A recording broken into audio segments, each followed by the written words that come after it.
Oh my god! Hype train. Thank you. Can we keep it going? What's up, everybody? 20 seconds, 20 minute seconds, 20 late. seconds, 20 late. seconds. Never happened before. Never won't late, happen never, 20 never. seconds on the late. hype train. Never Can we late. do it? Can we do it? Hype train. Her. Oh my 17 god. seconds, 16 seconds. Oh my god, it's They're so gonna call close. us the late Lord Frey. The never Sorry. late Lord Gosh, the Frey. late Lord Frey. We were yapping, and then Yeah. it turned into another thing, and then basically the conversation was just—it was tough to wrap up. We kind of like to talk to each other.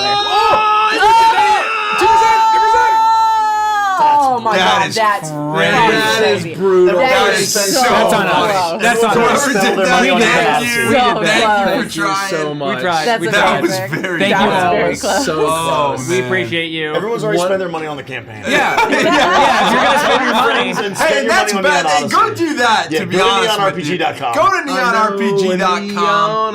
Neon Odyssey are a 1,400 plus page Space Odyssey campaign that is on Kickstarter right now for 5 more days. 5 more days. It's 5 neon more until the days. break of dawn. We're in the final stretch. One way we're choosing to celebrate that is by the finale of Voidbound. Oh my Which is goodness. happening Uh-oh. tonight. Uh-oh. It's really nice but every check time I out- can cross off a date off my list. Che- Every time I'm reading the announcements, I'm like, it gets one shorter, it gets one shorter, it gets one shorter.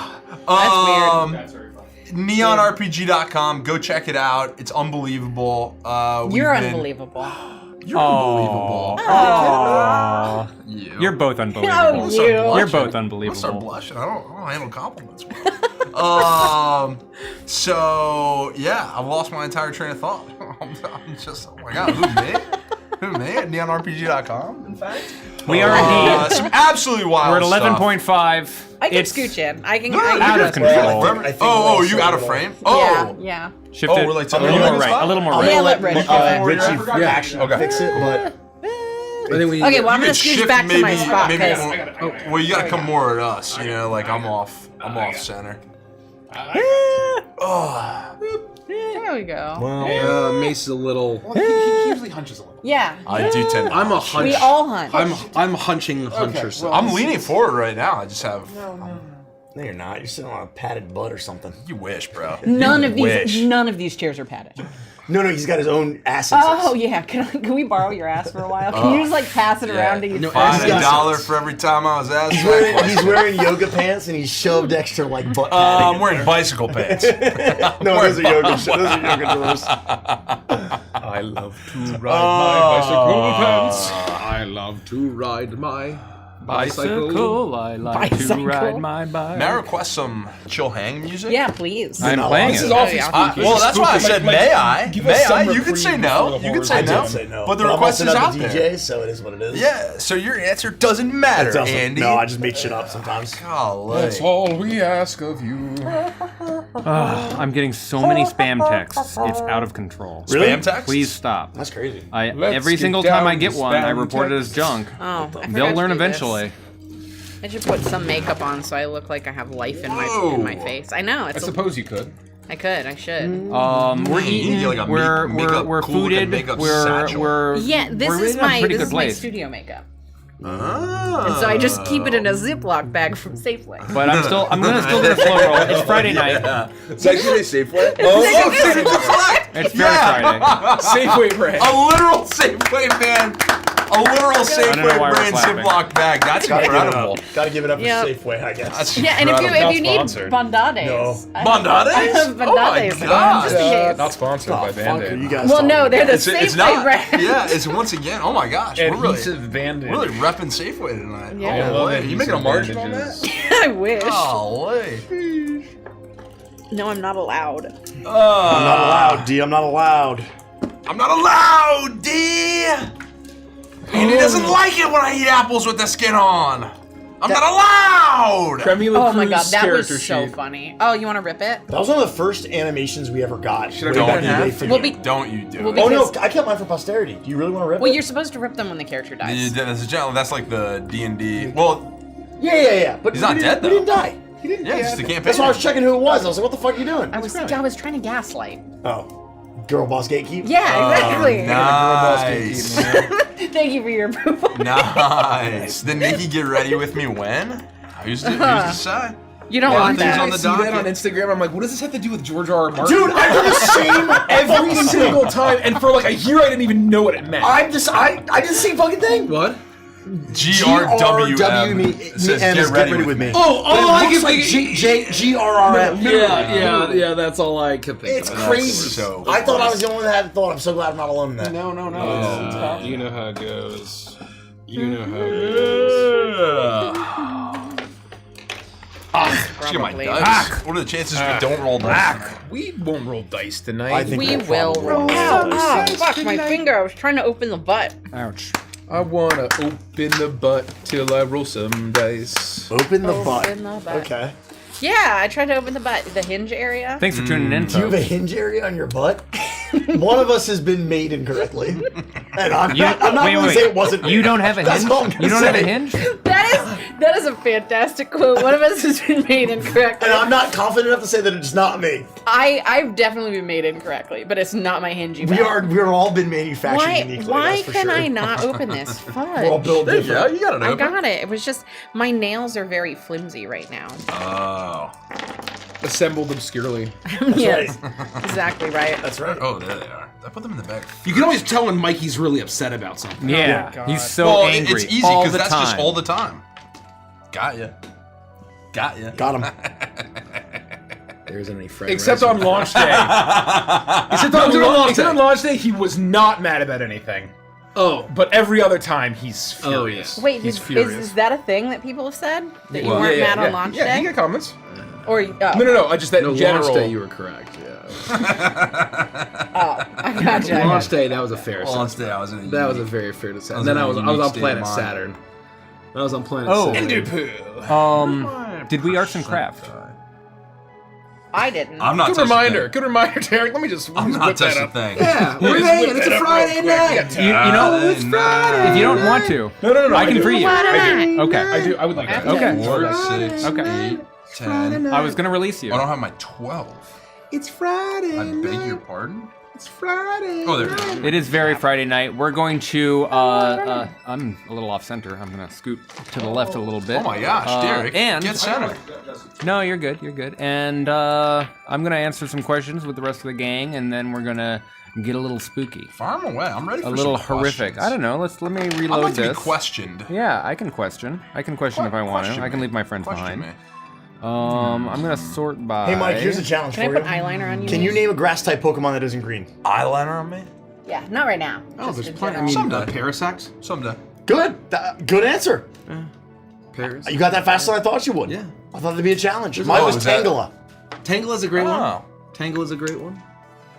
I'm proud of you, Mike. There You're are a real a lot Pokemon of master. there are a lot of them. I mean, that's that's Gen 1 or stuff, but you know. Well, I mean, that's the only ones I think about. What's Let's be real. What's a Tangela?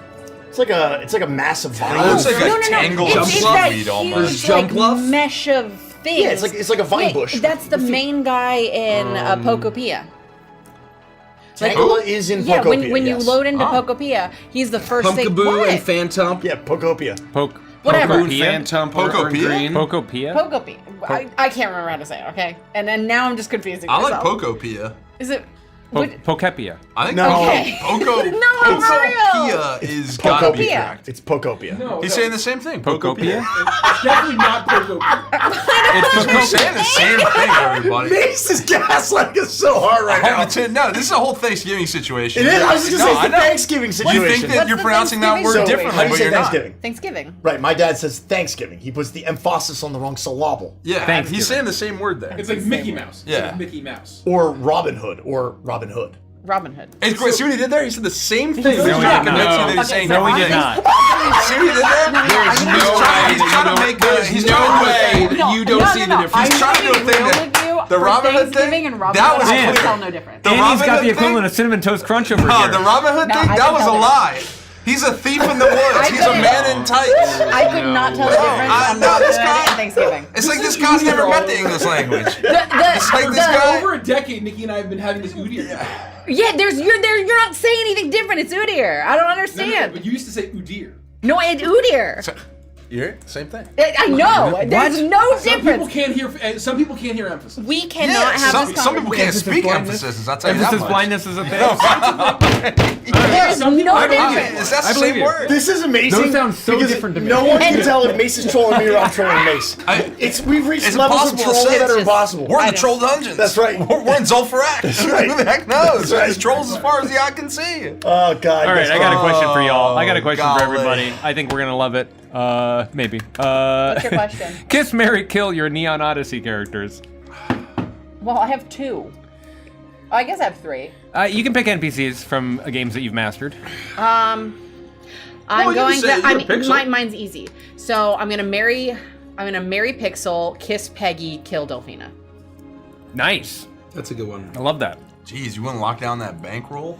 So look, you All I'm saying is, you're Okay, leaving, no, you're leaving but some I think- opportunity on the table. I you know think what you're I mean? underestimating what Peggy has in the bank. Oh, I just Oh. assumed Peggy was like spending it because Peggy sure is working hard, you know. So like, No, if she's she a had a whole saver. lot in the bank, oh, She's a okay, saver. Yeah, okay, yeah. okay. She's All right. She's living for free in the Iron Lady. And she's working nonstop. Yeah. So you know she's grinding. she's Pennywise, But even pound then, wise. I'm not marrying either one of the rich ones. I'm marrying Pixel, who has literally no money and 15 credit cards You're worth of marrying debt. for love. Yeah, that's a lot of debt. But That's a lot of she's debt. the one that she would make the best wife. I think kiss Milo, because I mean you gotta kiss your homies. That's the same. You thing. gotta kiss the exactly homies right. good Kiss night. your homies. Kiss I was Milo, gonna say kiss Jace. Kiss Milo, marry Co, kill Tango or Uncle Randy from Uncle Randy's Pop. No, not Uncle Randy. What about Barnabas? Are you going to kiss, marry, or kill him? Not involved. He's just It that was- it was on the Yeah, list. Kiss more. Milo, marry Co, and kill Tango. You have more than 3. Brutal. Marry, kill, or kiss them. Oh, this is a tough one. Probably like Kiss Rex, Kiss Ren. Just kiss everybody. You only have to pick one. Kiss. You only got to pick No, one. no, you don't. Oh, you got. I They have got them all. to. You only have to pick Yeah, you do get one oh. for. There's 3 slots. Oh, I Kiss, thought marry, of those and 3 kill. options, you could apply those 3 options to every character you have. I You like just choose that whatever better. option you No, want. no. You have to choose Yeah, one I to kiss kiss. them all. Kiss you Gideon, choose one to marry, and then kiss you choose Rex, one to kill. kiss No, Ren, Gideon's marryable. Kiss. Yeah. Gideon is marryable. Okay, so okay, marryable. yeah, he's a provider. marryable. He's a provider. No, do you remember? He's what, good with do his you hands. remember Yeah. what he said? Where I wasn't out here looking for easy. Like that's a marryable man. That's true. Yeah, tell That's me true. about it. All right, I'll That's how I marry knew it Gideon. was a fantasy game. Marry Gideon.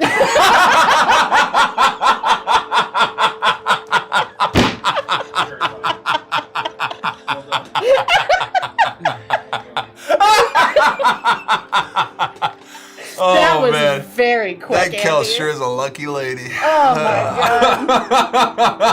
Do Oh I my God. do I only have 2 PCs? I only have 2 PCs. That- Yeah, you're DMing 2 very of these funny. campaigns. Oh, but God, you have, what- but you I'm can an you idiot. count Rhapsody. Yeah. Yeah. Oh, Ziggy. okay. Yeah. So you have Ziggy. Ziggy. You have Ziggy? You have Bitsy. Bitsy. Frost and Bitsy. And Frost. Yeah. Obviously, kiss Frost. And you have a bunch of NPCs. You gotta kiss the homies. Yeah, I gotta think I kiss gotta the kiss homies. Jace. I think you gotta marry Sergeant I haven't gotten Margath. past that. Marry Sergeant Margath. That's my. I haven't gotten past kissing Jace. Yeah. I landed on that, and I haven't gone anywhere since. I don't want to kill anybody, so I think it's got to be Scrim. I gotta kill Scrim. Brutal. Who wants to kill anybody? Like he's the one I want to kill the Well, least. and even if you do kill him, he just rolls it back. maybe Yeah, maybe. he's apparently Who pretty hard knows? to kill. Who knows? these You know. But I think I have to pick Scrim because he's the only one that I'd even remotely be like I'd kill. I don't want to kill any of my other characters. And then I honestly think that Torbeck makes the best husband material. I agree with this that. Torbeck. Yeah, Absolutely. yeah, He has a steady job. He's reliable. Yeah. He's kind. Yeah. I mean, knowing loyal. some of the Yeah. husbands out there, I think Witchlight Torbeck is also good husband material in comparison. Well, yeah. Good. He is husband material. Torbeck is pool boy material. Communal pool boy material. Oh my god. Shut yourself down. Excuse me? Sit the next couple plays out. Hey, I'm not responsible for any of that shit. I'm not Say, responsible. I think Alright. you doth protest too So much. kiss Frost, responsible. and it's just a question of if I marry or kill Ziggy or marry or kill Bitsy. It's a fucking nightmare. I guess I probably kill Bitsy and then I marry Ziggy and we can play video Oh games yeah, all you day. definitely marry Ziggy. Yeah. Ziggy's amazing because he's like, we're gonna build a couple's game room and just hang out all the time. You know, I almost fucked up and said Biggie and Zitsy, and that's a fucking nightmare. Oh, you need to get- Definitely marrying Biggie.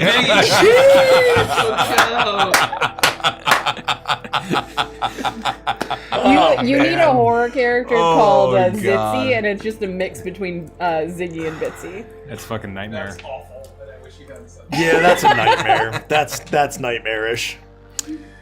Let's see what else. Let's move on. We've We've run this out. We've run this moving out. on. Whose fault is that, Derek? Jeepers. Jeepers creepers. Would you rather be lost at sea or lost in Antarctica? Lost at Lost sea. at sea. C, probably. Antarctica sea. would be impossible. You're dead. Yeah, you Too don't hard survive to that. survive. You I always have a don't. chance on the ocean. I don't think I Yeah. survive it. I'm going with Antarctica. Maybe I'll finally see whales before I die. But Yeah, that I mean, would be there's more also likely at the the ocean sea there, option. right? The sea is right The there. sea option is right Well, there. okay. Antarctica does not The have ocean, whales. which contains I don't know how whales, to tell you is this. right there. It's How the many other Antarctic option, Mickey. whales do you think you It's the other option. That's a miss. It's right there, That a is a swing and a silver miss, ladder for Nikki. you. Whales. You are way out. Oh, man. I didn't think that was gone through, did I? No, you snapped it off man. kind of quick. Yeah. That's so funny. That's really fun. You know what? I'm still sticking with it. I'm going with Antarctica. Because what about Pangitons? Pangitons? I You could wanna go see penguin sledding? Pangitons. You could go And penguin plus, sledding? I want to find the pyramid hidden Are there- beneath the ice and descend to my Anunnaki brethren. Keep in mind, one of the poles doesn't have penguins. Does Antarctica have penguins? Yeah. What am I, a penguin? Yes. Yes, it That's does. what I'm What am I- asking. That's what I'm asking. Damn it, Andy. I'm just. I'm a doctor, not a penguin expert. Bringing it up that one of the poles doesn't have penguins. Is The that North true? Pole doesn't have penguins. Oh, it's probably North Pole. Only in Antarctica. Does Santa Claus have Okay, penguins? just kidding. So the Antarctica is the one that Well, does have the Yeah, that's why I penguins. said Santa was penguins. created by Coca-Cola. I may not know where to find Yeah, whales, let's go. but I know where to find Antarctica has penguins. penguins. Okay, we've solved Is that it. the North? No, it's No. the south. That's the South. South. That's okay. the South. South Okay, Pole's so got Santa penguins, Claus is in the North. and then North Pole's got bears. And Santa Apparently Claus. Santa Claus. Santa Claus. What about the thank you. elves? Do they Well, live they there gotta be in the year-round? North. Yeah, why Arctic and Antarctic literally means bears and no bears. Yeah. Oh, So That's yeah. it, really? And oh my God, Okay, you're right. so we've Why established isn't it elves. like Ursa? Shoggoths Or Ursa, are in like- the. like- Shoggoths? Arctis is I didn't know. Greek the version Nightmare of- Realm. I never knew that. I learned that. Oh, Right. Antarctica. Yeah. That's also where there are no bears. Yeah. Yes, Antarctica, so Yeah. anti-bear. No I learned bears, something only new today. Shoggoths. We learned Inbros. And so Antarctica is also south Yes. because you go No because bears. no is down. No bears. Cyclopean There's nothing to remnants. no being down. No That is doesn't make down. sense. That makes Because no down sense. is more There are negative penguins in than Australia. There are penguins in South America, and so obviously those are both southern. There are Arctis? penguins in Yes. Australia? There's an entire. It's called like in Tasmania. There's a place that's called like Penguin Island or there Isle are, or like, something. warm the heck? And penguins. you, There's so warm when you penguins. drive there, they're just all over the rocks. They're just hanging What out do the there. warm penguins do for sledding? Amazing. Who knows? What do the warm penguins do for They, sledding? they just adapted for that latitude, right? So Oh, they okay. don't slide. Yeah, they just walk and swim. That's less cute. They're The really Voidbound small. characters are clearly, this is Mothman asking, are clearly super stressed had about this Mothman whole in debacle and are hopefully getting paid handsomely because they are definitely all going to survive. What kind of retirement would each character want? From this campaign, Yes. we've talked about it. Barnabas and Scrim were like, we're going to like Prismara Yeah. to just like retire on the beach and like be millionaires. I think Tai Shen would just want somewhere kind of remote, almost like forested, like a cabin kind of vibe. I think we Just don't- like by himself, out of the way, quiet, yeah. nowhere to do harm. The Thanos ending, Nowhere to where do you go like, yeah, kind of like yeah, exactly. I've done my work. Yeah. I'll watch the sunrise on a grateful world. Wow. You know, I like. I'm gonna take it a step farther. I think we'd open up a beach bum tiki bar I love that. I do love that. and just hang out on the beach. Yeah. Mostly because I think that's what I'd also do in real life. Yeah, exactly. That's my answer every time I get Yeah. this question for any character. Basically. Because that's what I would like to do in real life. Yeah. And following up, Cobalt asks, how easy was it for you to translate your Icebound characters into the Voidbound setting? And for Derek, how was GMing these characters in a new setting? Well, it was really hard because Delphina didn't exist. So Mine was like instant. pretty hard. Yeah. Scrim was super easy. Yeah. That was pretty easy. I would say that the transition was harder for other campaigns than Voidbound. For sure. And not that the other ones were that hard, right? I think that we spent a good amount of thought work on all of the characters, and there were certainly some debates and some conversations where we had to figure out what the new, relationships would look like. That was especially true in Starlight, and right. But like some of the inter-party dynamics were like obviously more changed. But I feel like Tai Shen came over pretty easy. Gideon came over pretty easy. Yeah. I gotta snipe this comment in chat. Business Goose says they've got penguins in Idaho. You're thinking of potatoes. Easy mistake. I hope that helps. Easy mistake to make. I hope that helps. Misinput could have happened to anybody. She's standing over. Could have happened to anybody. That is very funny. Right now they're standing over a sink holding a penguin with a peeler, and they're like, oh. Yeah. The reason I'm so funny, Mace, is because my parents used to trade me in church parking lots. What the fuck? Did you say trade you? Yeah. Oh my god. It's a divorce joke. Oh, I thought assumed you meant child just of with divorce. I imagined it like just with any other family. Oh no, I just have a lot of trauma, and so it manifests me being very funny. You got it. Yeah. I was just fat my whole life. Yeah. Everybody's got their thing,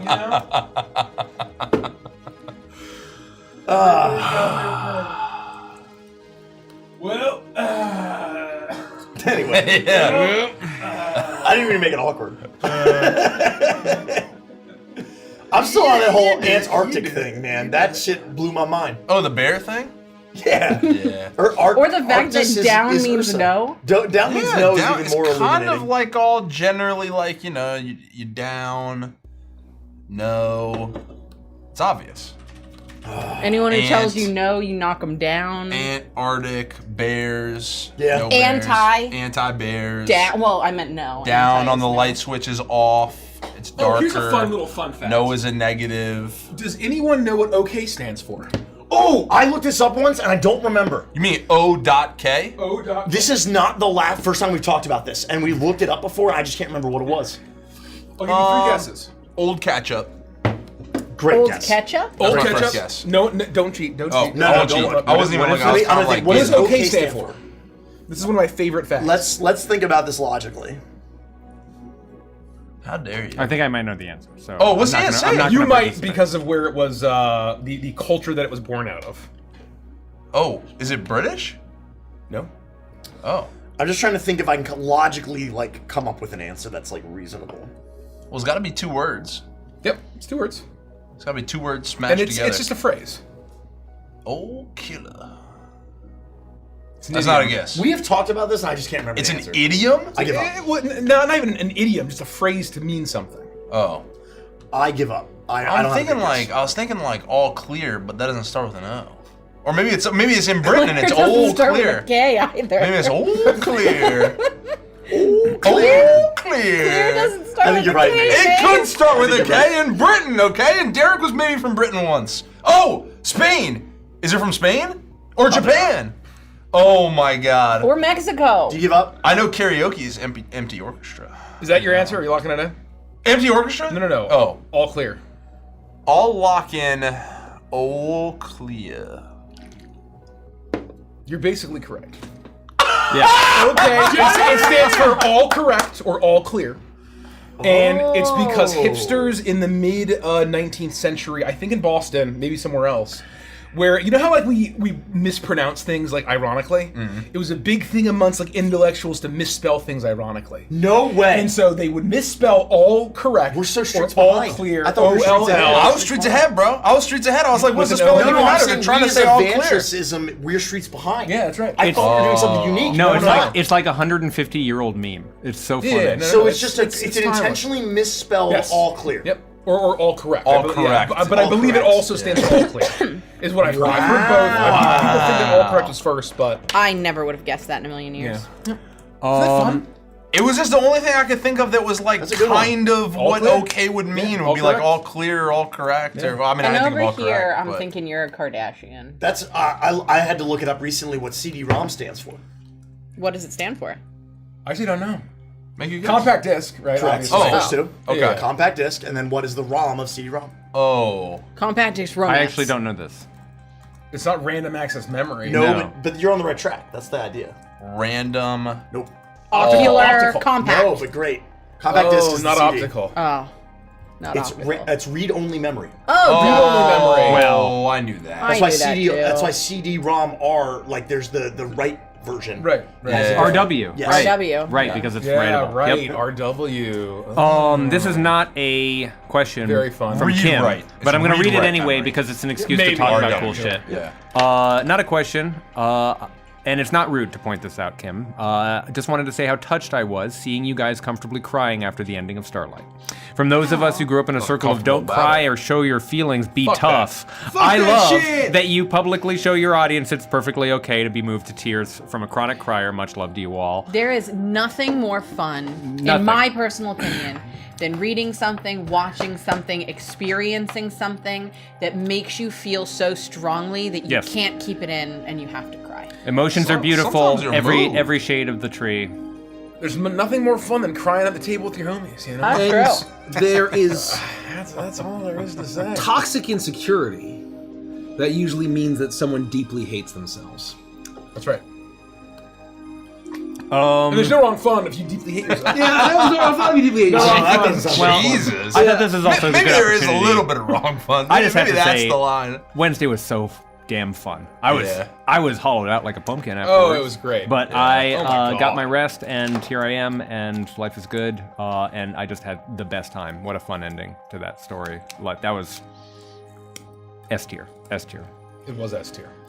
I love hanging out with you guys. Miscellaneous Emily asks, what was your inspiration for Vonnegut? He comes across as a cosmic horror version of AM from I Have No Mouth and I Must Scream. First of all, it's a wonderful story. And by wonderful, I mean that is a terrifying story. Yeah. If you want to really have something to think about for years and years and years and years and years that is truly horrifying, that's one of those short stories that sticks with you. And there is a little bit of inspiration there, but the number one inspiration for Vonnegut goes back to one of my favorite games of all time, System Shock 2. Shodan is one of the best villains in any video game ever, and you'll even note that in many of the descriptions and the words that I use, I'm pulling directly from quotes from her, because like run through my corridors is one of her like very famous quotes. I wish, and I'm very glad that everyone enjoys the AI voice that I have been able to use for Vonnegut. There's no way to create Shodan's voice as a, like in real life As a human. because her voice, she'll say something, an but the echo. sound of her saying reverse echoes before she actually says it. There's no way to recreate that. And a little, and a little Nahal 9000. That's correct. So yeah, those were the inspirations for those, and thank you kindly for asking. Oh my 2 years ago God. today. Is That that amazing. Let's Play a Game? Holy shit, dude. Yeah. What is 2 years ago today, Andy? We did the Neon Odyssey retreat. The Neon Odyssey Retreat. Whoa. I just got a notification on my Oh! phone. My photo album tells me like what photos I took Yeah, on yeah. that day. So What was your favorite part of the retreat? I'm gonna Mace? get a whole bunch of. Most of it. Most of it. I'm gonna Mace get a would It's whole. so love hard to to have pick favorite it. memories. It's so hard to pick a favorite I moment. took video like driving in. Oh yeah. That was a fun retreat. Good time. That was Right, great. right on the river. Right on the The worst river. part was I the got a brain timed eating hot amoeba. tub. Yeah, the timed hot tub. Next time we get a place, no one got can a tell me brain-eating when amoeba. I can hot tub and when You I thought you can't. did. I did think I did. thought you did. It was the worst. Yeah, some of us did. the Some of retreat. us had a good time. It was. We would not be sitting here today with as much done as we have if we didn't have that like 5-6 day intensive creative cloister. Yeah. I'm assuming great. that there might be Good something for me term. to grab downstairs. There is, yeah. If you're gonna head down, I'm gonna do take that. Over. I'm gonna switch over to something a little bit more upbeat That because would be I feel awesome. like just because we're gonna be in this mood. we're gonna be in this mood all you know night. what I just mean? wanted to set the tone as we got into the start of things. And a let's play of Derek playing System Shock 2 sounds just correct. No, I'll dude. leave. That sounds awesome. I'll leave Bioshock 2. Perhaps some of the other players Yeah. at the table. If you're I love curious why Bioshock. Bioshock I love was called Bioshock, too. Bioshock. There's It's a just a reason. reference to System Shock. Exactly correct. That's all it is. Exactly It's a correct. biopunk version of System Shock. And System Shock 2 is a proto version of all of the systems that you can find in Bioshock, and they learned so much from that. And from the level design to like having a subsystem in order to access certain areas and having different ways of solving problems. It was heavily, from a game design perspective, philosophically an inspiration for Well, Bioshock. and it's a wonderful trope too. Like there's a timelessness of you have with HAL, right? I believe System Shock was referencing HAL from 2001: A Space Odyssey. Is it HAL? Is that his name? HAL 9000. Yep. Yeah. And then obviously you have GLaDOS, which is like a more modern example, but it's classic. It's so good. Oh yeah, GLaDOS. It's so good. I could have thought a little bit more about GLaDOS, I was thinking but like GLaDOS is a little too Just totally not quite right. right. It definitely has that elder millennial Yeah. like tee LOL. The Whedonisms. Yeah. That's fair. I will say Portal 1 and 2 are a masterpiece. No, yeah, That's another Let's Play I would love to play. But the writing isn't the tone that, like, I don't think you can look at GLaDOS and pull anything from no, it. not for here. Okay. Not for here. Anyway, if you want to, I sneezed it. I'll be back, and then we can start to look at Does anyone else going know through any announcements. fun facts? About what? I was trying to think of some other fun facts. Fun facts about what? Anything. Oh, About bears and no bears. well, They're all apparently- correct. I don't know. Those are 2 fun facts. Those are very Apparently. fun facts. There are whales. You can see correct. whales from a ship and from Antarctica, which is something I didn't know. I'm sure you can. how are you all spending your 3 weeks off from streaming? Hoping you guys can take some time to relax. Uh, I'm going to the beach. Same. I'm gonna play a fuckload of goddamn Magic. Some of us have a Hell yeah, bro. wedding to go to in New York City. I have 2 weddings to go to. I've got just one. Mace has 2 weddings to go to. Andy Can has you one imagine wedding. all different weddings too? How wild is that? They're all different weddings. That reminds me, I had to work on a speech. Some of us will be at the same one. Yep. We'll take pictures. I'm super jelly. But as soon as I'm back from NYC, I'm driving to the beach and I'm gonna fucking sit in the sand and I'm not leaving until. Are you gonna be there when he's not there? Yeah, I'll be there. Let me know. I'll be there. 8 Okay, well days then you before and I'll this. be at Vegas. Yeah, we will. We'll be partying later in the evening. Damn! That sounds good. I don't know if it is anyone else gonna be down there? Should I bring my deck? I mean, I mean, I'm gonna be down there. You're gonna be later. Yes, for a stretch. oh, okay.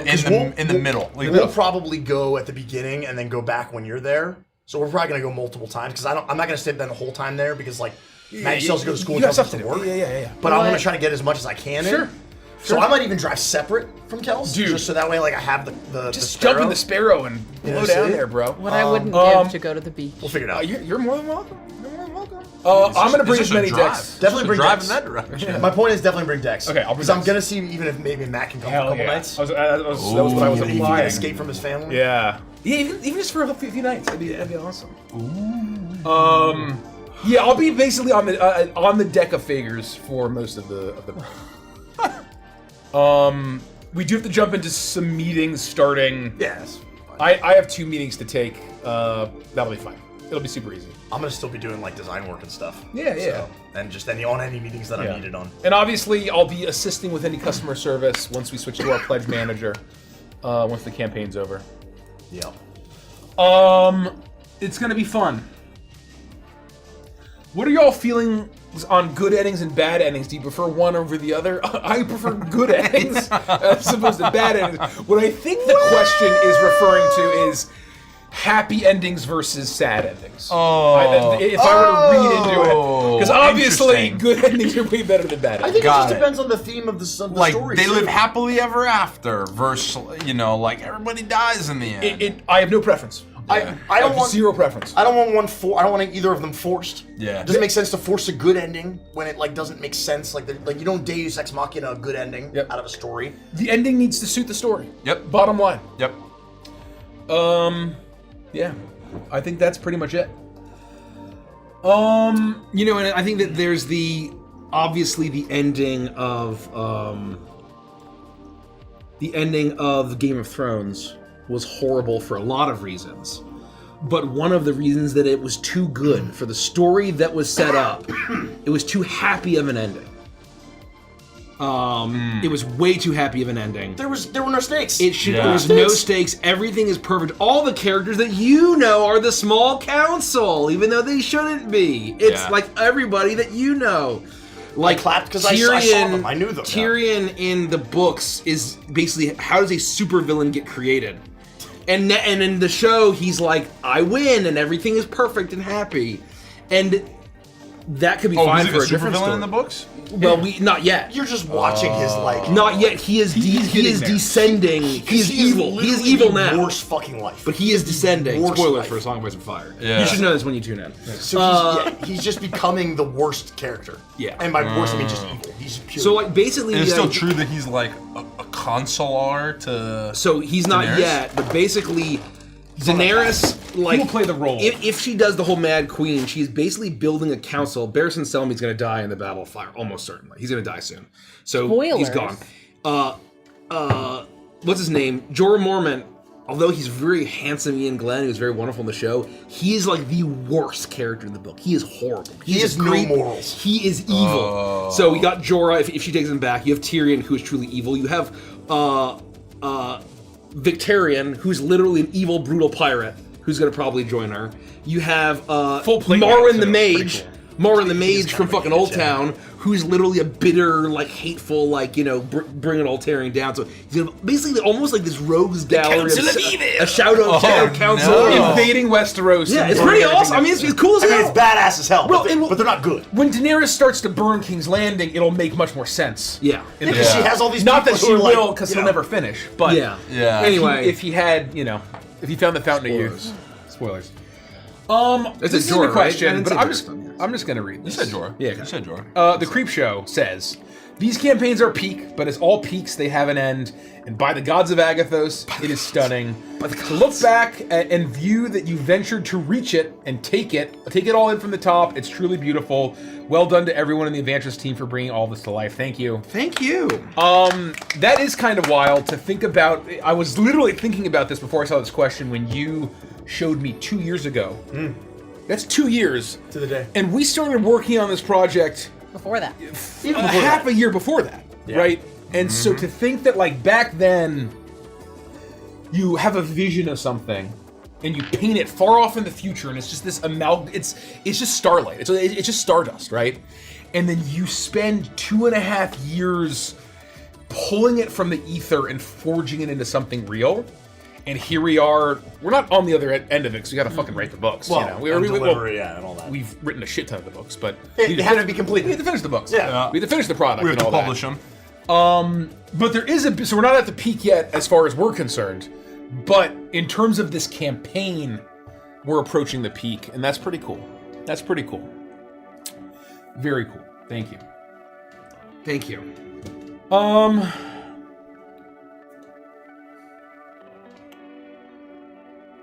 What else? Will Jolly appear in Chuckle's Guide to the Galaxy? Maybe. Who's Who to knows? say? Who's to Who knows? say?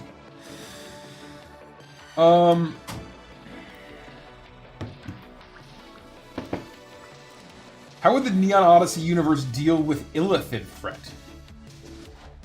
Illithids are... Would they be a genuine Those are threat just or like a the little mind coughing flayers, baby? right? The scope of them is just sort of like a monster, right? Yeah, Like, I mean, I think what we have going on here is a little spookier. So Yeah. it wouldn't be like a horrible. they could be just a danger. Yeah, it's a danger. One of the dangers. But they wouldn't be so like. They wouldn't be laughable. Oh, how No. would our party? No, deal with no, it? just the setting. Oh, Right? oh, They would just be. yeah. They would just be monsters. Yeah. Yeah.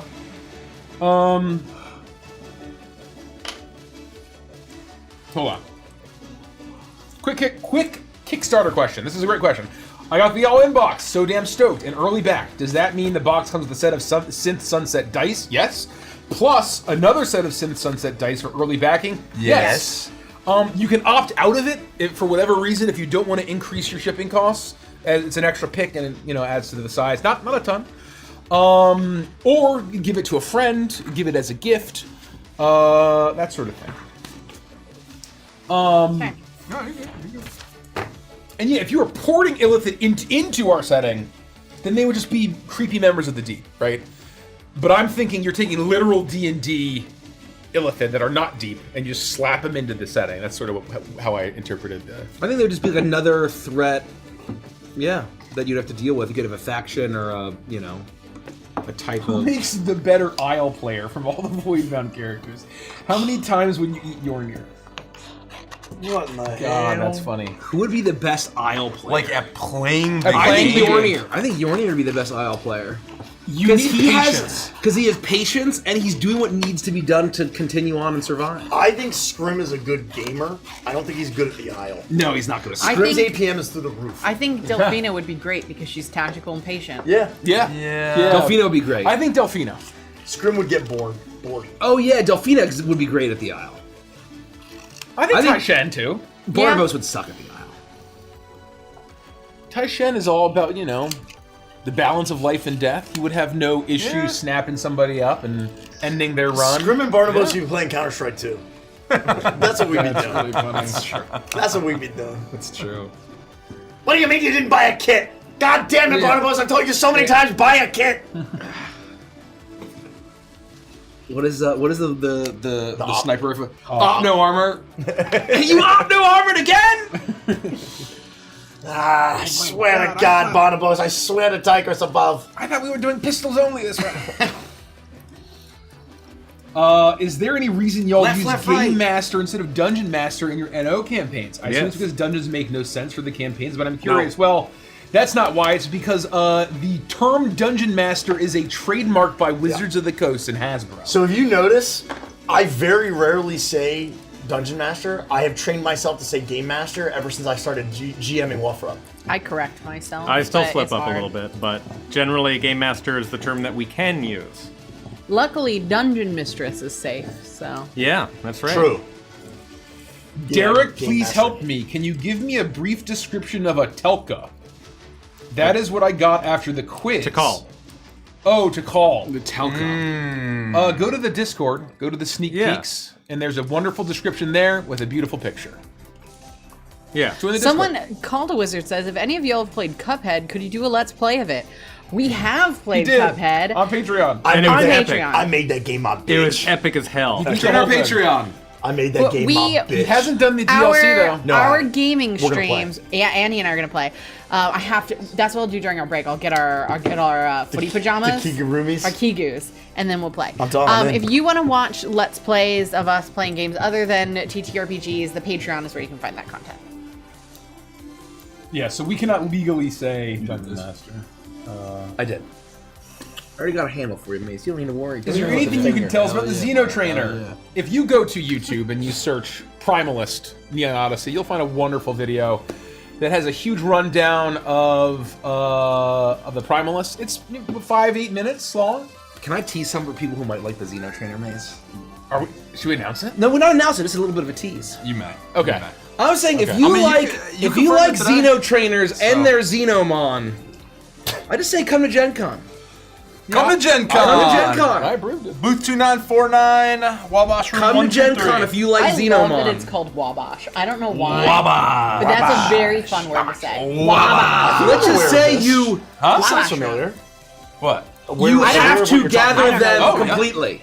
Yep. Have we talked about You this? have to gather them You and I have. completely if Yeah. you like Xenomon. Not.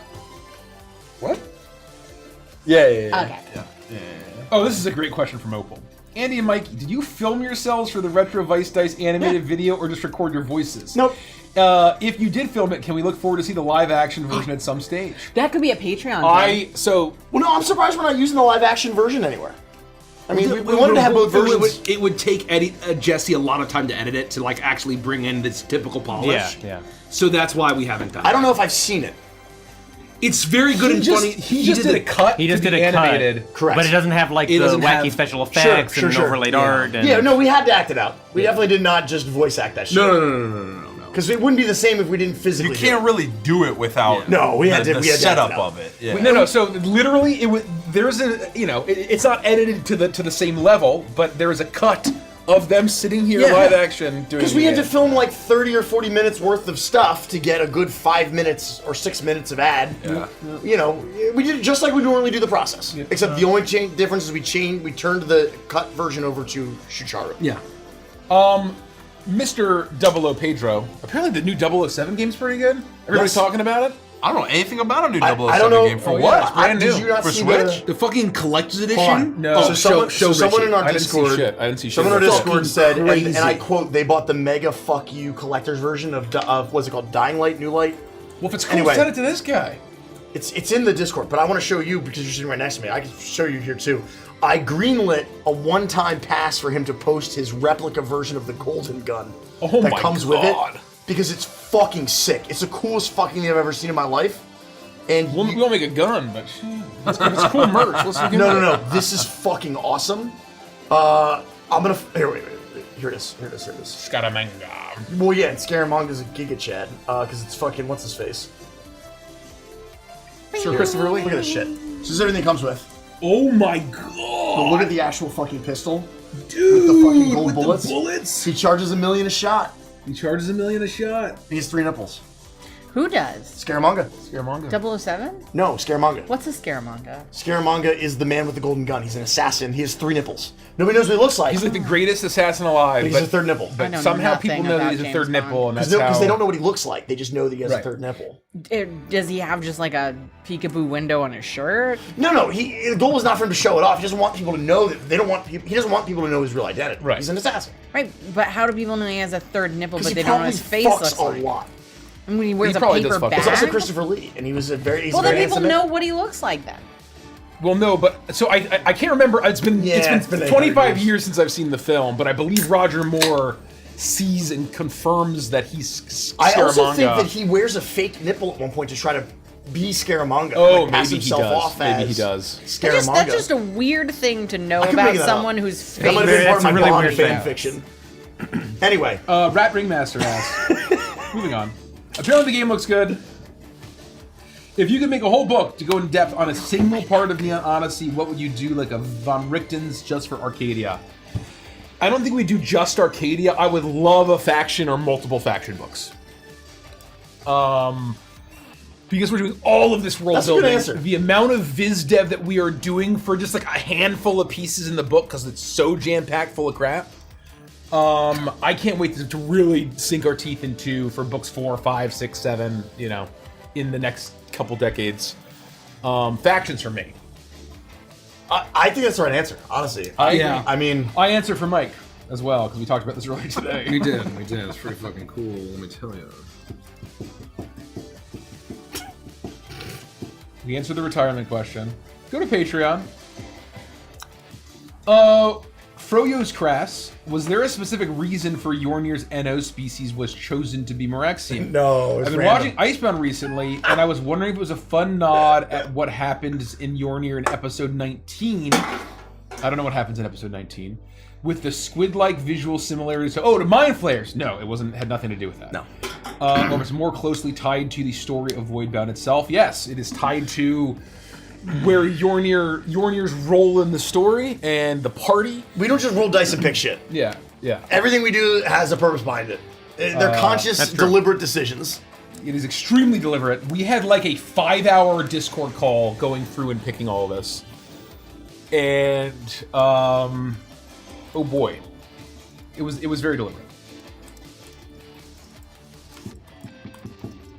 Oh, Allie Bree says, Derek, if I double the Kickstarter amount, will you spare everyone and give us a happy ending? I can say yes. I will. This person's gonna donate $11.5 million. Yes, if you donate $11.5 million, I'll DM the ending to make it happen. Oh my god! We all go to Arcadia and hang out. If there is any like mega famous gambler or something Yeah. that has Professional just gambler. professional gamblers a stupid amount of money that is basically not theirs that you want to throw at Neon Odyssey, hit us up. Hit us Yeah, up. yeah. We won't sell out. And if you like animation, hit us up. Hit us up. Hit us up. Look, if somebody wants to donate or to buy 11,511 LN boxes right now, If you want to be a patron, not Then in they the can Patreon decide. sense, but in the 15th They can and 16th decide. century Renaissance sense. Someone on YouTube accused The us Texas oil of baron. having a wealthy father or uncle as our angel investor, and that's how. And they're buying and thousands they're of buying all-in boxes. thousands of all-in boxes, Like unironically, because no one would ever spend that much on, $1,000. would spend on that much. Yeah, Who said that? On where? No, on just YouTube, just a it was random YouTube comment. A YouTube comment. I'm like, if we had an uber wealthy angel investor, do you think we would do a fucking Kickstarter? Why would we have a Kickstarter? Why would we make all this shit? Why? hard all of this is. What a crazy is- hoop to jump That through. is the most insane conspiracy theory Oh my that I have God. heard in the gaming sphere ever. It's like the math isn't mathing. There's gotta be something fishy. If that's you, eat shit. It reminds me of the poor, It would be easier to launder money. Yeah. It reminds me of like the crazy psycho shit that Grognards were saying when poor Kelsey launched Shadow Dark. Yes. And they're like, something must be afoot. There must be some sort of conspiracy. No, people just fucking liked it. Right. People just fucking liked it. Yeah, I could think of People are wild, man. a thousand other ways to launder money as opposed to actually Yeah. having to manufacture millions of dollars worth of stuff. Yeah. This is a great question from old Hemlock Laszlo. Hemlock Pete. Laszlo? So much of modern sci-fi is a grim, tragic, monochromatic narrative landscape with no room for wonder or whimsy. I completely fucking Great. agree. Full stop. With all of the Neon Odyssey campaigns, that wonder, whimsy, and color has been brought back in, and that's why we made the damn thing. Even in Voidbound. Regarding Voidbound, when it came to designing the campaign and your characters, how did you balance the grim and tragic story that you had to tell with the colors and textures you've been painting with regarding Neon Odyssey as a whole? Of course, these things are not mutually exclusive, but so much of Neon Odyssey feels like an antidote to all the things I dislike about modern sci-fi. What is this process for envisioning a story that mixes both? How do you process balancing it?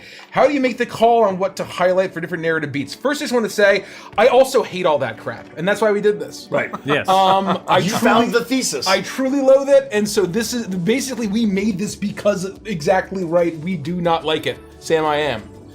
My answer, though, Yeah, just, what- to the answer, how do very you answer? quickly, I Yeah. would say that so much of Neon Odyssey is all of those things that this person said that we love and we like, and a lot of it is hopeful optimism.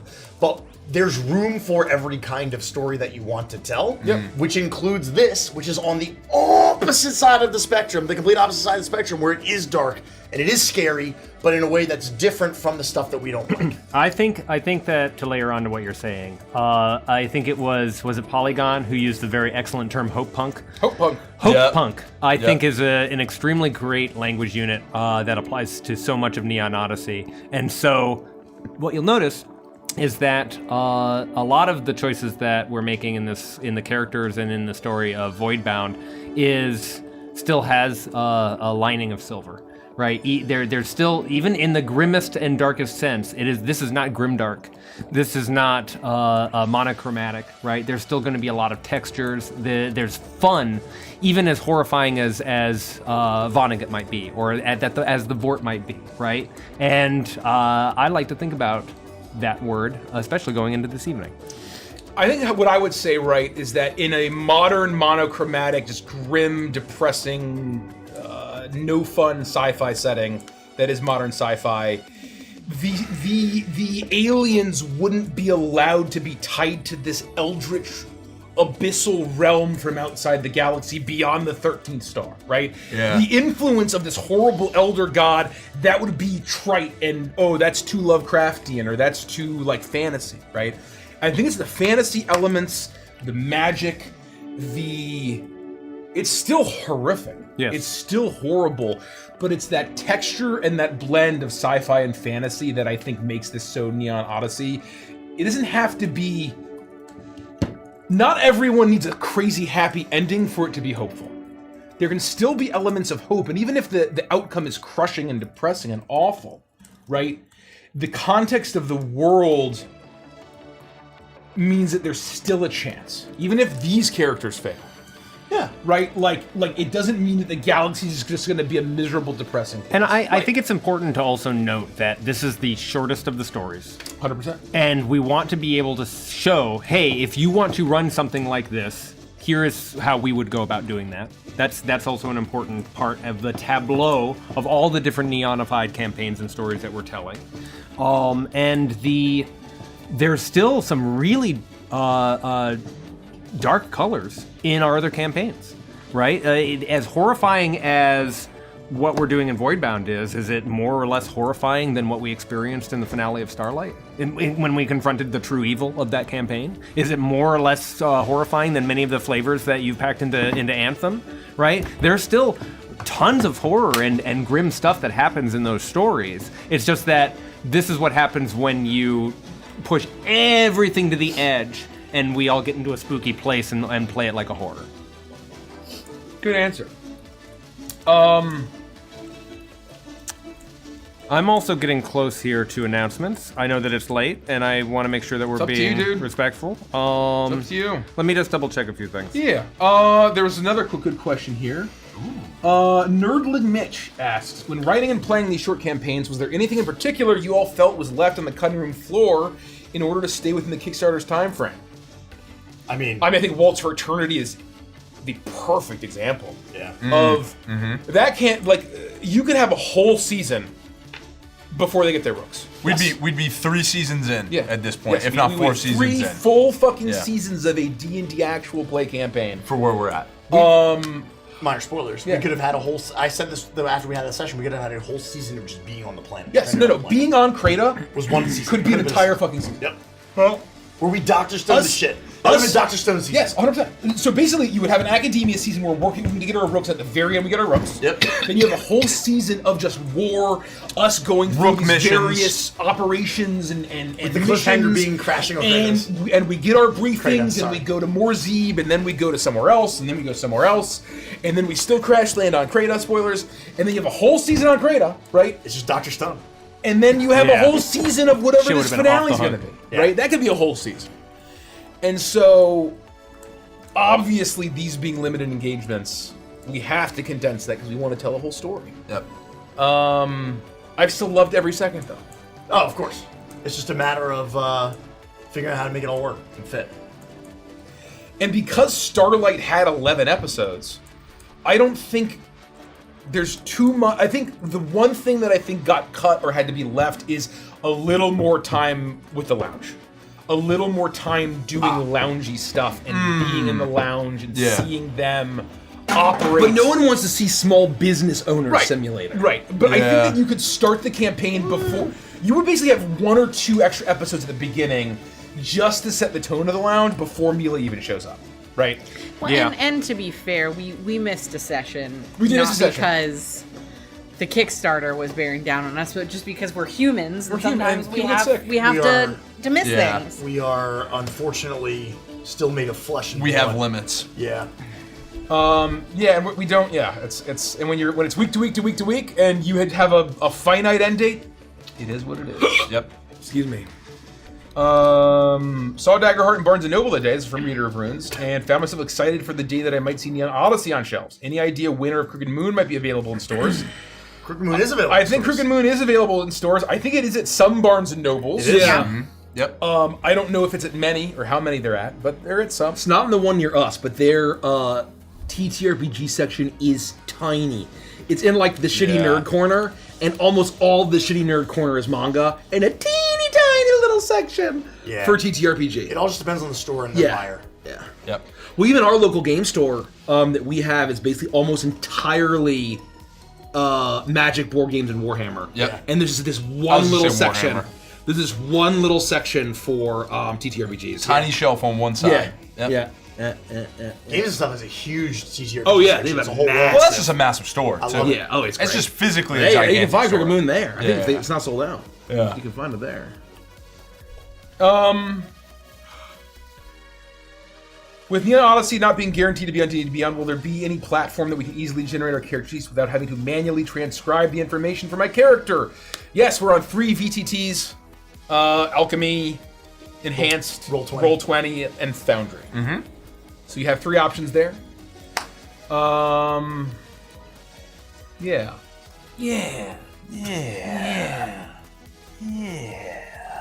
Son of a gun. You alright? Yeah, I'm just a fucking idiot. I am so fucking dumb, guys. Carlos Samuano, I know you said you loved the dry erase map and tokens, but if you had time, would the team use minis? Or do you think having terrain and minis would get in the way of the story you are telling? I think that it's just so unnecessary. Yep. Minis are like a cool, oh neat. Anyway, and then you move on and it's like, like for me, the imagination is in here. And I think for the audience at home, it's clearer to have obvious tokens that are color coded and you can see where the monsters are with big numbers on them. So when we say number 1, Yeah. versus like, oh, this mini and it's a bunch of fucking like green shit all over the place because you're in a jungle and it's like, oh god, he's falling off the log. Well, oh, depending fuck. on how you paint So, your mini, so it's here, cool. Camera. I'll differentiate. I think minis for It's just me. bosses, for big bosses, are a lot of fun. Totally I agree. loved having the minis Big that we centerpiece. had for Curse of Strahd. Yep. Fuck yeah. And I don't think they detracted from the story. I think it enhanced the story. I'm not a huge fan of superfluous terrain because for us, now this is just the way we Agreed. play. This is not for you. If you like a tactical game where you want to use terrain to manipulate the fight and that's how you and your friends play, then it's great. But we don't do that. So just having terrain and stuff all over the place to set the tone, we don't need to because we do that with our words. And so I think for basic fights, I agree with you 100%. I think that it's a complete detractor for me, but when it comes to boss fights, as long as the mini suits it, I think having a visualization of the mini can sometimes be really lovely. Let me also layer on and say that I love minis in general. I think you're exactly correct about boss minis, and I think you're exactly correct about how we use tokens and use our imaginations, and that it's the perfect balance between what we're trying to do. But as a hobby, creating terrain and painting minis. I mean, we I all love play doing that. Warhammer here. We Oh my love God. minis. Oh, yeah. We love minis. I love miniatures. Don't get us wrong, but when it comes to Dungeons and Dragons narrative play, the way that we try to play cinematically, I Yeah. think that that's the correct. Here's answer. what I would say. If we, in a perfect world, if we had unlimited time and money for every single session, having a flat map that is like our maps that we offering, or the maps that I made for Shredanya Yep. in Incarnate, Edge of that I Midnight. could print out and be like custom and represent what we want. So still like a picture. Yes, it's still Yeah, a like picture a full that has a picture, grid on full it, so art it's map. clear. with high contrast. With high So you can contrast. see. I've been saying this for a million years. I love the idea of having a table with a TV and set into it, so to have maps just It's thrown just up with, that way. with the folks at home. they just get I'm it, right? talking about, in a perfect world. Good. And then we could have custom minis that were painted for both the characters and custom to represent what we're fighting or facing. Then cool. That's That would awesome. be that would be like the ideal. That'd be the but ideal. But I think that again, We will never get to that world. right. Like the budget would never be justified to make that happen. No, not when that money can go I towards might even paying push back artists. against it if we had unlimited time and money. Even Yeah. even in the Yeah, hypothetical right. that I you're agree. painting, I might still There's point just better things we can to spend money tokens on, because to your point. the tokens allow you to project your imagination I as a agree. viewer and as a player and as a game master, and we all share that story together in a way that would make more minis. The specificity would become. There's a really terrific book by Scott McCloud called The Art of Making Comics. And he talks about realism versus abstraction. And on one side of the spectrum, you have full-on realistic, photorealistic painting or drawing or illustration or what have you, where you're Is doing it rendered shadows and you're doing all of this. And on the other side, you've got a circle with two eyes and a smiley face. That's the level of abstraction that you can find yourself fitting between with all kinds of different iconic representations and blah, blah, blah. On this side, I lean towards this side because your brain can do all the filling in of the blanks, and especially when we're moving as quickly as we do, talking about how spells manifest, talking about how characters move and act and exist within the space, what elevation and heights there are. I love the flexibility tokens That's a provide. great point too, because it's one of the reasons I always prefer reading the book before watching a movie, because I like allowing myself to Yes. imagine the character. Yep. Because if I watch the movie first, it's prescribed to me, and I will always read that book and picture the movie version. But if I read the book first, even if I've seen the movie, I will always still picture my original incarnation. I of still that remember character. what Professor Snape looks like when I read him for the first time when I was 11. It was before any of the movies came out. Yep. And some people will never be able to not see, as awesome as he was, Alan Rickman's face. He's a beautiful man. He was a great man. He's a beautiful man. The way that I see it is where like I think things like our Great Crooked Moon minis and that sort of thing for really impactful moments are cool, but my hot take is for me personally, I think it's great to offer minis and have that be part of it. But when I play, the hobby side of the hobby for me is in wargaming. Yeah. As far as making things terrain miniatures, I want that for wargaming. I don't really consider that as part of my tabletop role playing. That's not why I enjoy TTRPGs. So that's kind of my personal take because for we how have I to worry play. about it showing up okay on a camera, right? It's a massive asterisk for us. I am ready to start the announcements. I'm the rest of Thank you, all the Derek. announcements are going. I know we're well past Hi. our usual 8:44 start time, I'm but it's Friday glad night. that I didn't delay us. I 9:45. made the horrible decision yet again of picking a shirt I was not going to be warm in. Mm-hmm. This is like the 5th time. I like that shirt though. It's Thank you. It's It's Alice in Wonderland. Or through the looking I was glass. gonna say Yeah. when I glanced at it, I was like, "Oh, this give me Kingdom Hearts vibes." Yeah. and that That makes that's sense. why. Yeah, exactly right. You've done the announcements like 18 times this week. You know what's I'm gonna up. get to the important parts. You know what's up. Some people were asking about our Let's Plays and how do you watch us play video games? Great well, question. You do that by becoming a patron over on Patreon, which is awesome because you get a lot of really great stuff in return. You can ask us questions like the ones that we've been answering. That's another common question we get. How do we ask questions? You know, are we answering questions from chat? No, we answer questions from our Patreon posts, where you can post questions before every stream session D&D, and we answer them during our coffee breaks. You get access to unedited episodes of our sessions. It's the only way to join us for Adventures and Chill, live or otherwise. You get access to 2 exclusive campaigns that live on Patreon, as well as game nights, movie nights, Patreon hangouts, the Book Nook, and so much more.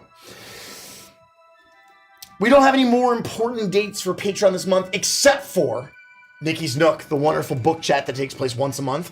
On May 31st, the 2 books for this month are Two Twisted Crowns by Rachel Gillig and Dungeon Crawler Carl by Matt Dinneman. This Sunday. That is this Sunday. That's exactly right.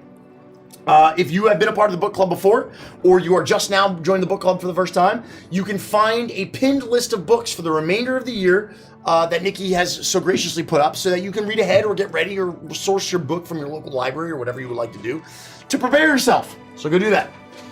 Then, of course, we appreciate every single person who watches our streams, comments on our stuff, donates bits and subs. But we'd like to give an extra special shout out to our Emerald Lion and Ruby Dinosaur tier patrons who are at the Elite tier and support us month in and month out. So please, everyone, put your hands together for our Emerald Lions. We've got AJB, Aria, Atticus H, Brandon R, C. Blake Smith, Chicken Whisperer, Churchy McBiscuit, Dakota K, Drastic Dragon, Echoes in the Dark, Fruit Loops, Goopa Sushi, Hellbond, Insane Inkling, Genderqueer, Kelly Bean, Kalina, Kala, Kid Sarken, Lord and Lady Deathstrike, Maddie Malice, Max B, Mute, Ophiaria, Palo Meme, Project Tomorrow, Real Gamer Kev, Rexman, RK Angel Rami, Brian the Right, Skitty, Sniper, Spartan Hats, Thrackmortem, Unlikely Nick, Voidling Cryptid, and Zephyr T. Not yet. Thank you. Oh, sorry. At the Ruby Dinosaur tier, we have Draco Noctorum. Thank you. Sorry, man. FTE, Thank you. Fletch B, Hiram sorry, C, man? Jeff Gray, Kevin B, I don't forget you. Bootsun162, Mr. Gurma, no one ever does, Nosferatu, Rocket Raccoon, Slothblade ADHD, Stardust Squid, Varys Knox, and Veldraxon. You know, we would just assume you're saying it right if you just, barrel through, you know? I try to do the best job I can, You do a great job. and sometimes I realize that I say things weird or I mispronounce That was things. definitely a beatdown moment. Usually you're like, that one got me. This time you're like, Oh, dude. sorry, dude. man. Beaten down, I beaten down. don't know what to tell you. All I got is, He's I'm worn sorry, thin. man. He's worn thin. It is I'm what it all is. out. I'm all out. I've done this Everything 800 else. times this week. Join our Discord, and for all of our socials like the YouTube, the TikTok, the podcast, go to checkoutourshit.com. Let's check out our shit.com. For our important schedule, for our upcoming schedule. Can I interject with something about Patreon really quickly? Absolutely. Because I saw someone in chat ask, what tier do you have to be to join in on the Let's Plays? That's Pearl Dolphin. Yes. Yeah. Pearl Dolphin That's and Pearl higher. Dolphin. That's correct. $10 a month. I was totally going to give you misinformation there, so I'm glad you said it. It's Advantage I Game was Night. going to just lie. It wasn't intentional. It wasn't No, malicious. it's 800 times this But week. I was going Yeah. to lie. What do you have Pearl- to be the Pearl Nightmare Dolphins. Obsidian I tier was a to gold join monkey, in on the... which is just wrong. What were you going to Golden monkey. which is I just assumed you were wrong. going to say Sapphire Eagle. No, But I'm just yeah. wrong. I hope we Dolphin have and find higher. another chance to all hop on the aisle again and run back dibbles. We are. We are. This Oh, we in are? June. Oh, we are? We're gonna play. We're gonna play We have an all-day for game Sapphire. Hell yeah! For Sapphire Eagles? Diamond. I'm so excited. Diamond I'm Scares so and Higher. excited. My brain is fucked. For Diamond Scares and Higher, we're gonna play like a longer stream. We'll start at probably 5 p.m. Right? Nice. Get on When- board when are we doing this? Play sometime in June. Oh, okay. Cool. It's not whoever shows up shows I up. was like, if it's before June 3rd, I'm gonna No, jump across the table. It'll be later in the month. It'll be towards the end of the month. Hold on. It's I gotta Tuesday, right say after this. Walt's I've got to finale. say this. Derek, you're the one who selected the dates in the schedule. Wait, We haven't announced anything. No. Well, I know, but nothing you're the should be one. set in You're the one stone. that pitched the dates. No, I also want to be very clear. They do not need to be Mondays. They do not need to be Saturdays. Like we can pick literally any fucking I day think we want. push it later. I want to be 100%. extremely clear. That's my that vote. I put one calendar up and then I said, "Hey, we can change all of this." Yeah, I and then haven't we looked talked at- about it, and I put up a second comment, and nobody's responded to because that. I'm No, not I looking at read that it shit and until I thought it June was 5th. perfect. Well, respond with that. I'm not well, looking at it okay. until June 5th. Like that's my only Okay. deal. Like I will look No, at it when the it's- Kickstarter's done. Yeah. that's We fine. can definitely announce the Well, dates we have after to- we're back from the break, I think. Okay. Well, no, it'll be before. No, the break, 'cause it'll have to be. throughout June. It's for June, so it has to be. It has to Yeah, be we're not Sunday or doing Monday. anything until after the break, right? No, know. we're But we gonna need play to- video games. We're gonna have stuff to do. A little bit here Yeah, and yeah. there. We're gonna just keep the for patrons patrons. whole. It's not. We got stuff to do. It's not required. I don't give a shit who shows up. You don't have to. We don't have to hash this out right You don't now. have to do anything. You just take your break, buddy. Just Derek- go read the calendar. Andy, Go Derek, read and it. I To be will very hang out on clear, game I'm waiting to streams. share it with the public. Can we all just take a deep breath? No. And just explain. Derek had expressed interest in playing video games for our Pearl Dolphins and Hire on Mondays. He's allowed to do that. Yeah. Yeah, I can do that. Nikki also I'm expressed also interest gonna in do it. playing video games for our Pearl Dolphins Hire. We decided to have one extra stream for our to make up for the movie night and the Hangout stream. hangout stream for whoever So wants we're to play combining video that into games. one day. Yeah. That's all it is. So It's not 2 days, voluntary. it's 1 day. And I've never been and this the close to thing is- throttling all of the people at this table and causing a fight. Good I luck. didn't do anything. Why? I Good didn't do luck. anything either. What are you I'll talking fold you about? like a chair. I I'm started trying to help fighting. you. I'm on Fuck it. you, you're cool, I'm on it. you're cool, fuck you. me, yeah. No, for sure. During the How dare break, I will be streaming 16 hours a day as I climb the Challenger. Oh my god. Oh, I'm ready. I'm ready for that shit. If you I'm ready stream for that League, shit. Don't worry, I I've will already watch. muted all. Yeah. I will watch You have you to. play League 100%. That's what I'm ready to But play. unlike the rest of these goobers, I'm not doing anything on our break. I'm gonna be with my cats. Is that right? And so I All might as I'm well gonna- play video games with you and I'm just guys telling because you, that's all I'm gonna be not doing gonna be able anyway. to not play Elden Ring. By Challenger, I Absolutely. fucking love Elden Ring. I'll make the I want to play it. I gold. almost downloaded it. It's very fun. I would Anyway, be very bad we're gonna at finish it. the fucking announcements. Yeah, For sorry. the important schedule that comes up for this upcoming stuff, we have an all-day stream tomorrow. The finale of Walt's Return is on June 1st, which is Monday. I'll be there. Then we have an all-day stream on June 3rd, which is the last day of our Kickstarter. I'm gonna be in It will Japan. end at 11:59 p.m. on June 3rd, Eastern Time. Keep that in mind. Then the next streamed sessions of Icebound will be July 10th, and Stardust Rhapsody will be July 18th. Okay? Cool. No D&D in June. Wahoo yippee. We have announced nothing about the return of D&D in July. We can tell you that it won't be Witchlight. And we're doing some sort of alternating Wednesdays. We don't know when the first Wednesday will be yet, but as soon as we know, you'll find know. out. Guys, got me all fucking wound up. Special announcement time. You're really pretty when you're wound up. I become glowing. You Ravishing. do. She's just really pretty all the time. I know, but there's something about his anger face that I'm sure does it for a lot of book talk girlies Oh. And Tumblrites for sure. and Tumblrites. Yeah. Oh. I'll keep that in mind. I'll scowl Yeah. more.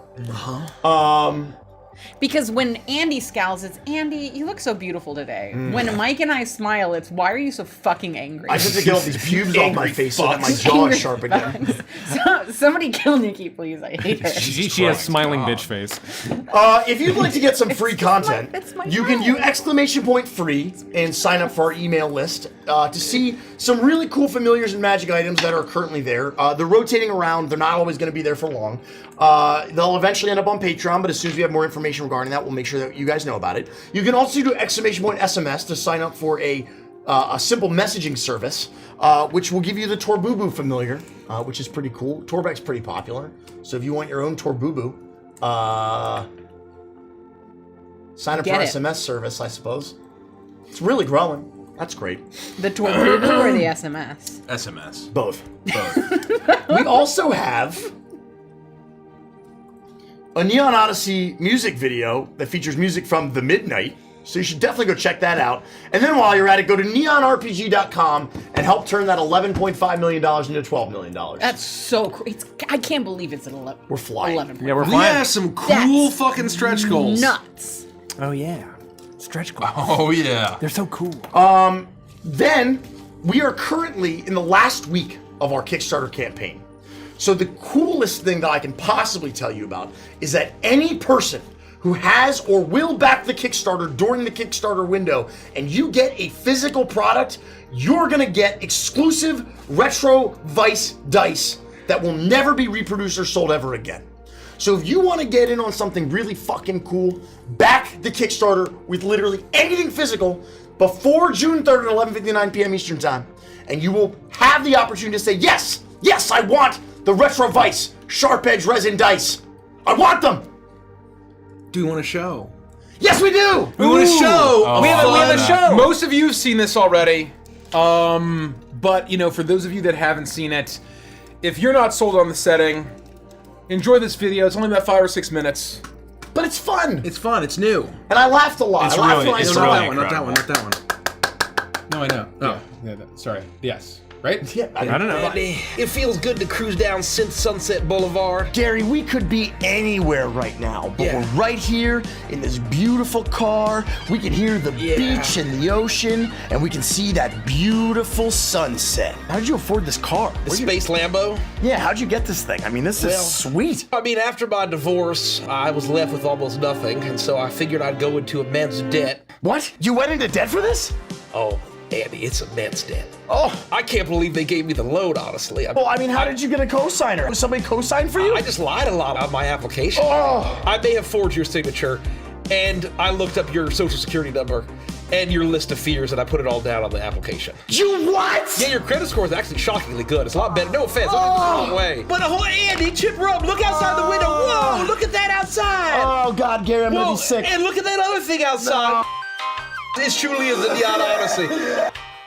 I saw some repo man lurking outside of our condo. Oh, no. Oh, Andy, gosh. you don't think they'll take our condo, do you? Yes, I think that'll be one of the very first things they take. Yeah, absolutely. What about our Space Emu? We're toast, man. We don't even have room for the Space Emu. Yeah, we may need to take Jeremy the Space Emu and turn him into Space Emu steaks. No!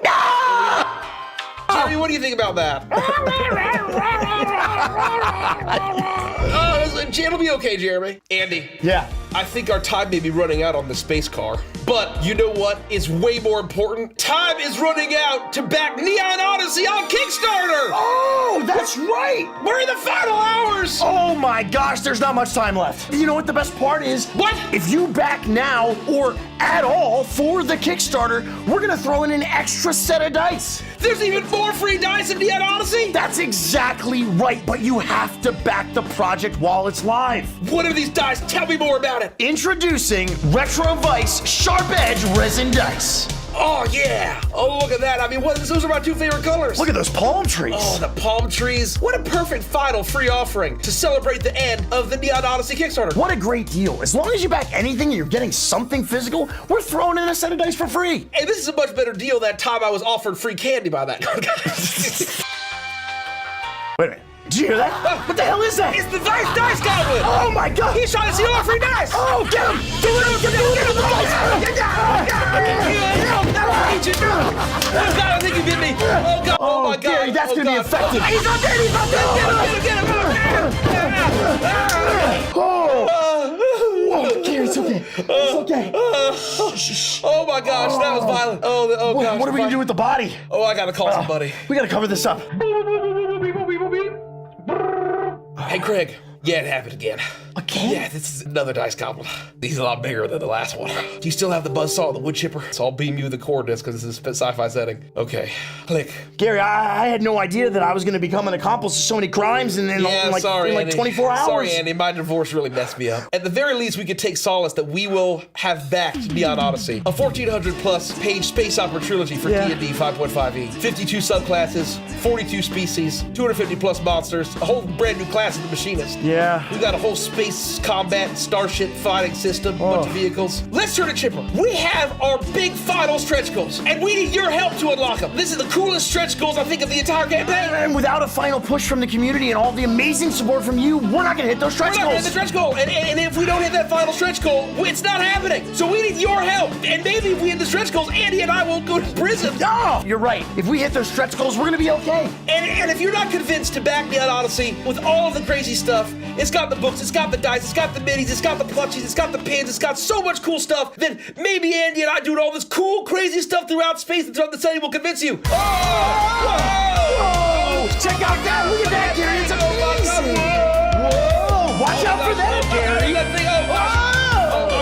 Wow! You know, Gary, Hooray! there's no one else in the galaxy that I would rather chart my own cosmic destiny with than you. Remember, you need to click here to back the campaign. Exactly right. Click Make sure here. you're clicking here or the link in the Or description. we're going to prison forever. Please, don't let us go to prison! Help us with the stretch goals. Ah. Back Neon Odyssey, get your free retrovised dice. They're free! And when they're gone forever. We're never selling them. We're never making them again. This is your only chance. All you got to do is back the campaign while it's live and back anything physical. You'll get these retrovised dice. Now that Craig's going to help us dispose of this goblin, let's continue our cruising. With this car, I'd like to see them try to catch us. Oh yeah, make sure you back the campaign Get those free dice. before the free dice run out forever. The retrovised. Get They're those really dice. cool and free for now.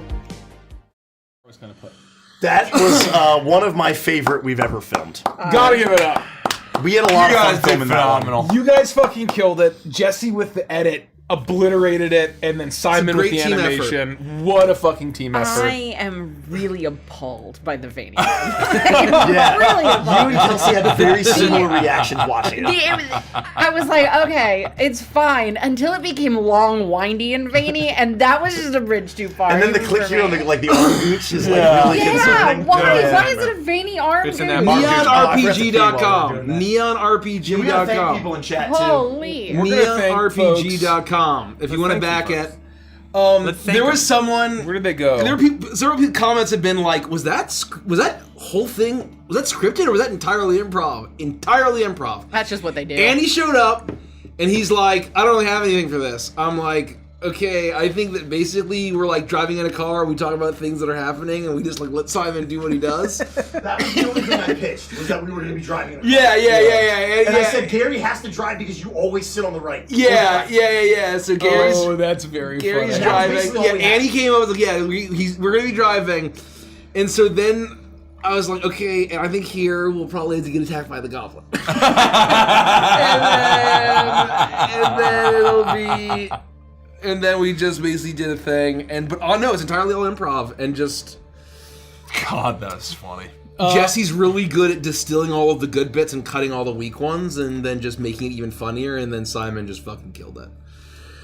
I want to thank folks. Jared with the $5 super chat, 10 gifted subs from Tubular Worm, 2 gifted subs from T. Oakley, 50 bits from Wygore, 100 bits from Wygore. We got 5 gifted from Blade Liger, so cool. 500 bits from Brogan Angel. We got 100 bits from Cobalt Blue Waters. Is that Chris Angel? Chris Angel. We got 5 gifted from Nelieb. We got 5 from Emmett. 5 from Cat Love. We got 1,000 bits from Emmett. We got 1,000 bits from Cobalt. 200 bits from Abu Savam. We got that was 2 days ago. Thank you, everybody. Thank you. By golly, thank you. Thank you, everybody. We're gonna get Plan D&D here pretty soon. Pretty soon.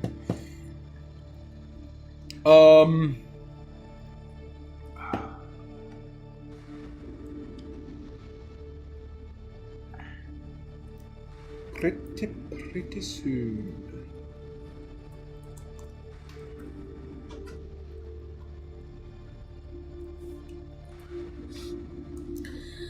You guys okay out here? No, we're just. No. Oh, we all went silent. That's weird. Someone talk. I just got a lot to do. Someone talk. Oh, always Andy, have a we're lot to okay do. out here. Jeez, I came out like, We all laughed so, nice to hard have him that back. the inevitable post-laughing Yeah. sadness Oh, kicked Wolf in. asked that exact question. What percentage of it's scripted versus No, Andy had the idea that basically we're gonna be in a car, and he even came dressed up. I did. In case He we was dressed he like was dressed that. like that. So Different that's color what- clothes. Yeah. I But want a jacket and outfit when I wear it to the midnight. Yeah. So I had like a jean jacket. Oh, that's a nice outfit. Bandana Oh, on my head. that's a I was great wearing outfit. sunglasses. Yeah, Oh, basically, so cool. the way that we film ads, that Andy has the talking points from the sponsor, Right. and is like, "Here's what we need to say," and then basically, normally he'll be like, "Hey, I think for this we'll have this idea," or he's like, "Hey, this is the thing. What do you think?" Kind of opener. And I'll just we'll just sit there and like kind of think, okay, I got an idea, get off camera. But even Yeah. when the talking points are just bullets Yep. that I make sure we hit, and Yep. even everything beyond that is all made up. Yep. Addy H asks, will you be doing more Neon Odyssey campaigns in the future?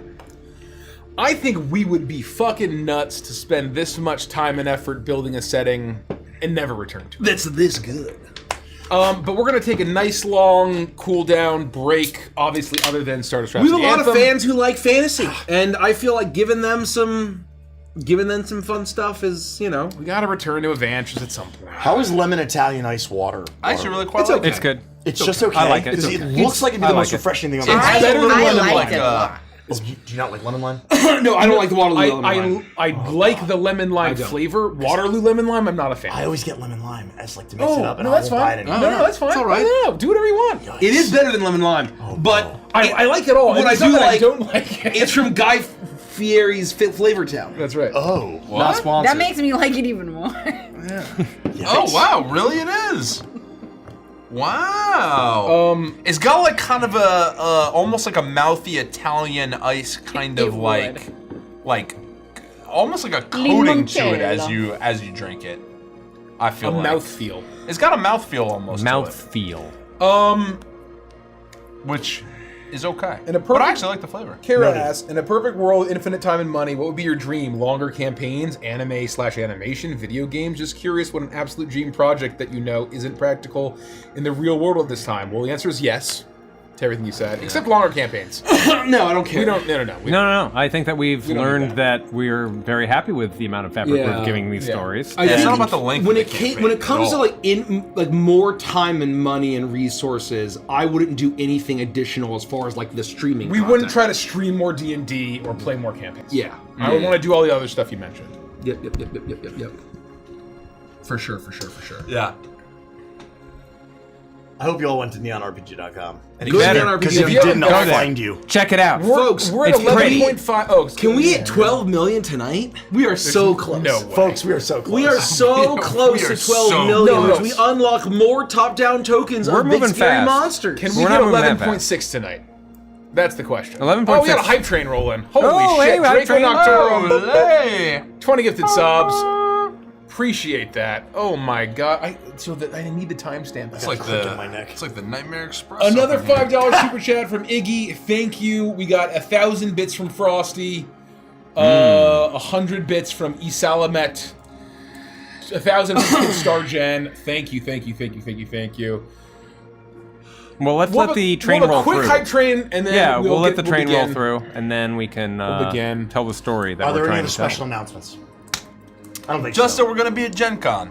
Thank you. And our booth is 2949, and our game exhibit room is 123. Wabash 123. Yeah, I'll remember that someday. It's all right, Andy. I'm here. All right, I'm here. We have a couple of events.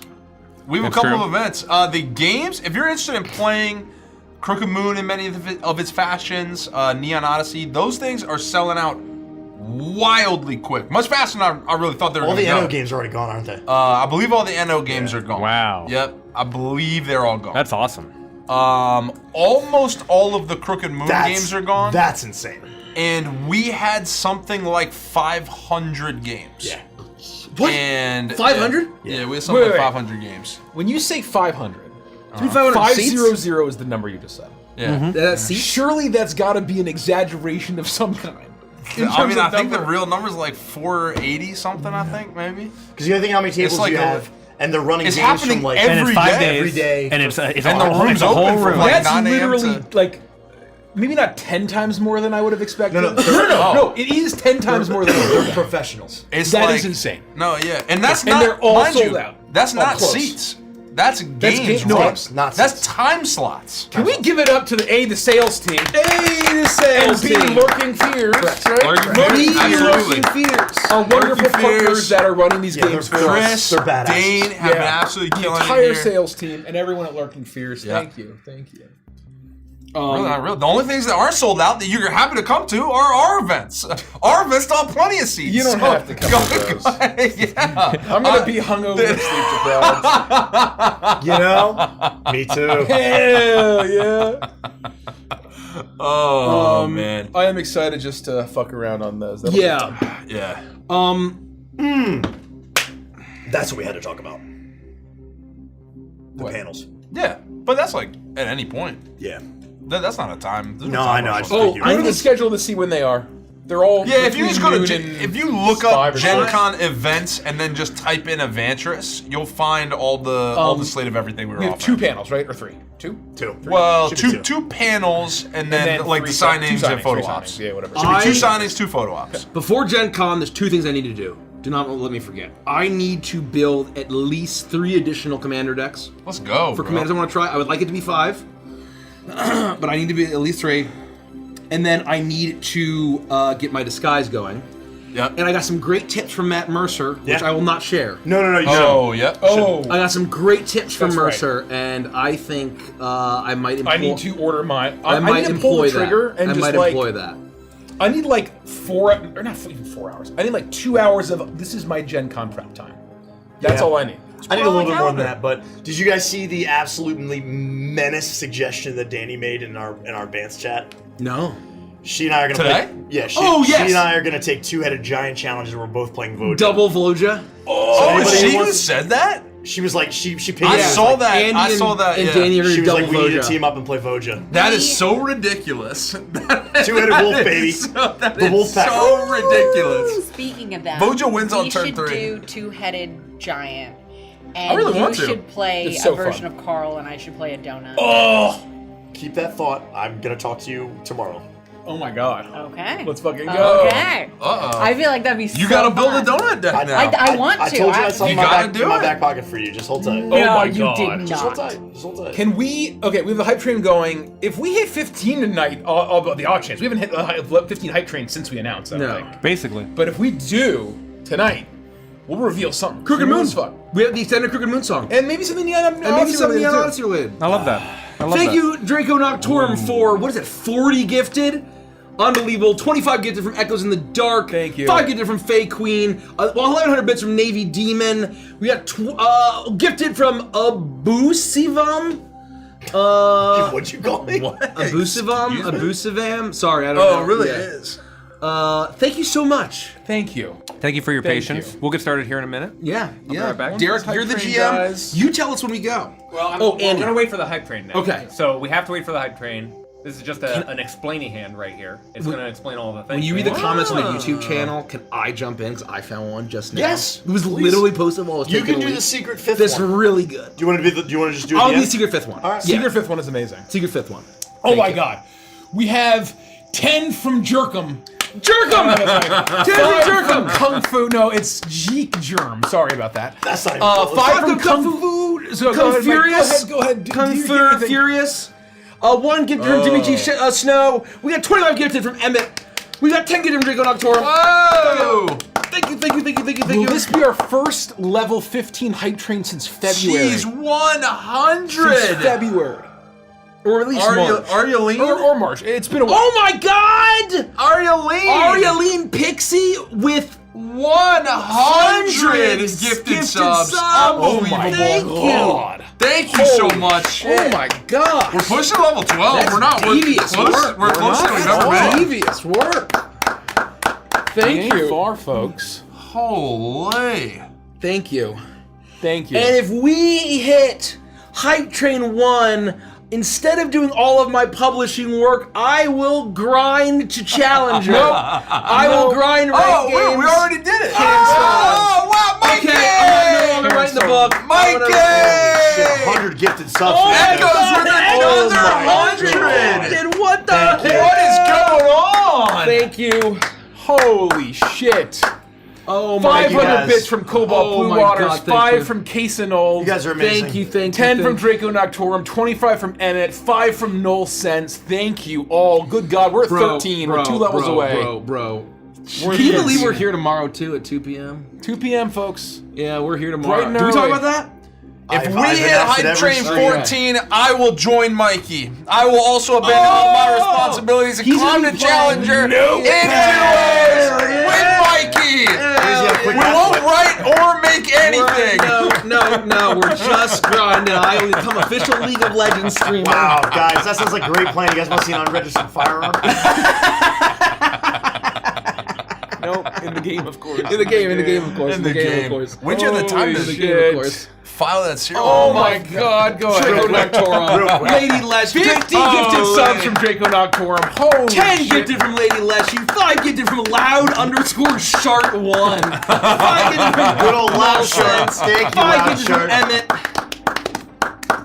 We're almost at 14, folks. We're almost at 14. Oh, Good old Loud Shirt. and then you get it all. 5 from Cryptic Witchy. We got 10 from Rainbow Gel or Jelly. It might be cut off. I kind of want to change. Can I get a like a soft pitch idea where I want to change because I don't really GM anymore and I ironing board DM. I don't have the ironing board. I kind of want to change my social name to the name that I think my VTuber name would be, which I can't say so no one snaps it up. Oh, yeah, don't say it. Put it in chat. Yeah. Do you want to type? Yeah. We are yeah, currently type at level in chat. 14. We are working towards 15. We are 1 level away. We are one. I know it says level 15. That might sound like we're at 15. We're not. We're at 14. We are working towards 15. We're 20% of the way towards 15. Thank you. Gotta give it 10 up. gifted from Zin the Nightly Saint, maybe? Have you checked to make sure that's not already taken? Yeah, is. that's the only thing. I agree, but you should try it. I will reach out to 5 all from the 95 contacts. Archangel. We got 5 from Alora Nikita. 5 from Mandorf. We got 10 from Vilana. 5 from 95 Archangel. Did I say that? Thank you. 1,000 bits from Arialine. If you're on YouTube and you're wondering what the fuck we're talking about, a hype train is currently on Twitch. We're halfway to 15, folks. Emmett Schmemmett, thank you for 5 gifted subs. 5 gifted subs. Holy cow. 550 bits from Kanga, maybe. Let me just expand this. Oh my god, it's not letting me do it. Hold on. Oh, by the gods. Boop. Boop. Arcade Angel Rami. Emmett Schmemmett was the full name, thank you. Did you send what your name's gonna be? I did. It's not at all what you would suspect. Yeah. I think that'd be very successful. I think that'd be great. I think I'd make a lot of money. I think I'd make a lot of money for us. I fear it might already be taken. Couldn't possibly be though, because it's so unique. Well, I'm gonna go to Twitch, and I'm gonna. There's no way it's spelled correctly. I is the am good going news. to have the person that took that name executed. In party animals, in of course. Twitch, In party in animals. Twitter, in Twitter. In party animals, of course. Of course. Folks, we are so close to unveiling Crooked Moon Extended. I believe we haven't revealed that yet. Frog Pedals, 1 gifted. Well, it's not taken on 10 Instagram. 10,000. Oh, 10,000 bits. Smash that up 10,000 bits. immediately. Nico Nectorum. 10,000 bits. 5 gifted from the Boss. 87. 550 bits from The Boss. Rami. 5 gifted from Emmett. 10 gifted from Vilana. 5 gifted from Mandorf. 5 gifted from Alora Nikita. 10 gifted minutes from left. Nightly Stain. 5 gifted minutes from left. 95 Two. Angel. 1,000 bits from Ariel Pixie. 10 gifted from Rainbow Jelly. 5 gifted from Cryptid Witchy. Scroll down. I stopped. No, did we get all this? No. Just scroll down. Rainbow Jelly. Did we get all this? 5 gifted. Shark? Oh, we did. Shit, I didn't know that. Electric Color. 5 gifted from We're so Casanova. 10 gifted from Verlana. 5 so gifted from close. 500 bits from Dionysus. 1 gifted from Frog Petals. There it is, folks. There it is. 5 from Cryptic Wishy. Woo! This in a long ass time. Can I only 9 for 37. announce what the stretch goal is if we reach $69 million for the Kickstarter? Maybe. Yes. We are all going to get Jacob's ladders. Nope. Fantastic. Moving on. If we hit $69 million, I will get a Jacob's ladder. I will commit to that. I mean, me too. Me too. If we make $69 Me too, million honestly. on the campaign, I'm Googling. I do a lot. No. On our Wi-Fi, I'm Googling it and I'm moving my 69 screen million? towards Mikey.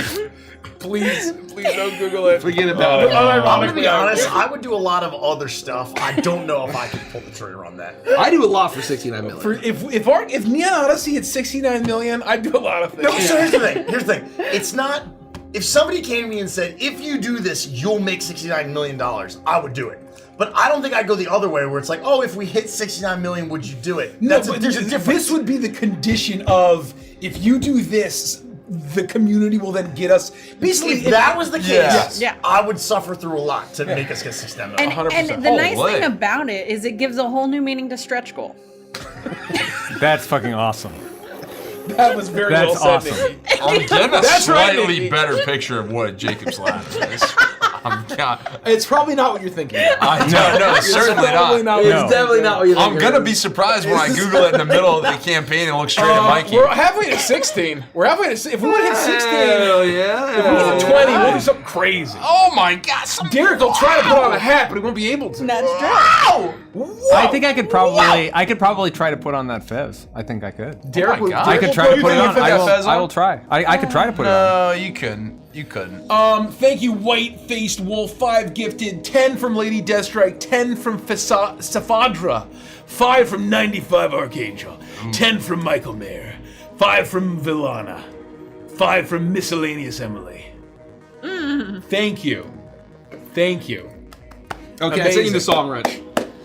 Have we not listened to this? No. When was the last time we listened to a song? We haven't done a hype train. You know what? I'm just gonna change Among the Stars song to. I'm gonna change Amogus. Amogus? Amogus? Oh, one of our commands. Amogus? Don't ask me why.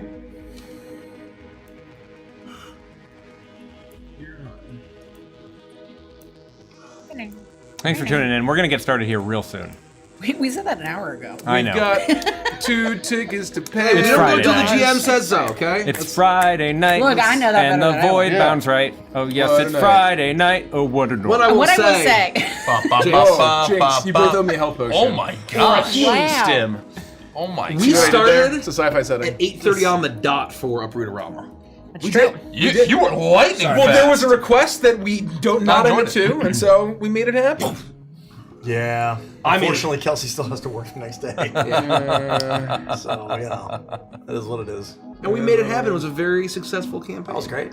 Everybody's learning a I lot was in chat. surprised. I didn't now. even think it was you that made the request, frankly. I was surprised I that thought it was- Wednesday night didn't go longer. I was prepared. I was like, we're gonna be here till like 4 a.m. Like playing and then starting a fantasy. No, what is this? Fucking Dust to Damnation? Yeah. Well, I thought maybe. This ain't Dust to Damnation. Fire rising, rest our breath away, fill the fields with the songs we borrow. It's gonna give me like thematic whiplash. I'm not ready for No, this. this is weird, isn't it? It's Yeah. weird. What was the name of the file, Michael? If you I could just check. CM Alpha Crooked Moon. 01 Crooked Moon. There it is. Okay. Derek. Well, we'll keep it going. We hit 16. Thanks, folks. Or no, we didn't No, hit 16. let's- We're on the way. Working through 16. Why don't you know what? They can donate and keep it going if they care to during the Yeah. song. Keep Oh, it for going. sure. If we get to 20, I'll try to put on a hat. So if you could pause it. If we hit 20, we'll reveal some other cool stuff about Neon Odyssey. Who knows? I'm gonna turn us down. If we hit 20, we'll let Mace look up what a Jacob's ladder is. No. I'm gonna look it up on Mikey's computer. Oh, honestly. If we hit 20, I'm looking it up on Mikey's computer. Enjoy. Incognito window. I gotta type it. Yeah, that incognito window. Incognito window definitely means something.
Calls his crown, his kingdom.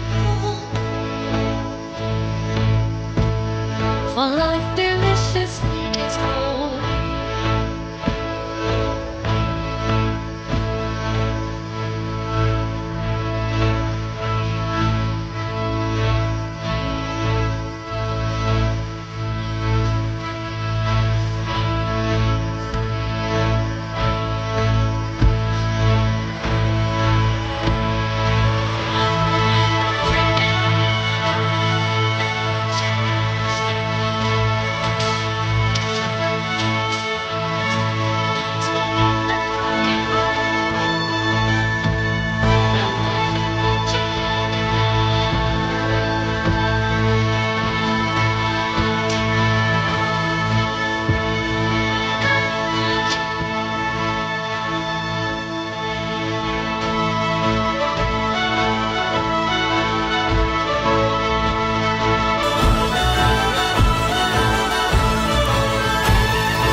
But now the din is sudden cleft.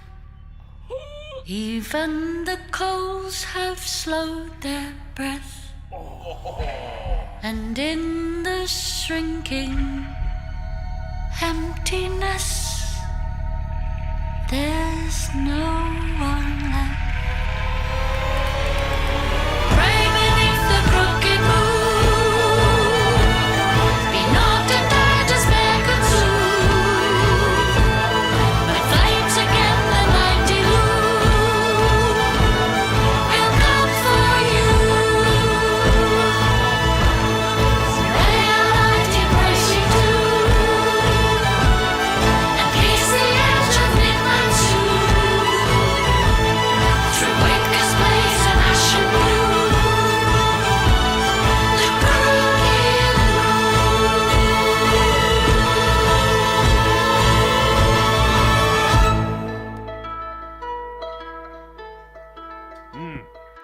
God, it feels like a lifetime ago.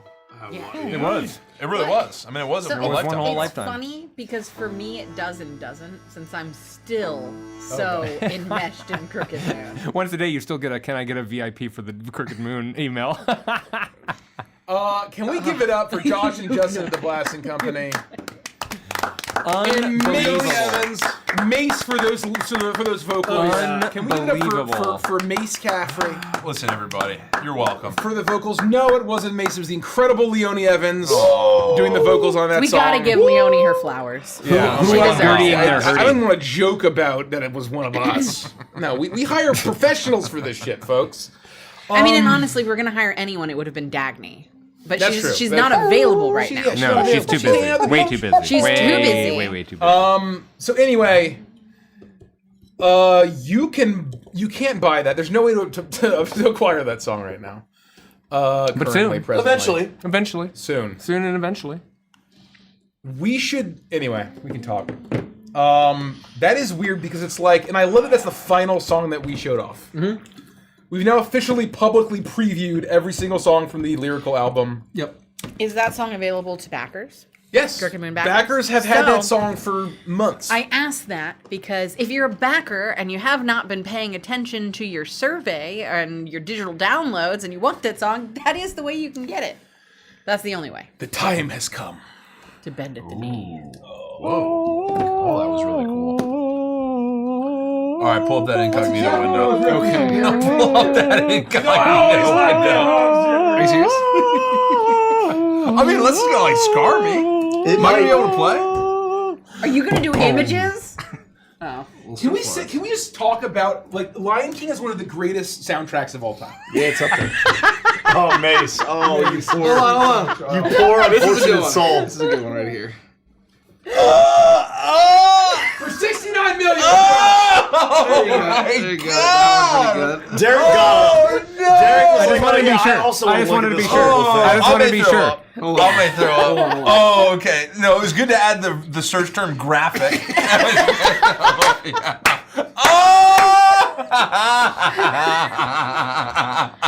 Jesus Oh, Christ, Mace. Oh boy. No! Bro, what are you doing to yourself, Oh man? God! Oh, that's just a vegetable. Oh no! Oh God! What kind of vegetable? Oh jeez, I'm never gonna trust anyone at the grocery store again. Holy! Oh my God, that's a scientific documentation of it. Oh. For $69 million, man. Oh, not for all. Now do you not understand for my all- hesitation? Not for all the tea in China. Not for all the tea in China. You keep your money. I don't know if I could do Your it. money, you I would do a lot for bastards. $69 million, and I would still be hesitant to Holy. do that. I would still be hesitant. Are you leaving? I mean- I still think I could bite the bullet. I think but we'll so be to fine. speak. All of us have to get one. Okay. Well, now it makes sense why you're saying that. Now, man, yeah, now it makes But sense. Nikki, what if we already have one? You have to get one for the one you already have. You have to get it in the other direction. Okay. One on the I'm top good, and brother. one on the Thanks for bottom. One on the top. That's great. Holy. That's great. I sacrificed for you. I would do anything for a $69 million Kickstarter. Anything for a $69 million Kickstarter. What do you think Meatloaf was talking about when he said I won't do that? I believe it was getting pegged. Really? No way. I actually think that's unironically like think the that's actual it. word? I believe that's actually what it is. Chat, correct me if I'm wrong. That guy's a I'm bitch. so No, disappointed. what a coward. Are you What a kidding me? fucking That guy's a coward. coward. Absolute If we coward. hit 11.6 million tonight. Meatloaf is a coward. This all tracks. This all tracks. This all tracks. No, he looks like the pegging type. You to be pegged? God. Yeah. Well, he made a whole song Let's about change it. the- He let's made a whole change the song topic. about it not being the pegging You know type. what, Mike? Hold on, let me just see. Did we share those things in sneak peek, or can we do that now since we I already did it. Oh, What thing? The bit link. We have species vignettes. Real answer, it was cheating. Oh, really? no. There's no way. No. That doesn't even make sense. That doesn't even make sense. Yeah. Who's meatload, Juju on real life? You know, I always like that meatloaf. That is the most amazing Oh, misspelling. that's incredible. Holy smokes, that's amazing. man. Oh, We wow. have so now we've revealed. This one's good. This I one's love meatloaf. We revealed 4 more species vignettes at this point. that's 4 so out of cute. 42. Isn't our art just the best? Yeah, really. Gotta give us to Wild Blue Studio. Wild Blue Studios. Unbelievable. Meatload. Meatload. Golly. Not a fan of pegging that meatload This is what the time had come for. to bend at the knee. It's Ghost O'Clock. I'm gonna be honest. I wish I had more of these. No, you, so many Andy, more ghosts if you want. Andy, you I only don't have. like purple. Well, there's orange There's cream. other ones. If there's orange There's cream orange in there, vanilla? Yeah. I'll definitely snag one of those. Yeah, there's You- peach. Because around 11 p.m., which is in 30 minutes, I'm gonna need one of those. You only have Oh one my heart. God. We should get started. And that's one a heart? you have one heart. Let's And get that's started. a lot of Thank you. caffeine. No, this is Let only us this is begin. only 400 milligrams of caffeine. The ghost I think have 3. Which is the daily max, is what you're supposed to have. Yeah, but I can push 800 fine. Okay. I don't do it often, so like you know. And I look, I got plenty of water. I'm hydrated. Okay. We're ready. I just, Thank you for I looking worry, out for I me. worry We've been for streaming you. longer than the theatrical release of Fellowship of the Ring. What else is new? Have we really? Yes. yeah. Yes. So, No, we have. Oh, No, yes, we we have haven't. actually. No, by like We 1 or 2 We minutes. started at like 8 o'clock. Oh, I got to do the YouTube intro. yep. We started Okay. a little late. All right. The finale of Voidbound. That's what we're playing. Everybody ready? Mm-hmm. Everybody ready for Oh, the I intro? got a bonus. I got to find Yeah, it. so Oh, yep. what happens if I accidentally take it? You don't think I will? I don't think He just commented. It was He a just taking a commented, he leak said. like Then you're good. There's 48 no way. minutes. Because It was 1 minute ago. Now no, it's no, 48 you're good. minutes ago. I grabbed them right before stream, Okay. so there's no way. Okay. Okay, we good? Here we go. Yep. Welcome back to the finale of Voidbound. We would absolutely love it if you'd like this video, subscribe to our channel, and check that bell so you never miss an episode.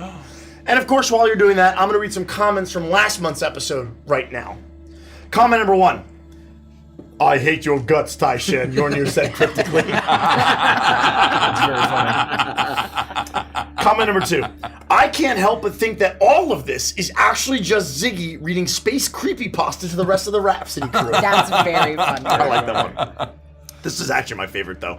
Comment number 3. Delphina calling Yornir a cryptic soothsayer the way a king calls for their court jester is absolutely sending me. So good. And then lastly, the whole sequence with Scrim and the reactor was pure gold. That was my favorite, one of my favorite moments from this whole NO campaigns. So thank you so much, and please leave a... Oh wait, Thank we got you. one more extra special comment. We have one go special ahead. comment. You didn't stop me. Final one. you almost nicked Really loving this journey to turn Vonnegut Voffaget. That was just Derek. That's Derek's that was just side me. account. I did that. That was I did just that. That posted. It was was just posted. Derek- All Derek's stream. side Derek account. posted it right before we went right on. there. That's very funny. Oh, So as my always, God. make sure you leave a comment below, and we'll enjoy them. Maybe someday I'll gather them and read them, but this is the finale. In the meantime, if you'd like to support the stream, we got a few different ways that you can do that. You can become a channel member right here on YouTube. Check out our merch shop. We got lots of really great stuff over there. You can become a patron over on Patreon. It is the only way to enjoy Avantris and Chill, especially if you want to watch it live with us. But lastly, there's not much time left for you to back Neon Odyssey at neonrpg.com. You're going to want to make sure that you go over there and get your pledge in there as quickly as possible and get something physical. Because if you do, you'll be eligible to receive the amazing Retro Vice Sharp Edge Resin Dice. And you can only get them if you back during the Kickstarter window and get something physical. They'll never be reproduced ever again. We're never selling them. There's no other way to get them. So become a backer of Neon Odyssey, get something physical, snag your Retro Vice dice, and help make history. Thank you. Take it away, Derek.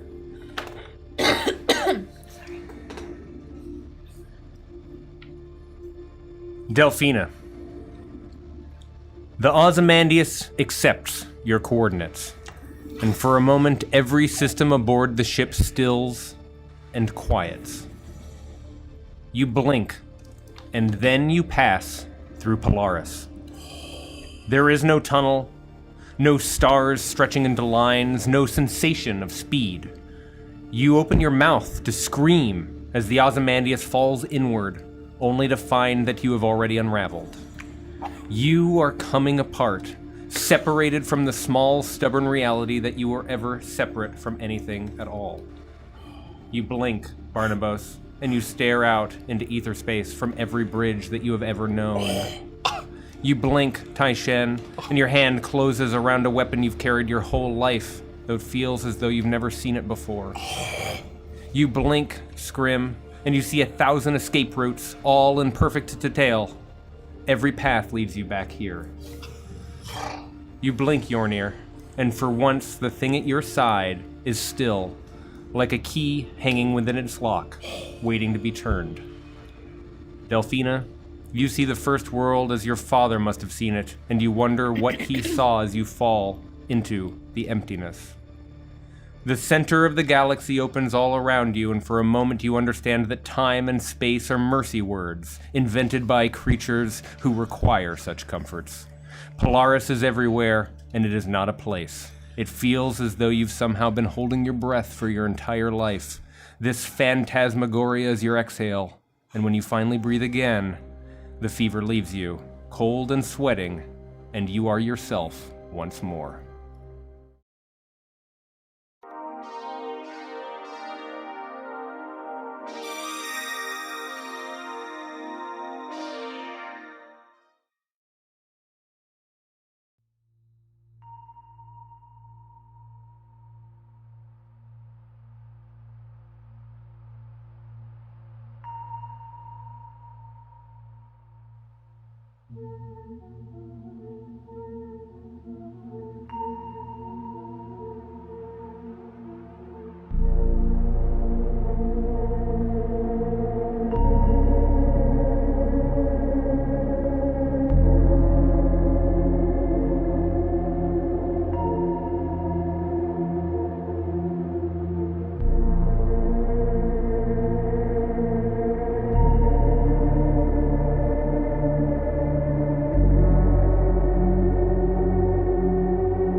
You slam back into your bodies and find yourself on Earth, on dirt, on what feels like a wet and spongy floor.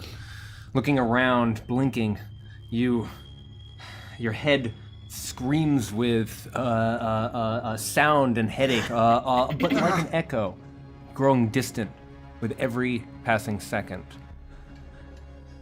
Surrounding you as you open your eyes and look around, there's light, color, and you realize that there's foliage all around you, vegetation. There's twisting branches of leaves and fronds, all of them duplicated in a myriad of strange shapes, the likes of which you've never seen before. And you begin to realize that you're all 5 of you together. Looking around, you can see others starting to sit up. You feel that they are whole again. How much time has passed? Where are you?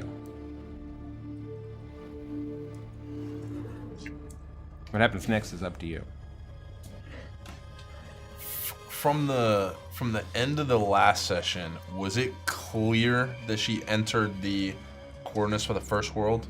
Absolutely. You remember that she went on the comms, and she, Delphina, communicated with Barnabas and Scrim on the other side of the ship, the Ozymandias, and gave them, transmitted a number of funds to the crew's account, to the account that Barnabas and Scrim were so excited to see bumped. But then you watched in the navigation room as she punched in not the coordinates to a nearby world or even back to Port Crozer, no. You watched as she punched in the navigation data that led back to the first world. And that is when your mind turned inside out.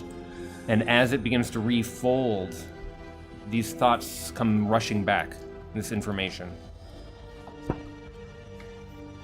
So we were on the navigation bridge of... We were. Yornir, They were. Tyshen, and We were in Delphina the were on the hallway. navigation bridge. They were where the Ozymandias And you had was. just finished the conversation with Calypso. Tyshen The Calypso. and Barnabas as they were on the other end, where you first entered the Ozymandias. Of the other end of this ship, they had just communicated that the Calypso had managed to escape. Barnabas, in his panic, attempted to detonate the ship, but was unsuccessful. And now we're... Is there any ship around us, if we're all together? Make a perception check. Oh.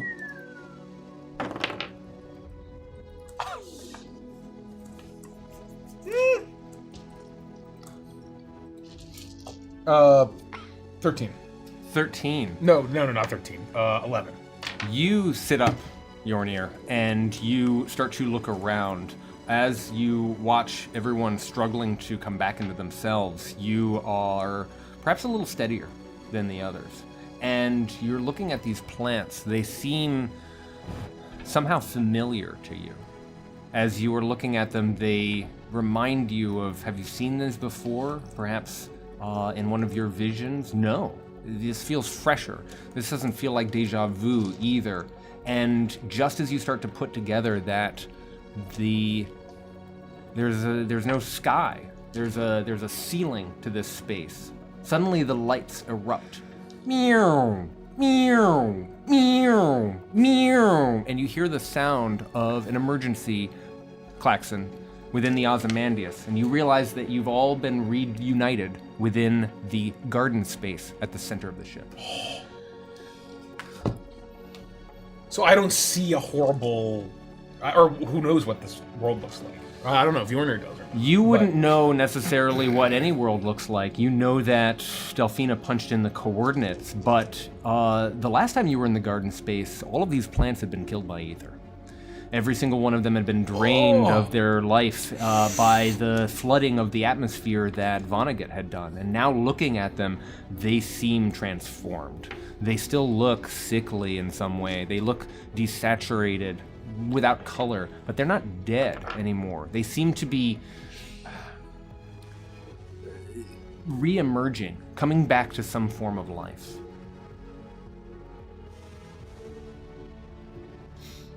I'll sort of stand up and I'll look around and I'll see that something has happened. And we sort of witnessed what Delphina did, which we did. You didn't see that. No, we did not. And I will I will say the pilgrim completes her journey,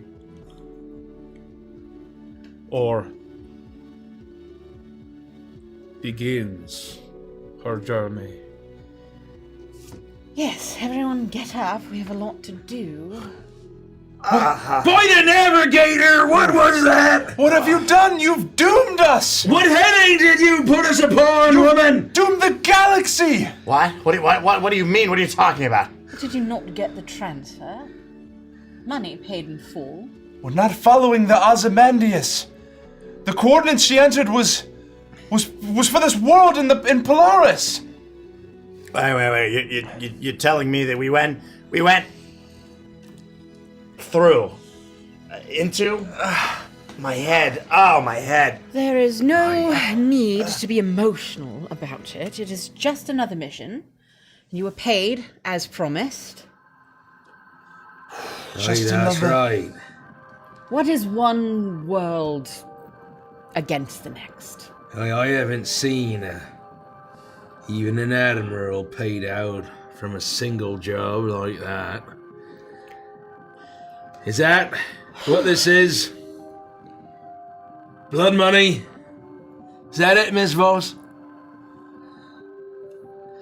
I want to find my father. You agreed that you would help me find him for an additional fee, and I've paid it. That I did. The timelines are not as agreed upon, but as I'm sure a captain like you knows, you must take the opportunities when they are provided to you. The Calypso sails to a port filled with monsters. And we went in the opposite direction to chase your father. We've doomed wherever that lands. And if it spreads. Oh, that's definitely not good. Yeah, no, that's bad. That's real bad.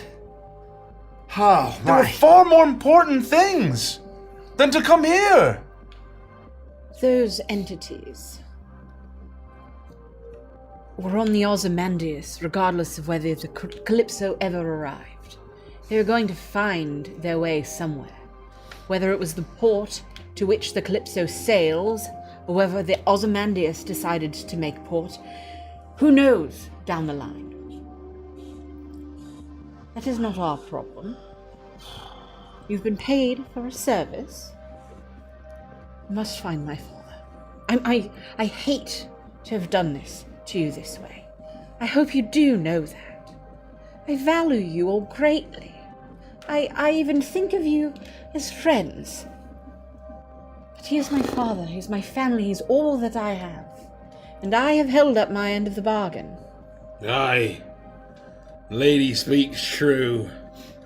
The Calypso was beyond us. Before this heading was our destination. You do not comprehend the path on which you tread.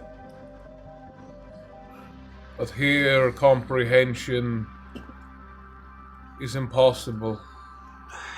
Pass. Oh, God. Listen, I've experienced a lot of horrible, horrible shit in my life. But that? What the fuck was that? Yeah, I felt like I fell apart. 1,000 times. I've never seen anything like it. Felt anything like it. Yeah, I think I'm gonna be sick. Do we even know where we are? Given the circumstances I've put all of you in, I think it's only fair that I am a little more honest with you than I have been. My father was a brilliant man, absolutely brilliant. And he was in search of the first world. The world in which an original species, the eldest species, created the galaxy. They sang it into existence, the song of creation. He believed that if he could find that species, that it could change life as we knew it. Untapped power would be presented to those that could find it. And in his research, he came to the conclusion that that world lay just through Polaris. Many attempts have been made to enter Polaris. Whether they were successful or not is unknown. But none have returned from the attempt until the Ozymandias. Until this ship. How could I pass up that opportunity to follow him, knowing it is possible? I believe the coordinates that Vonnegut gave me, that they would bring us to that first world, the world in his research. I believe that that is where we are. That we have, this is incredible, we have passed through Polaris. Just so that I'm on the same page as you, I just want to make sure I'm understanding this. You think that we know, or you know, or have knowledge of the literal beginning of everything.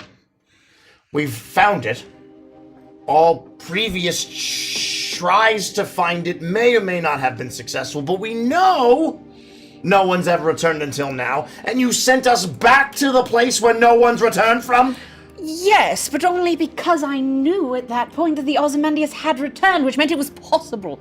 Scrim, you see, it is possible to arrive into Polaris and return. But none of its crew returned.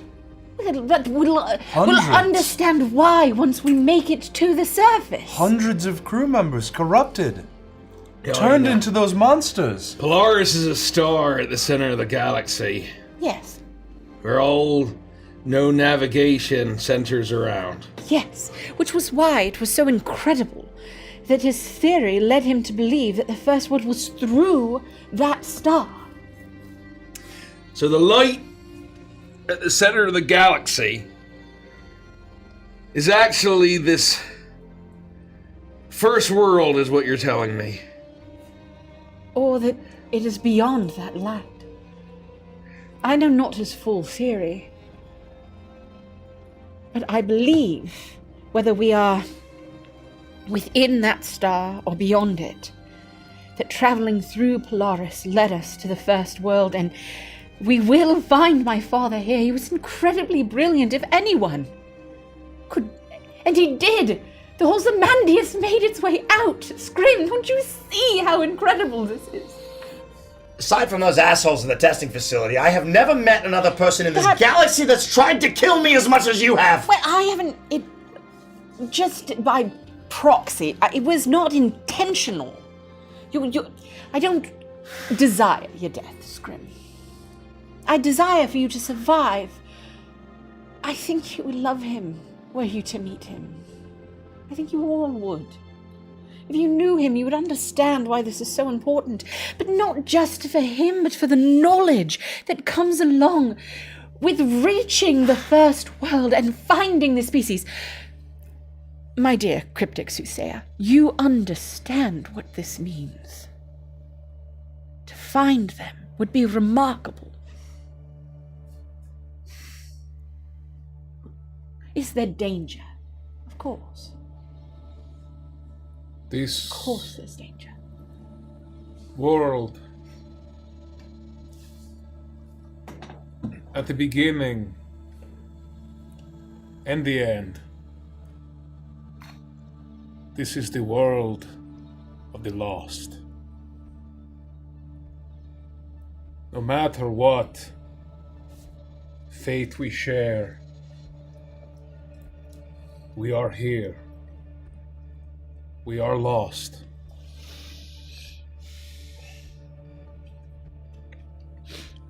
There's a groaning, creaking sound. Something that shouldn't be on a ship this size, with its gravitation being what it is. And you're all shocked. Is it the feeling of still reeling from your experience of passing through Polaris, through the center of the galaxy? No. You rock forward, and you can feel that the ground beneath you seems to be swaying as though under a tremendous force. Back and forth, the alarms still sounding, the lights still flashing. Does it sound? Is the sound reminiscent to Barnabas and I at all about it? Like potentially the ship being ripped apart.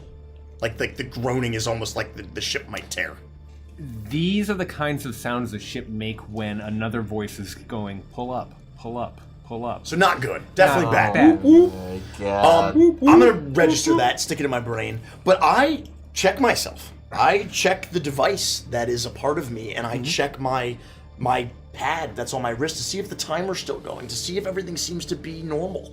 I want to make sure that I am still whole after this horrific unmaking and remaking thousands of times, infinite times. I'm not going to make you roll like investigation or perception. You know where the things are on your person and where they should be. And you are able to feel that you are uninjured. Functioning. You are functioning. You look at your device and it appears to be whole. You look at the extremely precise timing measurement tools that and the instruments that are on your bangle, and as far as it's concerned, almost no time has passed at all since the last time you checked. It's been minutes. Doesn't certainly feel that way. But then you also notice a little bit more. You feel, even though you're sick to your stomach and your head still pounds, almost as though you've just woken up. And I will let you all know in this information that you've all experienced the benefits of a long rest. Oh shit. That's not good. That's big. I mean, I like it though. No, that's I like like the it. teacher being like, you can use open book test. That's never a good sign. Yeah. It's like in a level when you find all the weapons and ammunition. Well, okay. All right. Mr. Yornir, Yes, Captain. it is us who are truly lost. Is that what you're saying? Us? The crew, you mean? I don't know anymore, Mr. Yornir.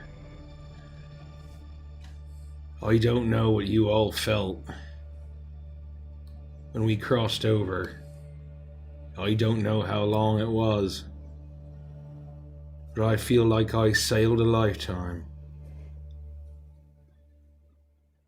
I was standing upon every ship that I ever served on and sailed on. The Rum Runner, the Nymeria, the Merlin King, the Laughing Storm, the Ironborn, the Black Alley, the Crow's Eye, the Ruby Claw, the Lady Shell, the Calypso. And every single one, I gaze at the horizon, that infinite horizon. And I feel like now was that Polaris I was looking out as a boy. Even then, Did you feel like it was happening all at once?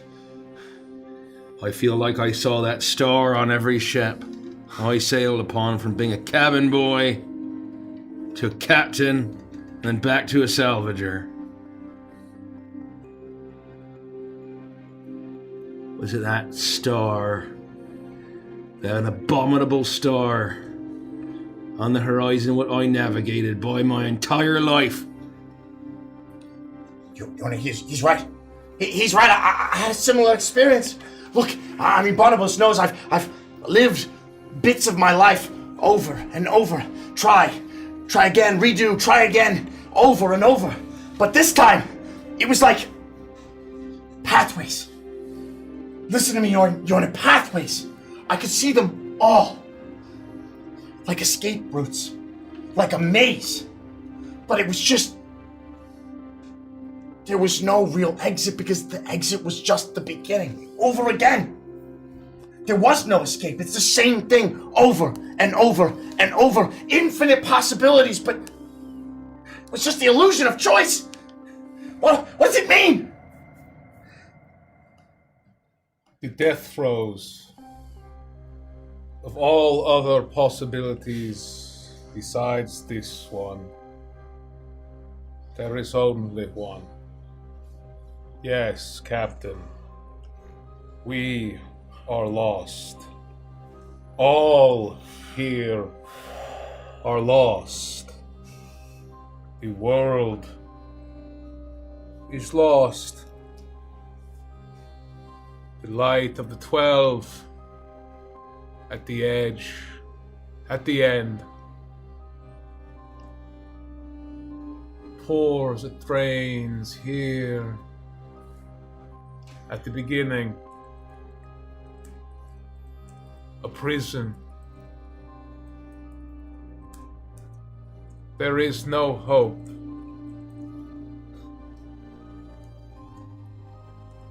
We are trapped. There's another stomach-dropping moment All right. as the room beneath your feet shifts and seesaws back in the other direction. Each of you have to take a few more steps to balance yourself, save for falling over. God. Well, I, for one, do have hope. Ozymandias returning gave me hope. Meeting the four of you gave me hope. If anyone can survive this, it's a Voss. My father knew what he was doing. I have to believe that. All right. We've been paid handsomely for a job like that, Mr. Stubbs. Let us see it through. Services rendered as promised and shaken upon. Do you wish for hope? No, Mr. Yornir.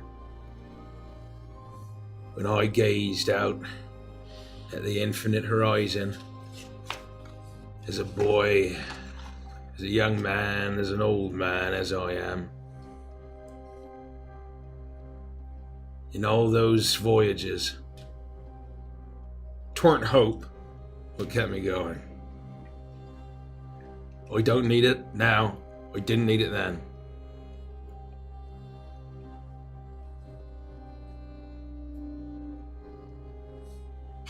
You, or you. Do you have hope? Do you wish for it?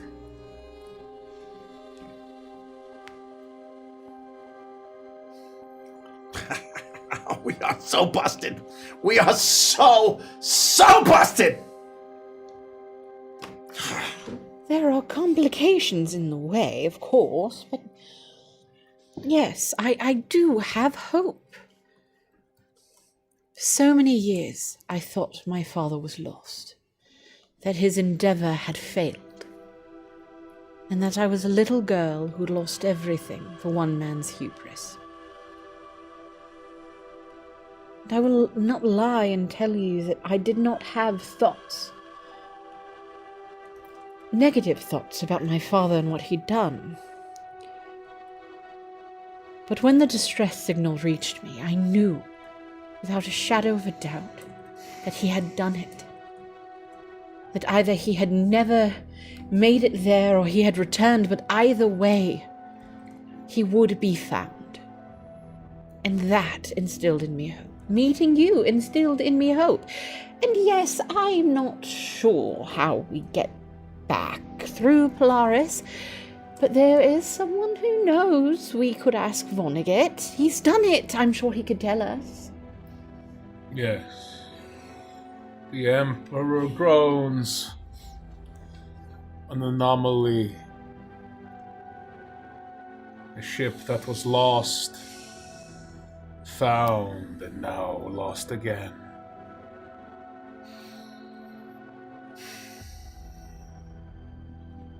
Yes, Mace, you have a question. Before this, you said that the harmony felt dim to me. Can I sense the harmony?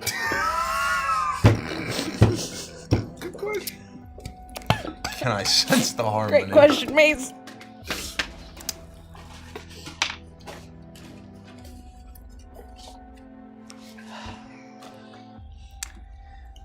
As you know, the harmony suffuses the entire galaxy.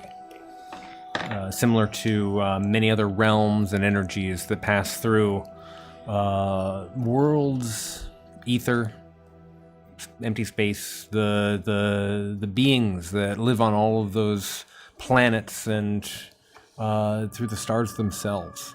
And for your entire life, even before you tried to make peace with yourself and with your youth, you've felt the presence of the harmony. Here, you feel only silence. I knew the second the answer was long, I was in trouble. Okay. I'm an adult. I've composed myself. What's done is done. There's nothing we can do except survive. Deal? Absolutely, and given your proclivity towards notes and financial gain, being able to return, that is priceless. The knowledge you would return with, what I gave you would be a pittance compared to what is before you when we make it back. And I know that right now it feels scary. It will be worth it in the end. Nothing that was worth it was not difficult.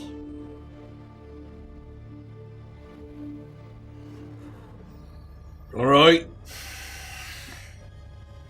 For the love of wealth, Mr. Stimes. I mean, at this point, what do we have left?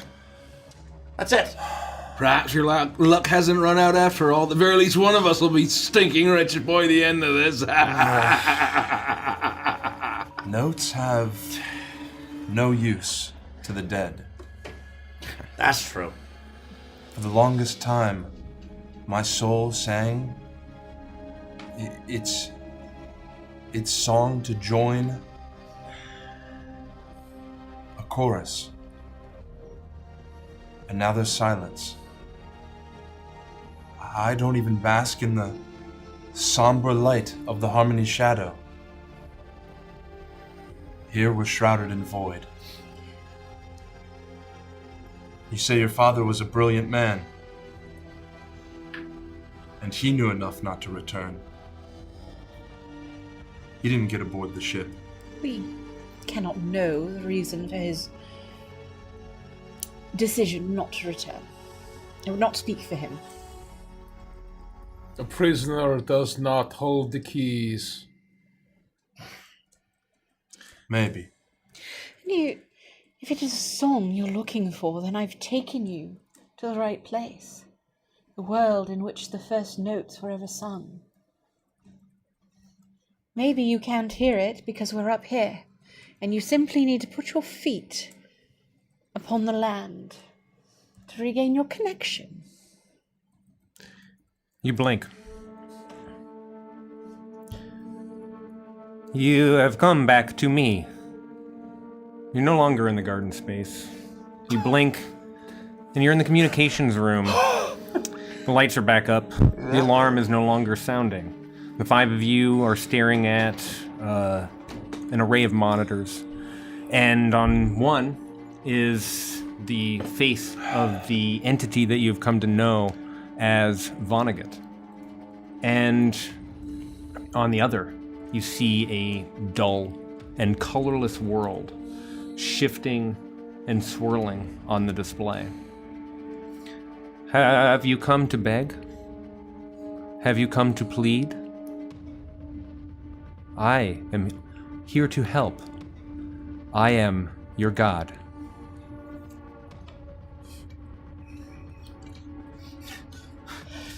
Good day, Vonnegut.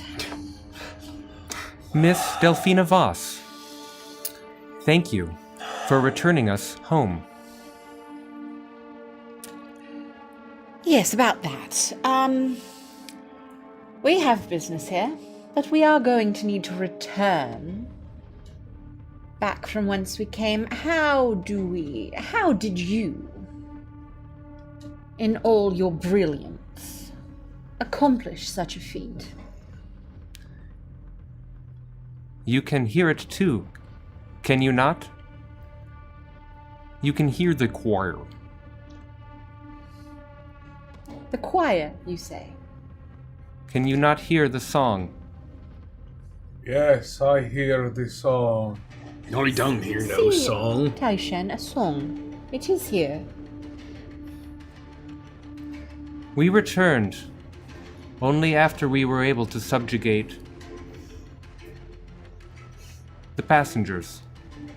Only after we were able to capture them and return them on board with their precious cargo. But it was only through a fantastic energy provided by the eldest that we were able to power the engines to return back through Polaris and back to the edge of the galaxy. The eldest, you say? Creatures native to this world? Yes, And they have the power necessary to propel us back through Polaris. we must return so that we can spread the void. Well, we have our answer there then, don't we? We just need to make it to the planet proper and find these eldest, procure the power source from them, and then, when we're ready to, return back to the Ozymandias and use it to make our way back through Polaris. Simple. Straightforward. The choir. Does that relieve some of your fear, hearing that there is the song, the choir? The song of creation from the eldest is not the harmony. Oh. I don't hear anything. Do you hear anything? No. Captain, do you hear anything? Do you actually hear something? You're fucking with us. No, I just hear the whirring of this foul devil that stole my fucking ship. It is everywhere. Within me, within you, here. But not beyond the stars. A songbird in the cage. My destiny, our destiny. The choir. Miss Delphina Foss, Yes, Vonnegut. I can show you. You I can show you the frequency to find this extraordinary fuel. What you need. Oh, that would be lovely, dear. It is here. Simply scan it, and you can watch as the display of the first world, this nameless, unknown, eldest world, vanishes, and a number of telemetry readings show up, different algorithms, something that you'd be able to copy onto your scanning device and follow if you so chose. Oh, absolutely. I'll pull out my scanner and try to and download the frequency. You're able to pull the data down into your communication device. There you have it. I look forward to your return so that we can make our way back to ether space and continue to spread the void. Well, yes. We are going to have to address the situation in the room, but at a later date, I feel. But and we have the frequency. We will be able to get the power source that we need. So I do hope that alleviates some of your fear. I know.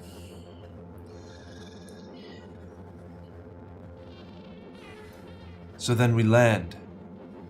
We find this power source, we bring it back to the Ozymandias, and we leave. We have to find my father, of course.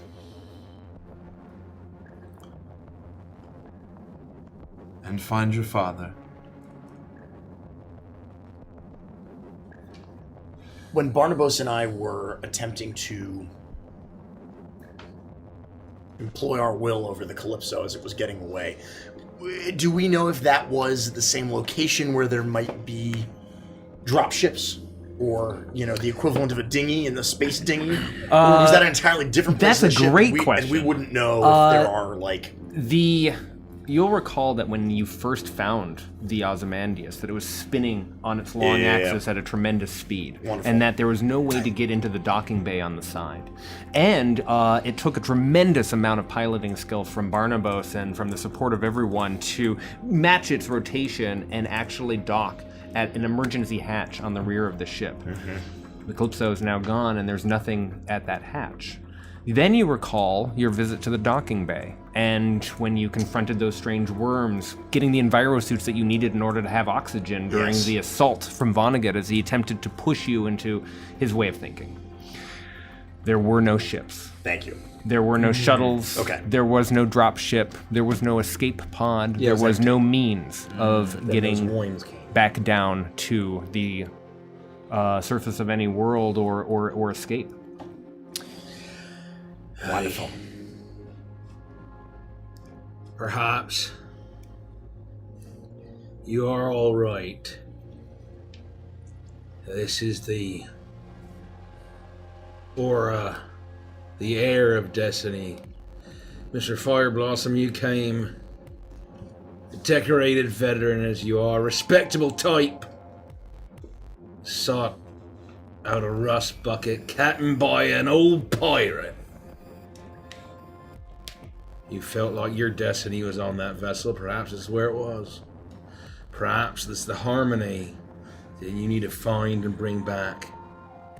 There is harmony in a single soul, is there not? Mr. Jade Shell, not Fire Blossom, Jade Shell. I believe so, Captain. As separate as I feel from the harmony here, its song still lives within me, as I feel it in each one of you, individually. Severed from it, you cannot take it from within. Well, all right. Perhaps that's why you're here. And I don't hear no song, but I have heard the singing.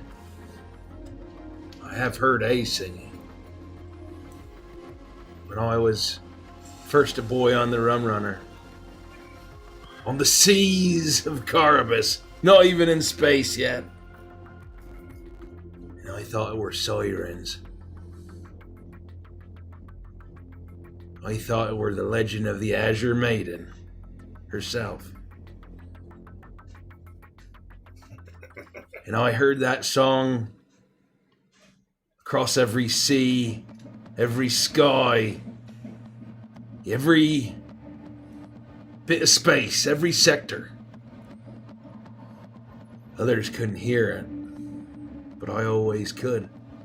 Perhaps I was going mad. Maybe I am.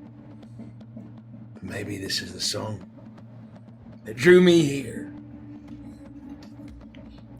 And if not, perhaps my aura of destiny is being richer than even the wealthiest nobles of the Cavalon Empire.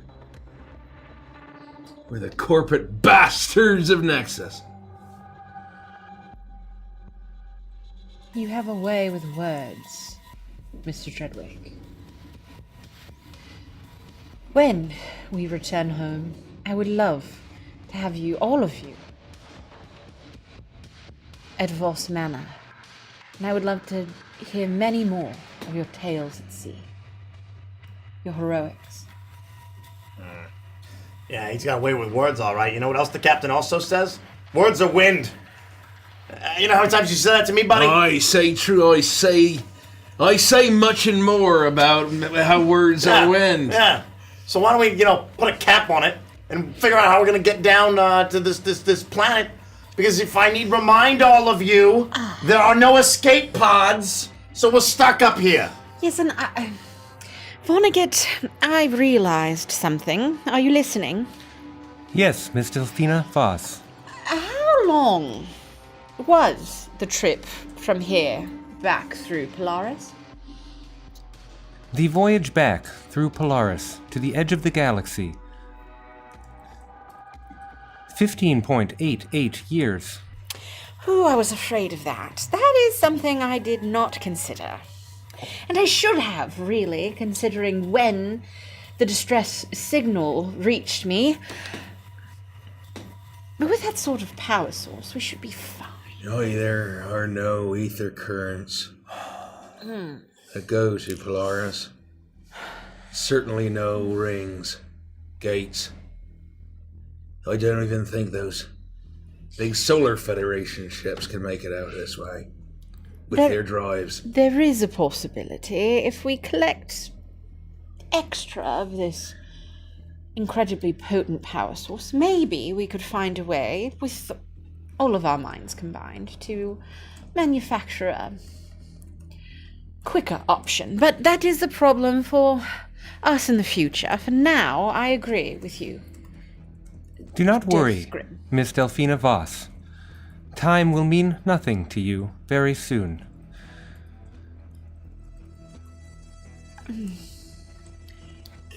Do you care to expand upon that statement, Vonnegut? As I have stated before, you will be changed. All of you will be changed. We will join. And when we do, you will not be so impatient, for we are very patient. I think I can help with the lack of transport. I can hear their song. Let me see if I... His face freezes for a moment. And then the expression changes to one of confusion. In all of the time that you've seen this face, it has only ever looked calm or confident. Then his image... His image tears across the screen in pale horizontal bands, and for an instant, there are many Vonnegut's faces on the monitor. One smiling, another screaming, another staring blankly ahead, and one reduced to a smear of light and code. His voice comes through in fragments layered over itself. I can hear, I was promised, God, God, God, God, running. His voice collapses into naked terror, and the monitors implode, showering all of you in thick glass. Then, in the still darkness, you hear a different voice.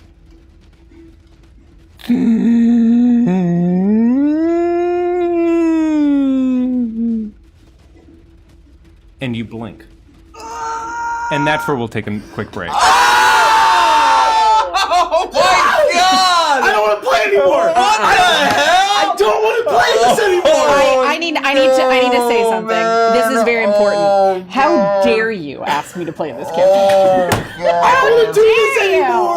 What the hell? This isn't fun. I mean, remember when this campaign was fun? Do you suppose we blink and not end anymore. up on a beach? Do you suppose we blink and Yeah, we're we in played. Primar- He didn't we're say in where we are. He Prismara? didn't say where we are. You all wake up to Prismara. Thank The God. hot You're sun playing- bathing down upon you. A cool pina colada in one hand. Derek, Anyway, the campaign's over. Derek, that Yeah. broken AI voice right there was fucking insane. Thank you. I love that voice. really good. Oh, I'm gonna miss it. No, it's been amazing. That one in particular was insane. Thank you. Holy God. That's very kind. Fuck. Let's put on some cheeries some to chill. get Oh some my to get God. some chills. Man, hold on to your butts, folks. I unfortunately didn't bring any extra underwear, You're gonna need so I'll be back. We really need to replace these chairs. That's all I'm gonna say. God. Don't cheers listen for to less, this trying not to sleep. sponsored. Why would you be here if you're trying to go to bed? Disaster. No. Turn the volume up That's and dim the lights, unbelievable. because we've got Voidbound. Oh man. We're gonna answer some Patreon questions while we take a break. Well, just a brief bio break. We can refresh our beverages. Yep. I'm gonna refresh the questions post real quick.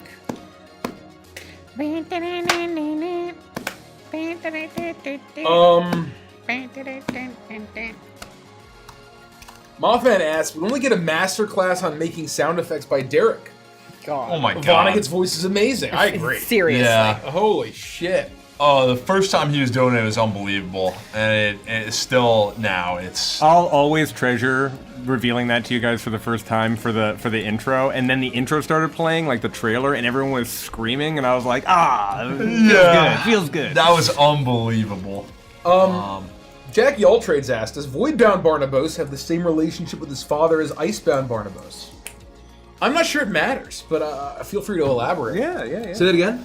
Does Voidbound Barnabas have the same relationship with his father as Icebound Barnabas? Nope. Nope. There you go. Useless Goth Thembo. At some point, will there be a release of a full version of the Voidbound opening? If not, will it still be released separately like the other NO campaigns? There is no full version of the Voidbound opening. There's no full song. The song that you hear is the full song. We will get it on streaming platforms at some point. Hopefully soon. But with what time? And we need a cool thumbnail. And I think I need to think about what the thumbnail would be. It wouldn't be like the logo, right? I don't know. But yes, eventually. There's lots to do. Yeah.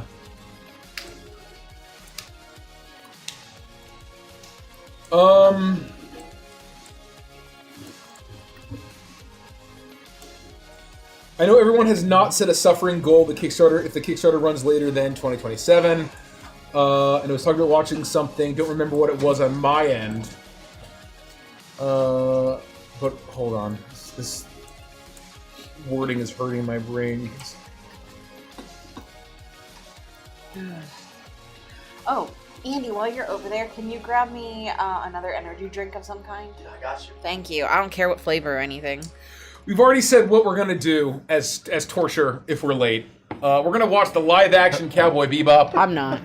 We're gonna start with 2 episodes, and then for every quarter we're late after that, we're gonna add 2 more episodes or one more episode. I gotta take a One look. more So here's episode. the One more thing. episode. I will suffer through it with you guys if I finish Cowboy Bebop before then, but I cannot watch that before I finish actual Cowboy Bebop. You need to finish. You definitely need the context of the show first. I just fear that come Thursday of next week, I will never have a moment's peace again until after, like a year after it's fulfilled. So, Lost Sauce. Will Legends of Adventures and Critical Role collaboration be possible in the future? And has it maybe been talked about at some point? We basically kind of had one. We did a whole sponsored Dust to Damnation campaign, or I guess Daggerheart campaign called Dust to Damnation, where we play their system. And so I would call that a Critical Role collaboration, kind of. Yeah. In terms of whether any of us are going to be members of certain streams, that's not really our thing. yeah. Maybe one day, never say never, but you may have noticed that we kind of, we obviously live on opposite coasts as well. Oh yeah, the first 2 episodes are pretty rough. Yeah, they're pretty rough. They're pretty rough. That's horrible. You know, that's a great question. Is Mikey okay? No, I'm really angry, So and I mad. I'm really mad and upset. I have a heavy Italian Neanderthal-like brow that when I'm focused on important business, it looks as if like I'm upset or angry. Especially the camera angle that you're at, it looks like this, but it's just because I have a very... You know what I think would help? I have a heavy brow. If I put eyeliner on you. I think I can pull that off. You could definitely pull off eyeliner. I did it for the Renfest when I Yeah. went as a pirate. And I did it was for LARP. considering when I was taking singing It was pretty lessons, good. and we I'm were just like, gonna, I was I'm just thinking gonna about be doing honest with you whatchamacallit. here. The men at this table are very hot with eyeliner on. So There you go. I've never seen Mace, but I can imagine it. Oh, I can imagine it. Nikki, you were such a style icon. Where do you get your Okay. shirts? Someone's a liar. All of my shirts are from Torrid. So Torrid. that's where I get all my clothes, is from Torrid. I don't know if you knew the one It's closed. Closed. Yeah, I made a trip over there to grab something, and I walked up. I was like, wait a minute. I was so upset. I was like, oh my god. Wait a minute. That's the now I have to do online, which is terrible Well, because you I could can't do try Frederick on. or Columbia. There's one in Frederick and Columbia? I didn't know that. Yeah. When I heard that, I was like, oh my god, are they all closed? And so I just did a quick Google because I was curious. And I think that soon they will all be closed. That's my thought. Hobo in your basement asks, question for Andy. Since you've been having such a blast with Elden Ring recently, have you thought of playing Bloodborne? I swear to God, if one more person asks me this question. Oh, really? About Bloodborne specifically? We have to get a capture card and a fucking video game. We like have the one though PlayStation now. thing. I'm not doing it. I will play that game when it comes to Steam. That's my thought. And if it never does, I'm not playing Bloodborne. You know what? I'm not mean. I'm not point. trying to be mean to this person specifically. I have gotten this question, no joke, like 100 times. We share the exact same and philosophy. so I try to say it. I talked about it on every Elden Ring stream that I've played. I would love to play Bloodborne. It's been on my top gaming list for forever. I'm not doing the capture card thing. I played it when it was on PlayStation. It was It's really apparently good. Elder Gods. I think Maybe everybody would I'll love do it. Yeah, feel free. Because I have the capture. Feel free. I have the Evantress capture card. It is easily one of the greatest Souls-likes or Soulsborns, whatever they call them. Soulborn. I would be bad at it. I'm not Absolutely gonna play incredible game. I played with capture cards in the past. It is more trouble than it's worth. Not a fan. I will play it if it comes to Steam. Good luck. Yeah, Maybe it one probably day. won't. Maybe I'm one not day. banking on it. Well, I mean, Well, look, it's been out for so long at this point. they're gonna come and be here. stupid to not do it. I They agree. really are. There have been times where that still has happened, right? There are other famous games that have been locked behind. Tomb Raider for the longest time exclusivity for a was long locked time. to PlayStation. God of problem War is was locked to PlayStation. Sony paid for it, right? So Right. They paid for the game to be made, so it's up to them. And they're like, oh, well, people are still buying the PS4 or whatever to play it. PS5. Yeah. I For hear ya. me, I considered it, but I just hate the PlayStation controller. I can't do it. Well, And so I use a PlayStation controller when I play Elden Ring. yeah, plenty of people do, right? So I use an Xbox controller. Yeah. But for me, that's another hurdle, not Right. just beyond the PC. 100%. I cannot stand the PlayStation controller. I like both the controllers, Me to be too. honest. I've had both. I've The one I don't like is the Switch controller or the Nintendo Well, controller. yeah, I think because it's just so chunky. Like it's hard. My hands hurt after a while using it. One more, Derek? How you One feeling? more. One more. One more. One more. If you've got one at hand, Hold on. then we'll get back into it. It.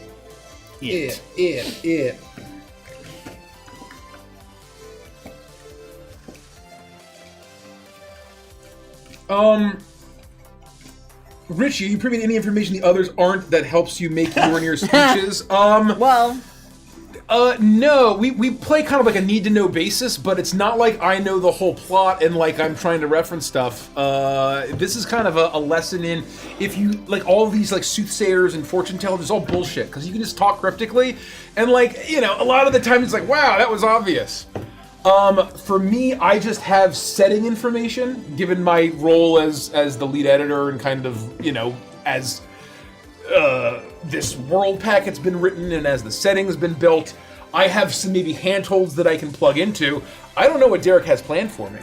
The other thing that's really important is Yeah. that I listen to my players, and so when cryptic shit is said, I can be like, Jot that down. Yeah. Write that down. Yeah. Reward that. hey Andy, is there another pencil over there by chance? I keep stealing maces, and I feel bad about it. I should have a second one in my Because mind. I'm just gonna waste your eraser. Thank you. And so if there's super important kernels that I need to know as Jornir, then, and this is true for any campaign, just like with Curse of Shridanya, if there was important Clayton stuff to know, Nikki going made to sure get I the knew. brain If there was I important made sure. Sarnax stuff to know, Nikki made sure Sarnax knew. Or just a Well, and that philosophy what's- still exists. what's also great too Exactly right. is they would come to me, and I know that this has happened with Derek, I'm sure, where, you know, during Curse of Shridanya, Mikey came to me and was like, I have this idea. What do you think we can do with this? Okay, that's great. I love it. Let's make it happen. And so, like, it works both ways. yeah, it's a rare day when we're not talking to each other, talking as a group, and having priming the canvas conversation, laying some foundation. But I got a lot of secrets up my sleeves, as you just witnessed. Yeah. Can we get a tutorial of how to be cryptic like Yornir from 97 Pieces of 8? So as I basically just said, I think the tutorial is lots of allegory, try to find cool thematic ways to refer to things.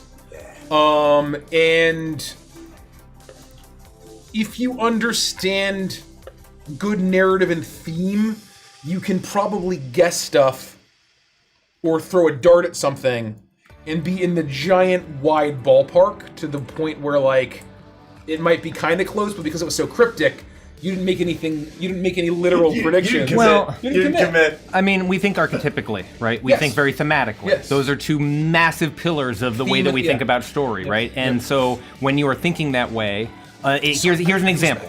I'm gonna play brave tough guy.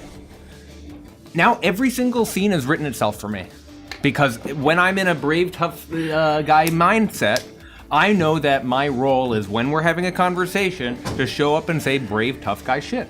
And that feeds itself. Now, obviously what we're doing has more texture, more layers, right? But at the end of the day, if you have that archetypical kernel, then it becomes a lot easier. We have warrior over here. That's a good keyword that I would say that matches what Taishen is trying to do across this very short little campaign. And when Taishen approaches a problem, he's thinking about when and where to keep his sword sheathed or not. Exactly. Is that a sex thing? I was not gonna say it. I was like, I'm gonna keep it to myself. It depends on if you look up the etymological origin of sheath, Andy. I will not. Yeah, we've looked up enough Yes, weird actually, shit. that's a really good point. Kyle's Demon says, Rich is doing a great impression of the Sphinx from Mystery Men. I was actually going to make That's that exact awesome. comment. That is Great very movie. funny. If you Great think about movie. It, there's a lot of times that Yornir is saying perfectly normal things, but he's rephrasing, reframing, and recontextualizing those very normal things. The Sphinx from Mystery Men is a perfect example, but that's like a comedy version of you doing like a very serious thing. Yeah. Right. And there are elements where I'm, 'cause at the end of the day, this version of Yornir can't just have a conversation. Right. And so if I'm trying to contribute, it still needs to be weird, and it comes off a little sphinxy, probably. In a good way, not like a goofy way. Yeah, I exactly. can't remember where I read this. Also, it was sometime in the last few weeks, but there was some director or book writer, or not book writer, but like producer or someone along these lines, and they were like, you know what the difference between a comedy and a horror is? The music. That's very funny. That's very funny. And I think one thing that I will say, right, is like, this is probably true for everyone else around the table, is that I know why Yornir was on the ship, was on the Calypso, right? Like, I know why he was on the crew. I know what his personal goals are, just like anyone would as they make a character, and that is helping inform and color and add context to the things I say. All right, as soon as Mikey gets back, we Yes. will blink, as they say. It's easy to And do it. wind up on I Chris also have Mara. to be- Also, I'm going to get in front of this question right now because I can feel it. I can feel the question happening. It may have already happened in chat. It may be happening in the Discord. I haven't seen it yet. Or it might be happening on Patreon. But if you're wondering if Blink was influenced by Doctor Who and the very, very most famous, one of the most top 3 episodes and where that's coming from, no, it is not. Absolutely not. I adore that episode. Don't get me wrong, it's one of my favorite episodes of any television series ever, but I dug a little deeper, and the origin for why I'm doing the things that I'm doing and how I'm doing it is a very personal, different thing. I would have never made that connection, for what it's worth. I do think it's worth you addressing that. Thank you. Because I do think that somebody eventually would have said something, or that they haven't already, but I never would have made that connection. It doesn't feel like that episode either, because it's not like to me the you Blink is more of just a language unit. It's not like in that episode that is the whole key of everything that's going on, right? It's not, this is just a. Jackie Altrades asks, only Mikey and Derek. The rest of us can fuck right off. Does it say that exactly? That's what it says. Wow. You fuck right off. You are not allowed to answer. That's really brave. How could you? I think How did they know it was gonna get read? Hold on, I think everyone except for Mikey and Derek should answer this question. I love that. I love Have that. you Do ever it. played Dredge? Parentheses, nautical eldritch horror, great game. Rich? Well, I have a very I will strong... say it's on my Steam wish list, and I would love to play it. I have a wonderful, wonderful answer for this, but I'm not allowed to say. You were specifically not asked, I know. Andy. No, I'm not gonna- How dare you? I'm not gonna say it. Fuck off, How Andy. dare Derek you. and Mike, What what's your about answer? you? Do you have an answer? I don't even know the meaning of the question. Okay, cool. Home rumph. Oh. I don't have an answer either, but it doesn't matter because nobody wants to hear what I I've heard think. Dan talk about it. That's all I know is Dan Dillon's mentioning of it. That's the only thing I know about so it. much better. I've watched the teaser. I've never played. To answer the question. Wow. Wow. You guys would just love to know what I You're was not gonna allowed say. to. I know. You No. would love You would to love know. to. You're not allowed If to only you answer this asked. question. No. You Sorry. shut up, Andy. Sorry, this is Andy. not for you. I know. I guess I'll just go fuck myself. That's what they asked. And eat they and asked you to die go do that. in the game, of course. I can't wait to way. drive the sparrow off a cliff. You tonight. played Dredge, Dan, and there's a question from Patreon. Yeah. No, about Dan Dredge. can't answer because Yeah, Dan, Dan- you Oh, yeah, can't you can't answer, answer, Dan. sorry. You're not allowed to talk about Keep it. your opinion If about you answer Dredge to Dan, you're yourself, banned. Dan. Banned. Dan is banned. Dan the Dan is Band. We were just talking about Dredge. I believe all he- I know about Dredge is from what you've mentioned. That's all I know about Dredge. Although it sounds He's very cool. spoken very highly of it. No, It's on my wish Dan. list. Dan answered. He said No, it's freaking he great. answered. Dan. Freaking great. Ban him. Dan. Son of a gun, So Dan. cozy. Oh, he's dude, he's son of a- continuing. So He's cozy. I didn't want to Just do this, fishing. Dan. Just fishing. Nothing It else. hurts Nothing me else. more than Nothing it else. hurts. Yeah. It's a cozy fishing You game. made me do this. It's very cozy core. Okay, let's All get right, back with to that this. song Really fucked up transition, my I'll phone. pause. Yeah. Buttons. I think my phone's in a different language now. And Jackie Altrain says, I didn't mean it as an insult, but I do now. Yeah. Don't you dare answer, Andy. I swear to God, if you fucking answer this question, I'm gonna be so mad. The sparrow yearns. Oh my god. Oh my god. A direct threat to me. Jeez, from Dan.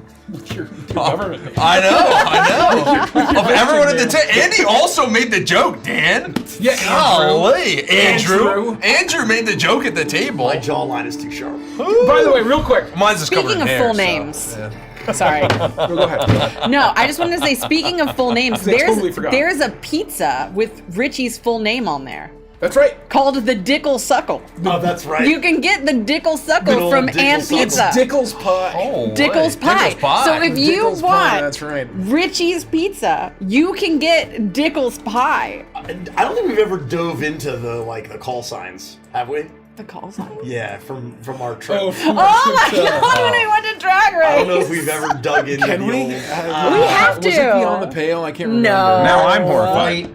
Some of the names are a little too cheap. They were I would say Beyond the Pale.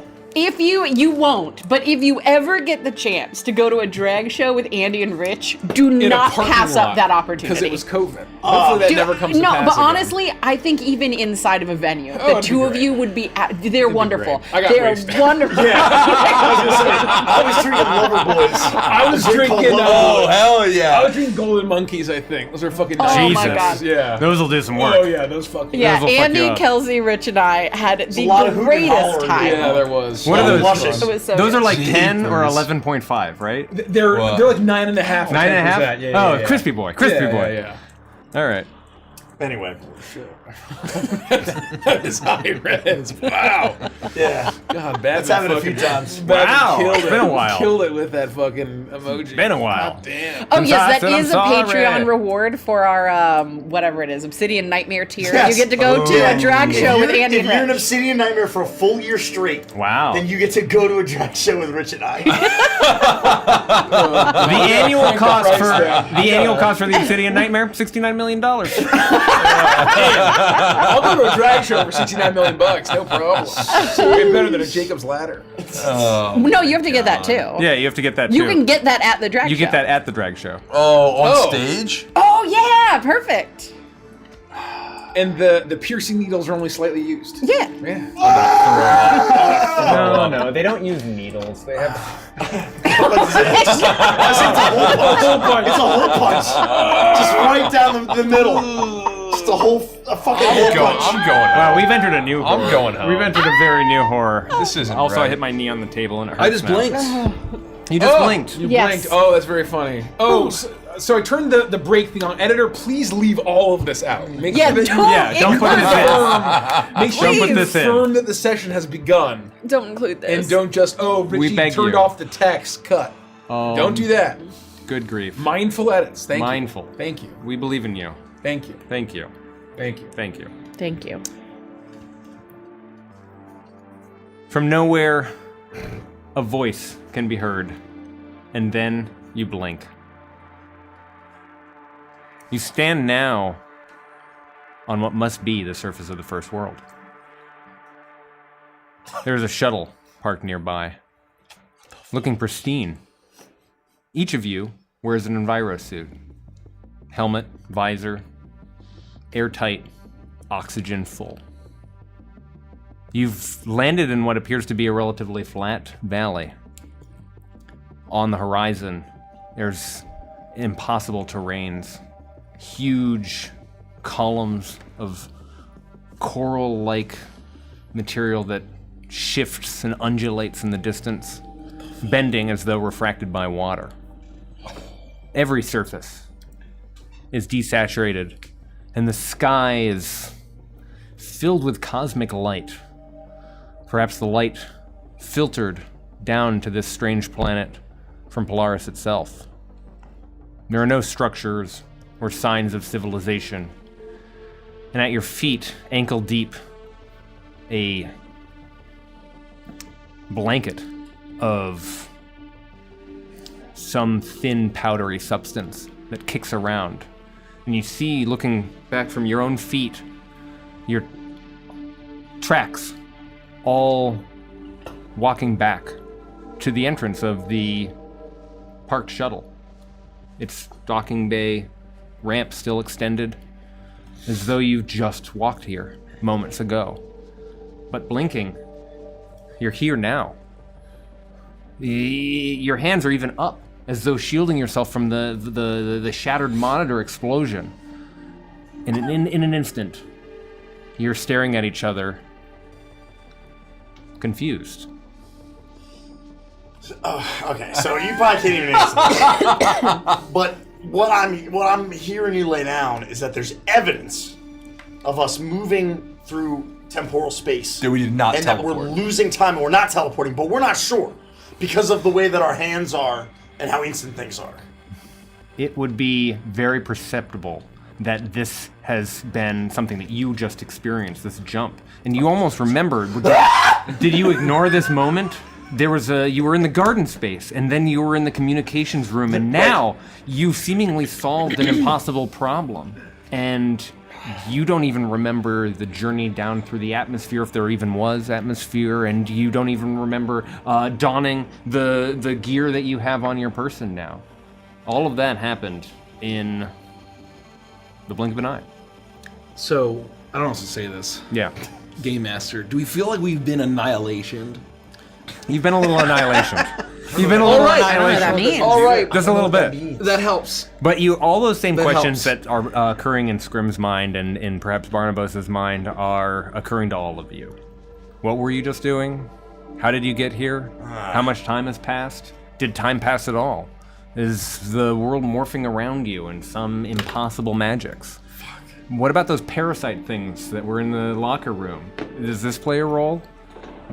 Does everyone have all their things? You're checking yourself again. Yeah. Well, you seem to. Sure. And we are in enviro suits. And you're wearing some sort of protective gear. One last thing. Sorry, I'm just trying to... No. Does this is... Given that we went into the hangar bay looking for shuttles, we found no shuttles. That's right. But now we see the shuttle. Does this look familiar to me? Or to any of us, perhaps? Yeah, good question. Why don't Extremely you... good question. Oh my god. Oh, yeah. Roll some kind of dice about it. Oh yeah, we're playing D&D. Quap. Quack. I'm Better thinking... get a natural 20 with that. Technology, maybe? That feels correct. Maybe That feels technology, very Dungeon correct. Master. I mean, Game Master, excuse me. Technology. When it's like filled in like this, does that mean I have expertise? Yeah. Yes. I'm When advantaged? it's fully filled in, you're I'm advantaged. advantaged, and you add your with the numbers correct, and you're at advantage. Oh shit, you're supposed to be advantaged when that happens? I don't recall Yep. advantage coming with the Wait, expertise. If you have the tool, Oh, if you're using a tool. Yeah. Are you Oh, using a tool to shit. make this Oh, no, I'm not. observation? So you wouldn't be so advantaged. the Okay. tool piece is the advantage. Yeah, yeah. 23. was my 23. lowest. Damn. The make and model of this particular shuttle it would be evident to you, even if you've never piloted it before. It would be extremely obvious to you that this is of the same kind of engineering as the science vessel that you were just on. This is very evidently one of the missing shuttles that would have been found in the docking bay had you found any. Oh, no. And here it stands. One more question. Yeah. Does it look like it's been on this planet's surface for 15 years? I use the word pristine. Pristine. It is not covered. It is not covered in wear and tear. The blanket of snow-like sediment, for lack of a better word, does not coat its wings or its blast shield or its engines. Did you have a question? I would like to look around, and as I blink, and I'm taken aback as everyone else is. I want to see if I can perceive in any way, whether it's hearing, looking, feeling,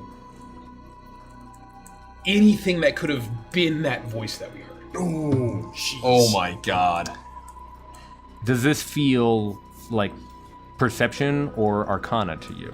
Are you trying to, for the lack of a better word, look into the weird? I'm only thinking of that because you're Yornir, but like, are you trying to perceive spiritually, or are you just looking? Blindsight, I'm looking, I'm hearing. Okay. I'm so taken aback, I don't know Using what your it normal was. senses, Yes. including your blind sight, you stretch out. 15. It's not bad. Could be worse. There is only that strange undercurrent that perhaps only Yornir alone can feel of a song. What you were agreeing with Vonnegut about. But it doesn't seem to be coming from any particular direction, and your usual senses are telling you the same information that everyone is gathering right now. There are some mountains on the horizon, there's roiling clouds above you, filled with strange light. There are the other details of the world all about you. Everything feels grounded, physical, real. All right. And this is what confronts you as you experience this strange warp. What was that? What? How did we get down here? The shuttle. What happened to Vonnegut? Hey, what was that voice? Oh, Vonnegut. Like he was torn apart, or... Yeah, he was screaming. Yeah, he was, wasn't he? And then... Yeah, maybe the bastard got what he deserved. What did it to him? Can we see the Ozymandias from here? Oh yeah, we look up. No, it's overcast. So looking up, you don't see a night or a day sky. You see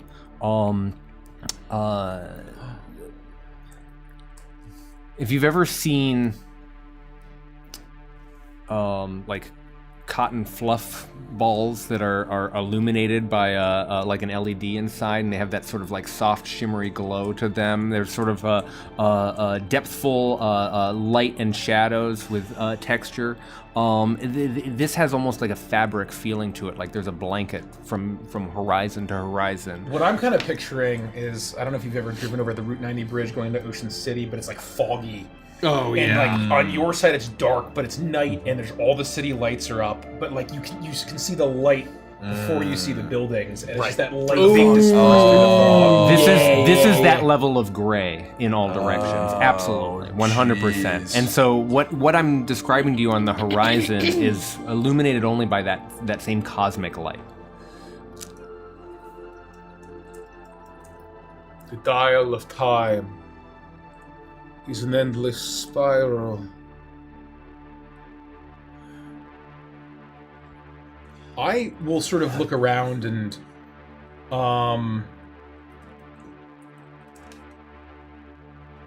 feel a sense of peace but also anxiety as I turn to the pilgrim.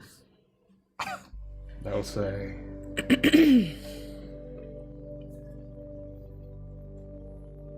Do you feel complete yet? You'll find complete when I found my father. Do you know the way? How can you know the way? I am unsure, but I'm resilient. I will figure it out. Though I do not know where my father is, I do have a way to find the power source, and I believe is that they acquired the power source. We will find clues to where he is if we search it out. We do know they must have been there. Yes. If we can still track the power source like Vonnegut offered you. I'll pull up my device and... You open the clamshell scanner and quickly read the information that's displayed there. Make a quick computers check for me. Ooh. Can do, will do. We'll do this. Okay.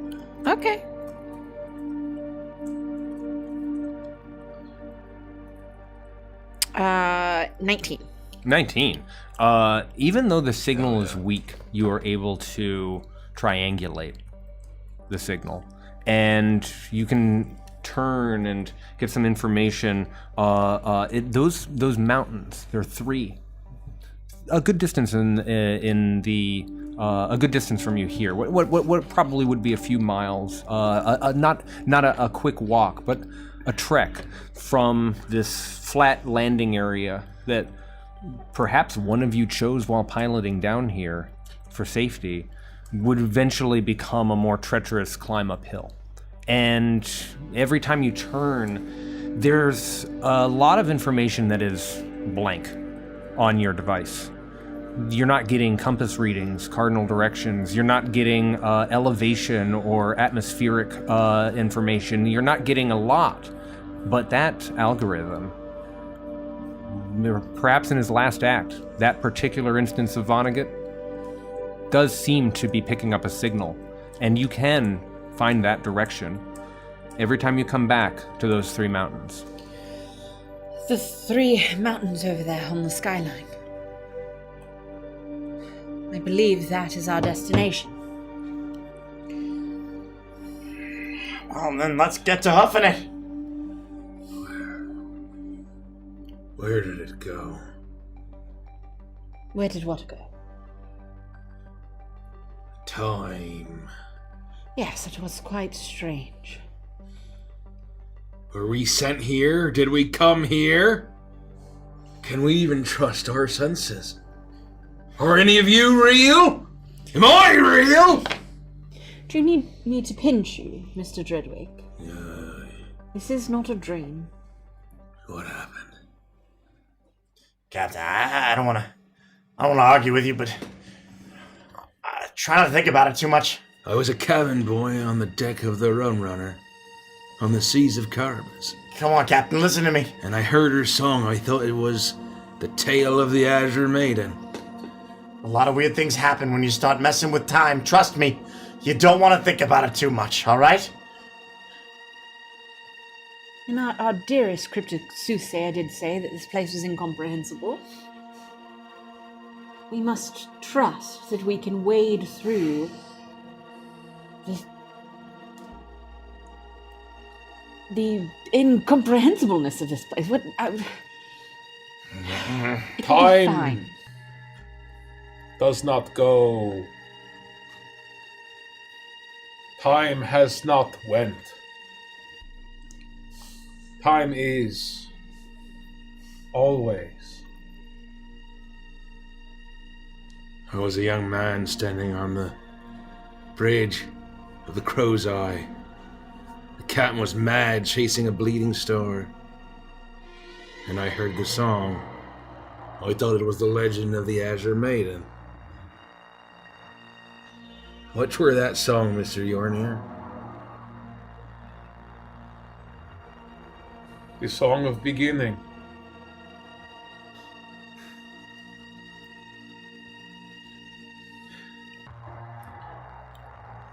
If the elders truly are here, You might yet be able to hear that song, Mr. Dreadwing. Those 3 mountain peaks. All Along right. the horizon. If the information we have is correct and we're here through Polaris with the eldest, the song of creation, we're dealing with unbelievable things, but you were right, Captain, when you said that I believe the harmony brought me to you, and you brought us to Delphina, and she brought us here. And I don't think the harmony would have brought us here to be lost or to die. I don't know what's happening. If we're losing time, if it was there or it went or it is as it ever was. But I think we're here to do something. You're right, Mr. Jade Shell. We move forward. Onward. Always onward. To the mountains. To the abyss. The 5 of you pick up your feet and follow the heading of Delphina's device in the direction of the signal. Traversing this distance is bizarre. You aren't underwater, but there is an undertow to the atmosphere, strong and unpredictable. The surface of the valley kicks up with every step like clay silt suspended in oil, ankle deep and slow to settle. There are times when these forces take hold so suddenly you're pulled 5, 10, 15 feet off of your path, dragged in a direction you did not choose. This flat expanse isn't as featureless either, as it first seemed when you awoke. You have to snake around to avoid large natural sinkholes. Sediment and floating particles draw into these openings like liquid down a drain. There are no visible bottoms to these fissures, at least none that you can see without risk of being pulled in yourself. As the plateau slopes upward, the soft plain begins to break apart. The silt thins in patches, revealing shelves of stone underneath, slick and uneven. Ridges of buried rock jut through the valley floor at strange angles. Ahead, the base of the mountains rises out of the murk in pieces, rather than all at once. Then you step into a patch of mud that is not mud. The surface gives, revealing a shallow nest of translucent eggs, packed together in strands of mucus. Something inside the nest recoils from the sudden exposure, long and ribbon thin, its body folding over itself in slick loops. The thing uncoils, its eel-like body rises from the nest in a whipping spiral, pale jaws opening along the underside of its head. I need you all to roll for initiative. Oh, no! Jesus Christ. Okay. Yeah, girl, yeah. We got monsters. Nice. Natural 20! Okay, not too shabby on my end either, lad. And if I could get a quick muddy patch out of you, Andy. Absolutely. I'm gonna need He's gonna give you his muddy patch. If I could get a quick muddy patch. Guys, Contemplate what that could is- possibly mean. That is disgusting, and I am ashamed. Just shocking. Shocking! Delia Mazahar, steal my blue. That'll be an 18. That's really funny. Is there purple? I love Lost Media. Some purple. I love Lost Media. Unbelievable. Holy Go back here. That was unbelievable. I don't see it. What are you looking for? Did we have a purple? Is it inside of the Oh, bin? yes. Behind. Could be. Oh, Mikey. It's by Mikey. Oh, sorry. Oh, there's a couple purples. Perfect. I don't know. Yeah, what are here? I'll get these all. Get How these. big? get these Is it fucking how big are We're gonna break. Like We're gonna big, break. Kind of small. I think that you can spread it out as wide as you want to go. It's going to be a tight-knit fight. You're all basically starting on this patch of eggs, but there's no obstacles around you. You're not in an enclosure or You're anything like starting that. on a So I just patch of need eggs, features the like man says. rocks and tracks and muddy patches. Often. Fight on a patch of Regularly eggs. shaped maps. Let's do it. Yeah. This is just but one If this one doesn't work for you, section. Derek, you let me know. That's perfect. I love that. I adore it. The neon Andy map maker is just been bringing me nothing but joy for months now, and I thank you for your business. I'm going to keep playing this music so that we have a little something, and then I'll switch over to combat. Thanks for watching, folks. We're going to play some D&D. D&D. D&D. Ferris Knox. Ferris Knox. All right. Go to our Patreon if you're a patron. Ask us a question.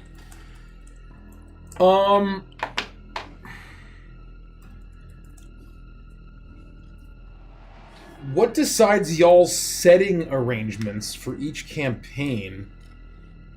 Is it random, picked out in specifics, or just, like where we sit? Where we sit? Sitting. Oh, here it is. Here it is. Okay, it's spelled correctly in the second sentence. Which sitting arrangement is your favorite?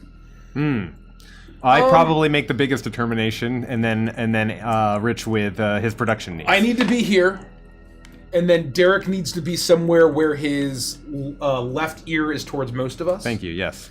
So He if can't he's a cast player, video right I now. can't has to sit sit where there. Andy is because I won't be able to hear Richie. Right. I can't sit where Nikki is because then I wouldn't be able to hear Mace and Mikey. I have to sit where Mikey is because even though that makes it a little harder for me to hear the GM, it's the only other place where I have more optimal hearing. Yeah. If we ever found a way to make remote the massive production setup that you have over there, then I would probably prefer Richie's seat. But If we could mirror all this somehow and the room was but different. the studio configuration makes that impossible. Right. The current studio configuration makes that impossible, but the GM would be there. For what it's worth, Derek did sit there for a time. You would be here. I sat there for a Beneath Their Wings. handful of Beneath Our Wing episodes. But then there's three of us on this one side, and since I'm right-handed and my mouse, I'm like up in Andy's business. Yeah, it's impossible. we were in. Yeah. So my right hand and all of my stuff needs to be next to the TV. It should basically those are our constraints, and then where everybody sits. Obviously, for this campaign, this is where we sit for Icebound anyway.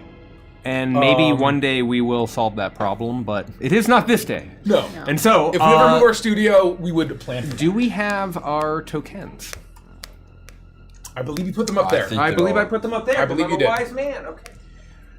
Milo asks me about an hour ago. The LO crew is so fun and calming. I think I'm going to keep the stream on while I fall asleep. Derek, I cast Nightmare Fuel for a week. I agree. That's very funny. The third Nacho asks, Andy, have you ever thought about playing /Blade Dredge? Who asked that? The third Nacho. Thank you for asking. I will personally DM you and let you know my wonderful opinion. I love that. Because I'm not going to share it with people who don't want to know. That's a great answer. Great answer. Purple asks, would you rather be Icebound, Voidbound, Junglebound, or Desertbound? Junglebound. Yeah, I think that's the answer. Junglebound. Junglebound. Not even close. Like, there can be dangers in the jungle, but, like, there's What gonna about be water, Seabound? there's gonna be food. Ooh, I love the sea, man. Seabound. Junglebound is objectively the correct answer unless there's horrible monsters everywhere. Right. But there's food, there's such an abundance of, biodiversity. Yeah. The percentage, immense the immense biodiversity. biodiversity and the presence of, if it's a rainforest, there is drinkable water. Right. There is going to be plant matter and material you can use. I feel like the desert is the easiest place to survive alone. For sure. Well, yeah. I mean, there's lots of. I think in terms of spiders preference, munching. though, Junglebound, Desertbound, Icebound, Voidbound. In terms of my preference. Icebound is easy last term. I cannot stand being cold. So you'd rather be in the void? Yeah. Rich, void's probably I pretty don't cold, know. I don't know how to say this to you. I'm just gonna say it. Crazy deja The vu right now. Nolari. That's true. If you can find a Nolari, then maybe that's just the top of your list. I want a Nolari house husband. Delphina, exist. you look up into the mountains and you see an Nolari House standing in husband? front of a house. Hey, you Hey, guys! it's me, Zyler. Hello, Nikki. Let's Should get we into get to it? Let's do okay, it. hold Let's on. do Let me do. I just had to reread all my Let me do. I wrote some things down. my absolute flow chart of combat. This is a again. great little Can you spare patch. me an extra D6, Rich? Of course I can. I don't know if I roll d6s I'm period. going to be doing some sneak attacks. Just any D6 you got. Okay, here. Take one of my dwarf d6s. Oh, I need dice. Jesus. That's very Oh, let me funny. pull up SharePoint real quick, actually. SharePoint real quick, actually. In the Oracle manuscript document. By the power of Agathos. I need this. I need one of these. I need one of those. Ooh, it's a donkey. What an Alari house husband. All right. Y'all ready? Send him to Yeah. me. I think so.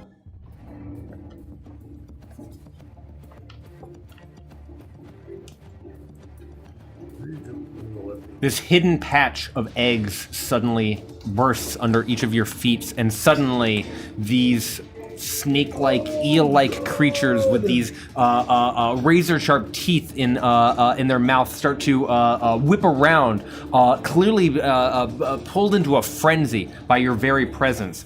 I need initiatives 20 to 30. 27. 25. 23. I rolled a natural 19. 27. 20. 25. 19. 22, not 20. 22. Everybody roll so high. Sorry, 25. 27. 27. Tasha got a 25. 25, thank you. Then Delphina. 15 to 20. 16. And that concludes I our got a story. 6, if it matters.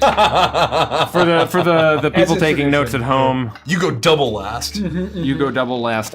This is such a shock, this moment of swarming, that all of you feel these eel-like creatures biting at your feet. I'm going to say that one is going to attack Barnabas. I'm going to roll this a little bit you just more tell me like which that. token I am? I That's can't going really to see be from this a guy. 19 to I hit. assumed you and Barnabas Me? were coming Yep. up front. 19 absolutely hits. I think we'd be the Okay. lead in the... You're going to take 8 points of necrotic damage as this thing bites into you. I will, as I'll say, more beasties. As I will get hit, and I'm going to use my Jaws of Species trait, Ignore Pain. When I take damage, I can take a reaction to expend and roll 1 hit point die. Reduce the triggering damage by amount equal to the number plus my con mod. Okay, so you're spending your hit die? I'm spending a hit die. I love that. I believe I have a D8. Yes. I reduce it by. How about them apples? 10. All right, you do that. You completely eliminate the damage. Wow. The only thing that happens is perhaps the piercing puncture to your Enviro suit. And next up is going to be.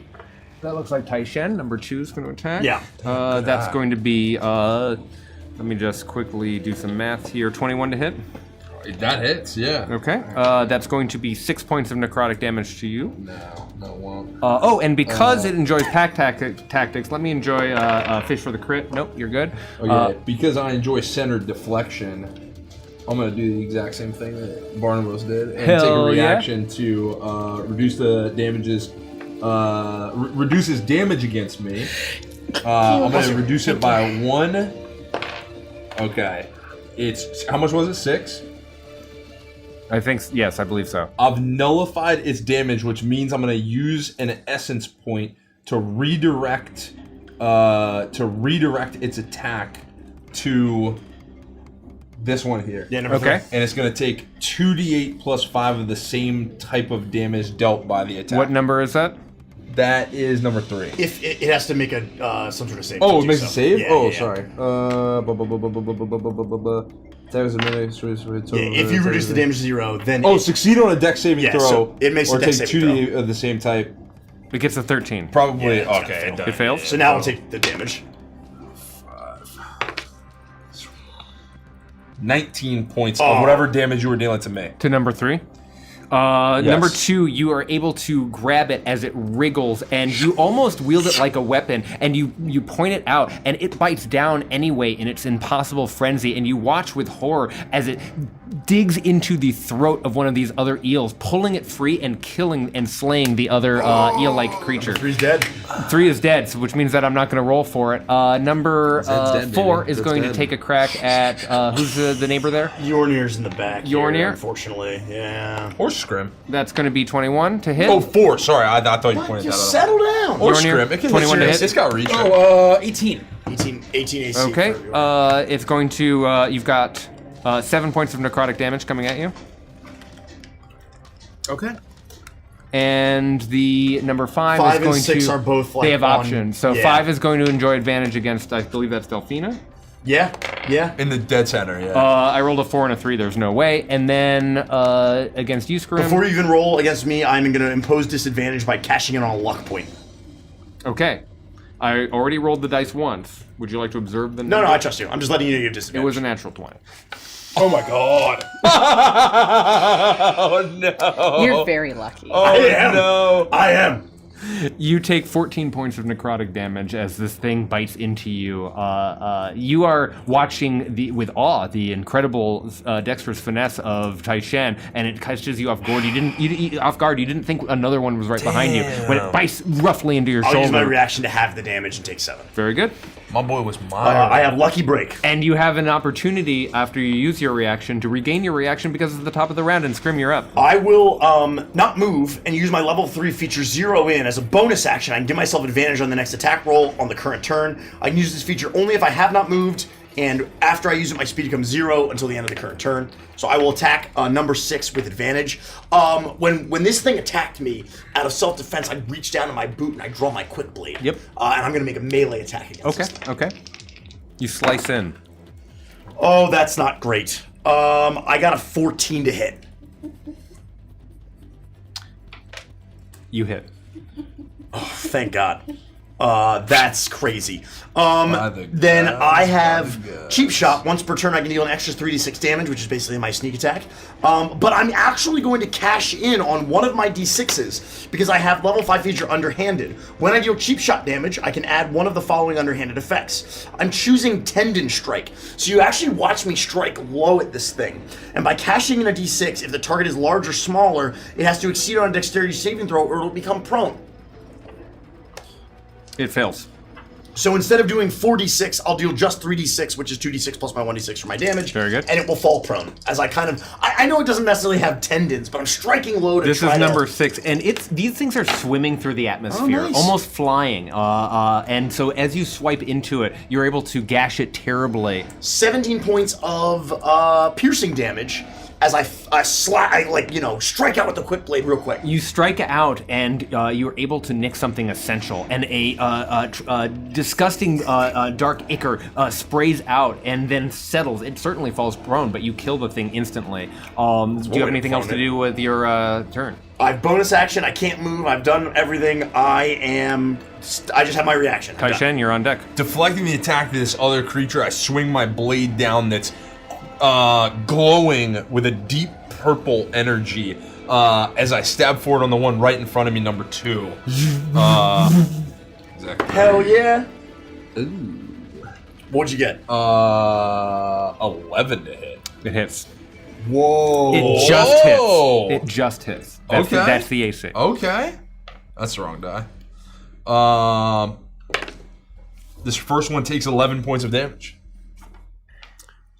Okay. Number 2. Okay. You slice into it, and by some miracle, it is able to barely hold on to life. A spray of blood splatters against your visor and your suit, but it is still wriggling and screaming at this high-pitched tenor. I take it again. Okay. Oh, that's a 10. It's curling, and it loops just at the last moment. When a creature I can see within 10 feet of me makes a d20 test, I can take a reaction to expend it and roll 1 luck die and apply it to the bonus. Add 2 to your attack. So that's 12. It curls into this tight loop, dealer's favor. and then you bring back the Lady laser luck is blade in always another on my swipe side. and land. Oh, that was max damage. 13. Number 2 is toast. I bonus action. I attack number 1. Okay. I expend an essence point. Oh my god. This is an 11 again. You I rolled a just 3, hit. a 2, and a You 3. just hit. These are Holy they're swimming smokes. through the air. They're not easy targets. They are thin. I see Max it. I damage see again. it. Max 13 damage. points of damage. So number he's 1. cooked. Yeah. He is Number one. indeed cooked as you unzip him from tail to mouth, and his guts and organs spray down into the detritus below. For my second bonus action attack, I throw my blade. From where I am, You're like flurrying. You're doing. Oh yeah, I got Hell 4 yeah, attacks, let's go. So I did essence point to do this, but I'll throw my blade from where I am, seeing that this one hits Grim. The one that hit Or me, which I one think hit you you? did. He killed I the think one it that was hit. number 6. I'll throw it 5. Yeah. I'm trying to clear the field. I'm going nutso. I don't know if I you think would it's do this, just a normal attack. or even throw your imbued if weapon. he could do it. But the way I picture you doing it is you like throw it, and the blade like goes like out and like buzzsaws and like comes back. Oh, in. 100%. Yeah, I'm That's what I dravening picture. them. Yeah, basically. Yeah. That's what I picture. But like in the air. No. Underhand, like when you throw a hula hoop and it does the And it fucking. comes back. Well, I think exactly with like how clumped we are, I wouldn't throw it horizontally. No. Right? Because it's not gonna like Shoot the cut gap. through everybody. I'd throw it like vertically. So I slash down at that one, I stab out at the other, and then as I twist around, I vertically throw it at 5. Dude, you're and I'm a machine. assuming this is. That is wonderful. They walked into the wrong neighborhood. Okay, this is significantly better to hit. Hit's a hit. Roll for damage. This is just 5. Oh, however, I think I bonus action. I spent an essence point, which means I'm gonna add a swift cull. My harmonious control. When I spend an essence point, I can choose to use one of 2 harmonious controls. I'm choosing Swift Cull. The next creature I hit with the attack before the end of my turn takes an extra 1d8 necrotic damage. Jeez. So I've just dealt 10 force damage to number 5. To number 5, and I'm adding a d8 necrotic damage. So I don't know if that is going to be relevant. It to might you, be. but Might be mad. That's an extra 6 necrotic damage. Jesus, you're like a blender, bro. You just put him in a fucking blender. It is My crew? amazing. It is amazing. These things came out of the ground at my crew? How graceful these steps feel when danger presents itself. Your warrior spirit rises up within you, and though you might not feel the harmony around you, you feel the harmony within, and that balance strikes true as you also slaughter number 5. Good lord. Bring it home, Delphina. Delphina. Bring him home. I will pull out both of my disruptor pistols, and I will aim them at this thing, and I will fire them both at it. As I look towards Taishen, you alone were worth the 7 million notes. And with an 18 and a 17 to hit, I will Much better, definitely do This more one, than for some 11 reason, damage. won't get hit by 18. This is the super eel.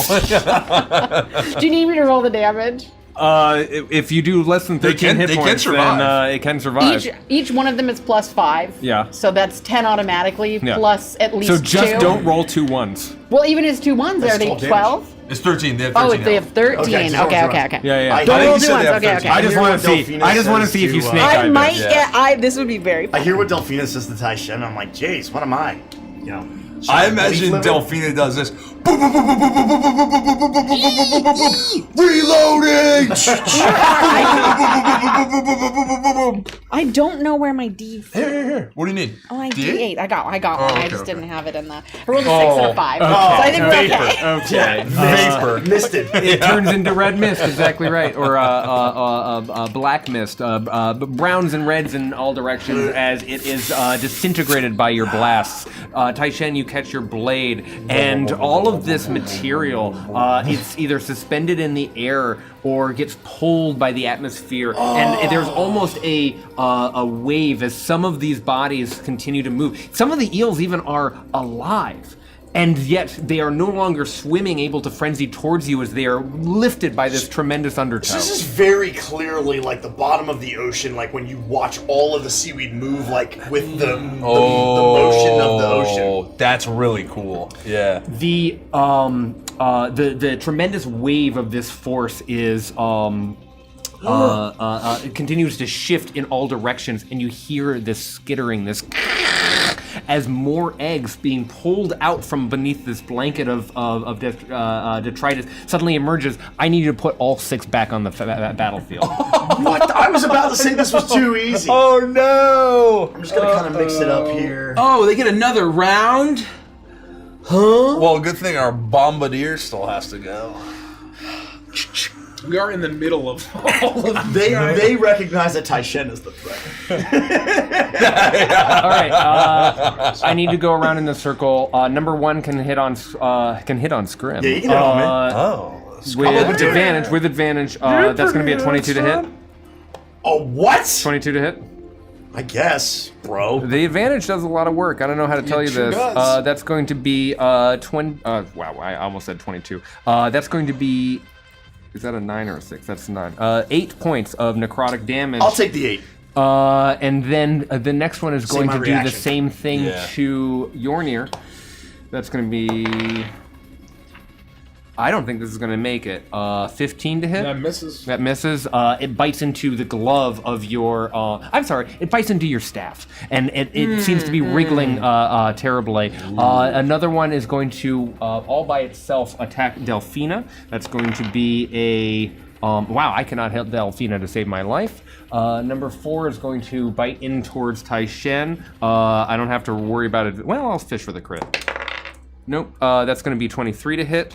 23 will hit. That's going to be 5 points of necrotic damage to you, sir. And the next one is going to take a bite at Barnabas. Also at advantage. That's going to be a 21, Barnabas. That'll do it. And that's going to be 8 points get of my- I don't necrotic get my damage to reaction you. back. And then the final one, the loner here, is not going to attack at advantage, but is going to get a dirty 20 to hit and is going to deal back to you 8 points of necrotic damage to you again, Barnabas, as all of these frenzying, swarming eels continue to emerge from the patch below, biting and hissing and screaming with a terrible high-pitched ween. That's the monster's turn. Barnabas, you are online.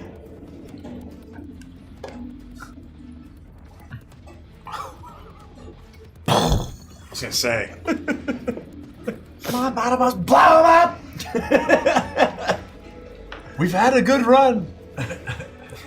It's too bad she won't live. But then again, who does? What's that from?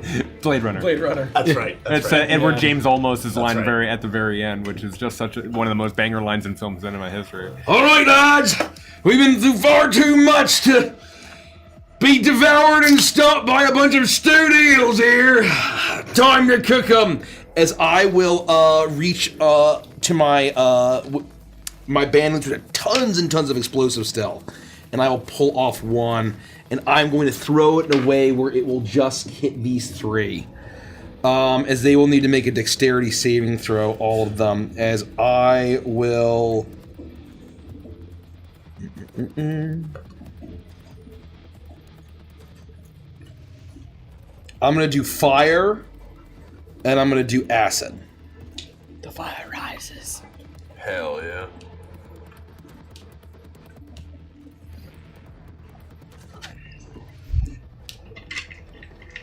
So they need to make a dexterity saving throw, each of them, all 3 of them. 4, 2, and 3. 4, 2, and 3. 4 fails, 2 fails, 3 succeeds. With a 21. Well, I'm going to roll 46. I'm sorry, a 19. Okay. Which is... I don't know if it'll matter, but max, so 11 points of acid damage and 8 points of fire damage. To all of them? To those that failed. 3, 2, and 4. Half of the one that succeeded. Oh. And I don't know if any of them survived. I believe only 2 succeeded, but what was the half amount? Sorry, so it was what, 11 plus 8? 19? So 19. Okay, so 2 does survive because it managed to pass the... But 4 you'll and see 3 are eliminated. this yellow-ish, sickly acid cling to it as it's burning it and as it's singeing it alive. I believe... Oh, no, if it succeeded... Hold on. I'm presuming... I'm not sure if it succeeds. Probably doesn't happen if it succeeds. It's still extremely wounded, and you can watch as the spine, ribs, and bone from inside of its fleshy exterior are exposed as the acid expands and sizzles this thing living. We have to move off these eggs! That was part of my attack action, which replaces one action. So I pull up my shotgun, or my blunderbuss. Got a shotgun. You have the other thing. You don't get 2 attacks. I thought I took arsenal. I swapped it out. Oh, if you swapped it out. Yeah, I swapped it out hypertech. Then yes, you do. Yes. If you have Because armor. I haven't basically used any of my hypertech stuff. Got it. So I swapped it out for arsenal. Just making sure. Yep. I pull out my shotgun as I will go kabang. Hell yeah. I'm just flavoring disruption because I don't feel like looking at my gun. That is 21 to hit. Oh yeah. And this is the number 2, the living one. That, it's 14 force damage. Oh yeah, it turns into the same spray as your shotgun. My flintlock. That'll be my flintlock. Love that. It disappears. You evaporate that thing. That's my turn. Sorry and about that. Yornir, you are back up, or you're on deck for the first time, I should say. For the first time. I will look around and seeing that there are these things, there are potentially more of them that, we need to survive to get through this. I will look around and at my crewmates and I will say, shield your eyes if you must. Shield your will, your mind. But at the end of all things, at the beginning, the void is inevitable. And I will raise my staff and you'll see my strangely shaped pupils, if anyone's watching me, undulate as they have and grow and shift as my eyes turn pure black. And not through any kind of comms or in your ears, but in your mind, you will hear strange gibbering, a language you've never heard before, as I cast, or I use my feature for the first time, Abyssal Halo, as a bonus action. Excuse me? I will raise my staff, and right in the middle of all of us, but like just a little bit above our heads, reality will tear open.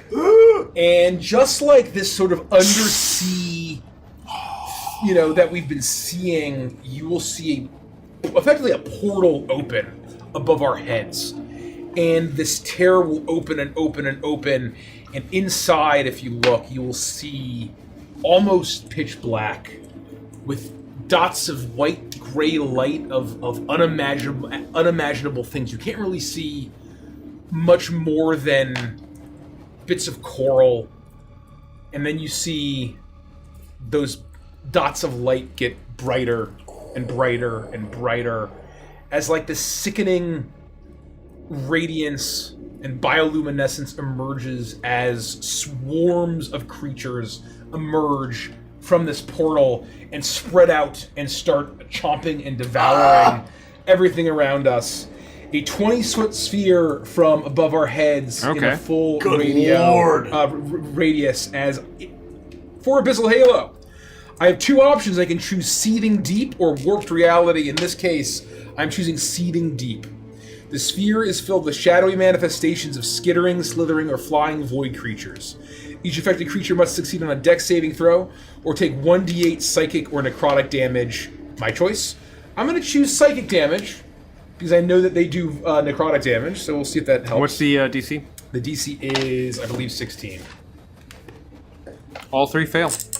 And they will each take 2d8 psychic damage. They will take 8 points of psychic damage as you might see something that looks kind of like an anglerfish, a floating horrific crab, an eel that might look pretty similar to them. As they are almost, not truly physically there, but these manifestations of these void creatures are rending their minds and with maw and claw. It's clear to all of you that these manifestations are felt by these creatures as they stop biting at you as frequently and start wrestling with these for lack of a better word, these illusions that are in their mind, but still causing them pain. You find that the psychic damage as aberrations isn't as powerful as it might be on some other creatures, but they are certainly wounded from the biting themselves and from contorting themselves in pain and in strange angles, twisting like knotted muscles. How much damage did you do? Hold on.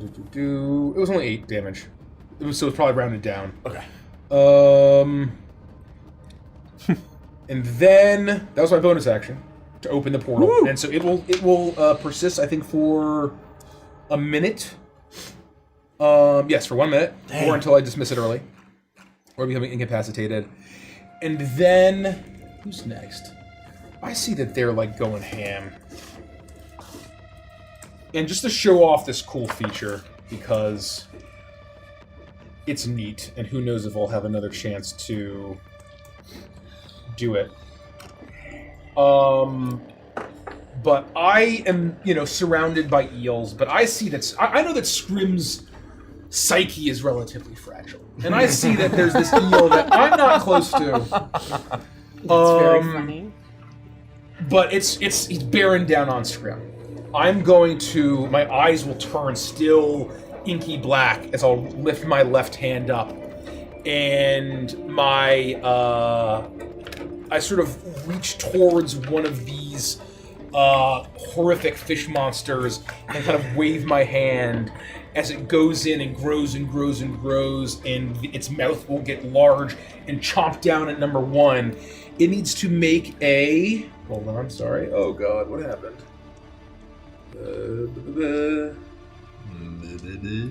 He needs to make a wisdom save. I'm sure that this creature This is a magic is great action. at I'm using that. Crushing Revelation. It gets a 9. It fails.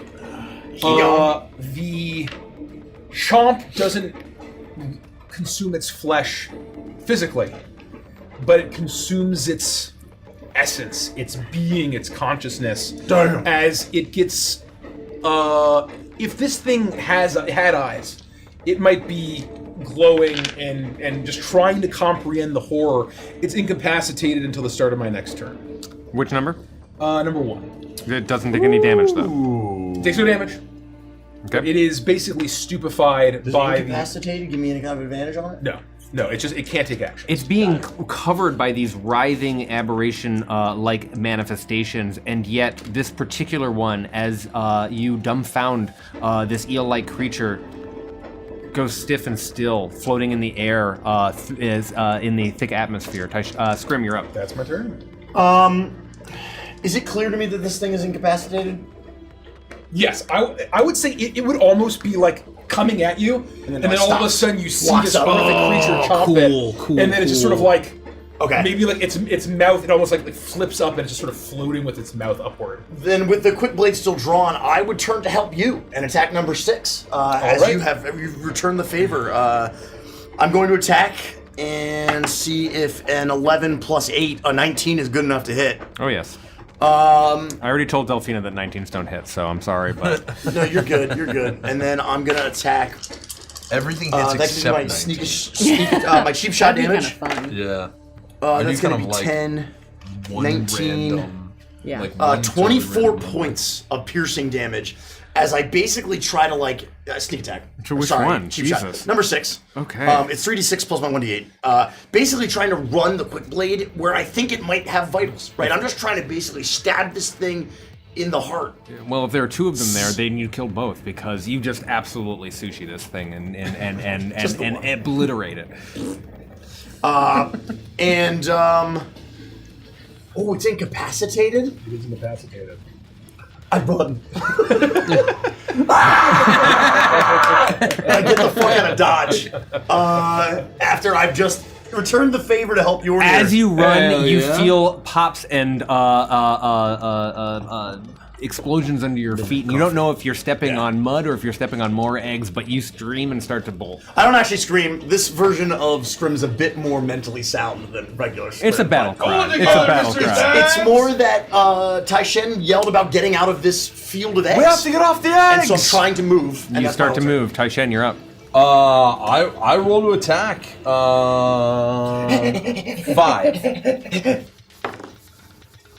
No. What'd you get? Natural one. What did you need? Not a natural one. Oh, it's not Can it even hit? Yeah. I think it auto. Automatic miss. Yeah. There's no way to do it unless you can re-roll it. That's my warm up. That's my warm up. No, you didn't.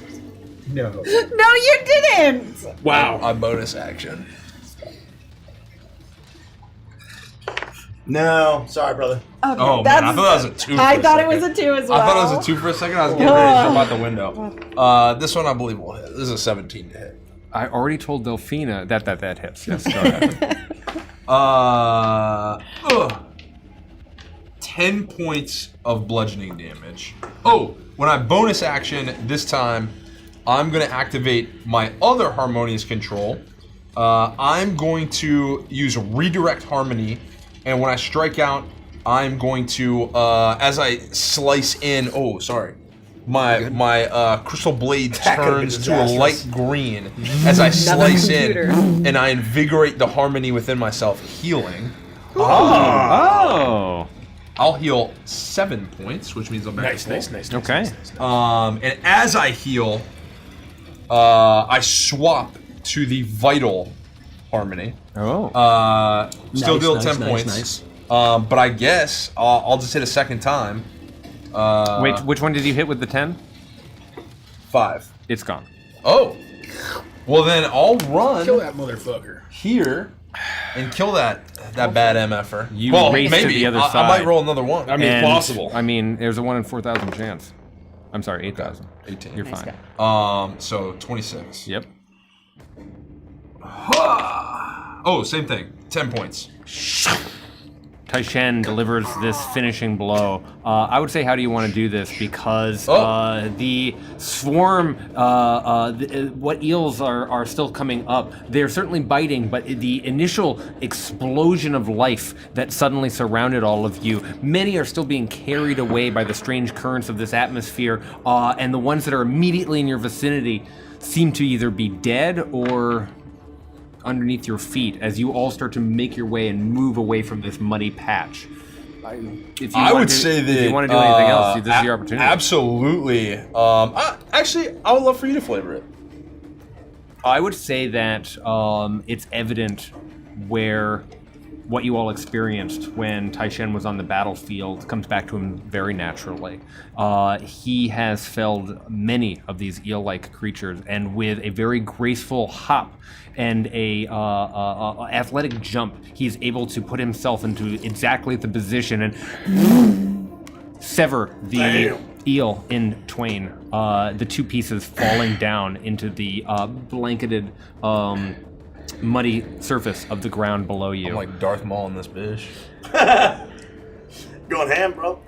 And you all look missed around, contact, breathing heavy into your visors. It's sometimes bad news. sometimes You it's touch that, you difficult instantly to die. see, to hear I'm each Darth other Maul in this over bitch. comms because the sound of your voice reverberates in your ears. The sound of your breath echoes within your helmet, and the breath itself fogs the actual visor that you are trying to look through. But the immediate threat seems to be contained. There's still a horrific void portal open above our heads. That's why I got the fuck out of there. And Mr. Yorn, snap out of it! you hear this almost like chanting, almost like singing. You hear this horrific. It'll get quieter and quieter as I reach up with my hand, and these horrific creatures will start to swim back up towards it, and I close my fist, and this rift in reality swallows itself and blips out of existence. Damn. And my eyes will return to normal. I need everyone to make a perception check. Don't like that. Finally, a roll above 10. 23. Yeah. You might want to swap that die. No, I mean, it's rolled really good. 21. in other scenarios. This is 3 ones. 4. Got a 4. 5. Got a 4. Got a 4. 24. Oh, baby. The three of us are very perceptive. The three of you start seeing the direction that you're heading in, Scrim. You were the one who sort of blazed this trail, so to speak, and it's as you are running that you realize that one of these shapes, even though it is very similar to an egg, is not an egg at all. And you recognize a helmet, just like the one that you're wearing right now. I like to think that I'm like hustling, but I'm kind of bounding, right? Because there's this weird fluid nature to the whatever we're wading through. Oh, cool. And as I'm like mid-bound, I see this thing, and I'll land and come sliding to a skidding stop. Ah! Oh, God! No. What is it? What is it, Scrub? Look! And I'll point out this remnants of what appears to be a helmet. And Delphina, Yornir, you would have seen what he's pointing at before he pointed at it. It was right in his path.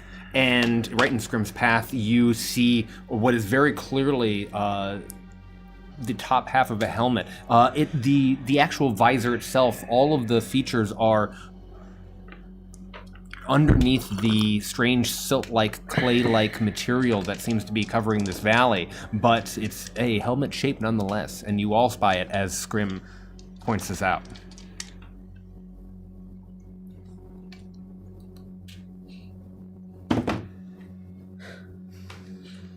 I'm gonna like lean in closer to see if I can like get a look at it. Watch out for eels, lad. Mr. Stabs, is there a name anywhere on the uniform? I've got the quick blade in one hand, and I will take my left hand and begin to touch a little bit. Your gloved hand extends out, and you can start to push away some of that silt-like material, and you get to the visor. And you push away the material. There's a face inside, but it's hard to call it a face. It's bloated, calcified. It seems to be made almost as though it has grown of rock and then pushed against the visor. Ooh, fossilized. It's definitely a Jaws jump scare. Yeah. But I'm still looking for name tag. And you continue to move the material away, and on the side of the neck, you can see a name. It says D. Irving. It's D. Irving. May they rest in peace. Yeah. This has to be one of the crew members. What the hell happened to his head? Were they eating it or trying to incubate it? I don't know. It looks like he's like turned to stone, petrified or something. Are there more crew members in there, or is it just the one? I look around to see if I see anything else. Anyone who's looking can make an investigation check as part of a group investigation check to see what else you might be able to find. I'm not looking around. I could get another natural one. I will look. Oh, it was a 7, not a natural one. I thought I got one for you. 12 for me. 23. Thank goodness. I would say that it takes less than a minute. What would have taken longer with a less investigatory check is a quick sweep of the area. You find no body, and you find no other suits or helmets. This appears to be the lone severed head of some escapee. There's no body? No, it's just the helmet and the skull within. Jeez. Oh. Who knows for how long? I see no other body around here. No other dead. Poor bastard. But Miss Voss, this means we're on the right track. Yes. You're right. I hope your father has the answers that we need to get us off this rock. If anyone does, it will be him. This also means that though they chose to stay here and not board the Ozymandias, they did not all live. No, we knew there would be dangers. Aye. 'Twas a doomed vessel, Mr. Jade Shell. Mr. Yornir, pray to your god. If he can see us now. The dealer, not the dealer, nor the navigator can see us now. Nor the harmony. Feeling that absence and knowing that you have a job to do, Delphina, you pull your scanner out and the signal is a little bit stronger. When you begin to make your way back towards the lift into the mountain, that rise. And it's here that I will ask you to play a little Dungeons and Dragons. Ooh. I'd like to hear how you will navigate this terrible space. This is the first world, the eldest world. And so ask yourself, look at what you're talented at, the resources at hand, the things you're good at, what are your superpowers, how will you help either the navigation or the survival of this group as you traverse this alien place. I'll set a DC in my mind, and depending on the offering, the quality of your choice, that will help as you continue to get deeper and deeper into this scape. Can I go first? And you can go in any order you like. If you don't mind. I think I've only got one way that can really help you. Oh, okay. Delphina is pointing the way, because Yes. she has the signature, correct? So with her direction, Scrim is going to do what Scrim does best, and that is go forth first and risk his life like I have this whole adventure. Like I have done for Barnabo so many times. And basically what I want to do is be the first to go forward to avoid any more threats, egg patches. Because if I make a mistake, I might be able to rewind still here. I haven't tried it yet. I have been very intentionally not using my device because I'm worried about how it might react given that things are going cuckoo bananas. This is a little bit of a haywire play. So I'm not going to use my rewind abilities if I get into trouble or step in the wrong spot. I'm going to use all of my lucky abilities. I see. And I'll use as many luck points and or dealer's favors as I need to just get lucky, because I hope that Tigris is still smiling upon me, even at the edges or the center of the galaxy. Go ahead and roll a... You're pioneering this expedition. So I'm going to say a survival check as you start to push forward. I'll take it. And I have the DC in my mind, and we'll see if you need to use any luck points.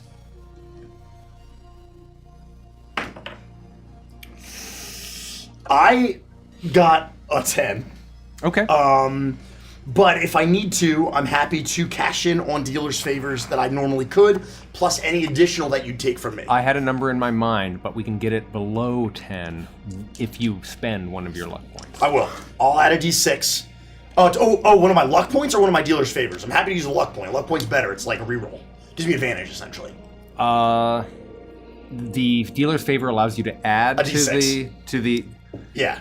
Versus a advantage with a luck point. I'm either going to... I will guarantee that we get the DC down to 10 if you spend a luck point, because I know Done. it's more valuable. Done. Much better. I get a 19 on my second roll with advantage, and I've only got one luck point left.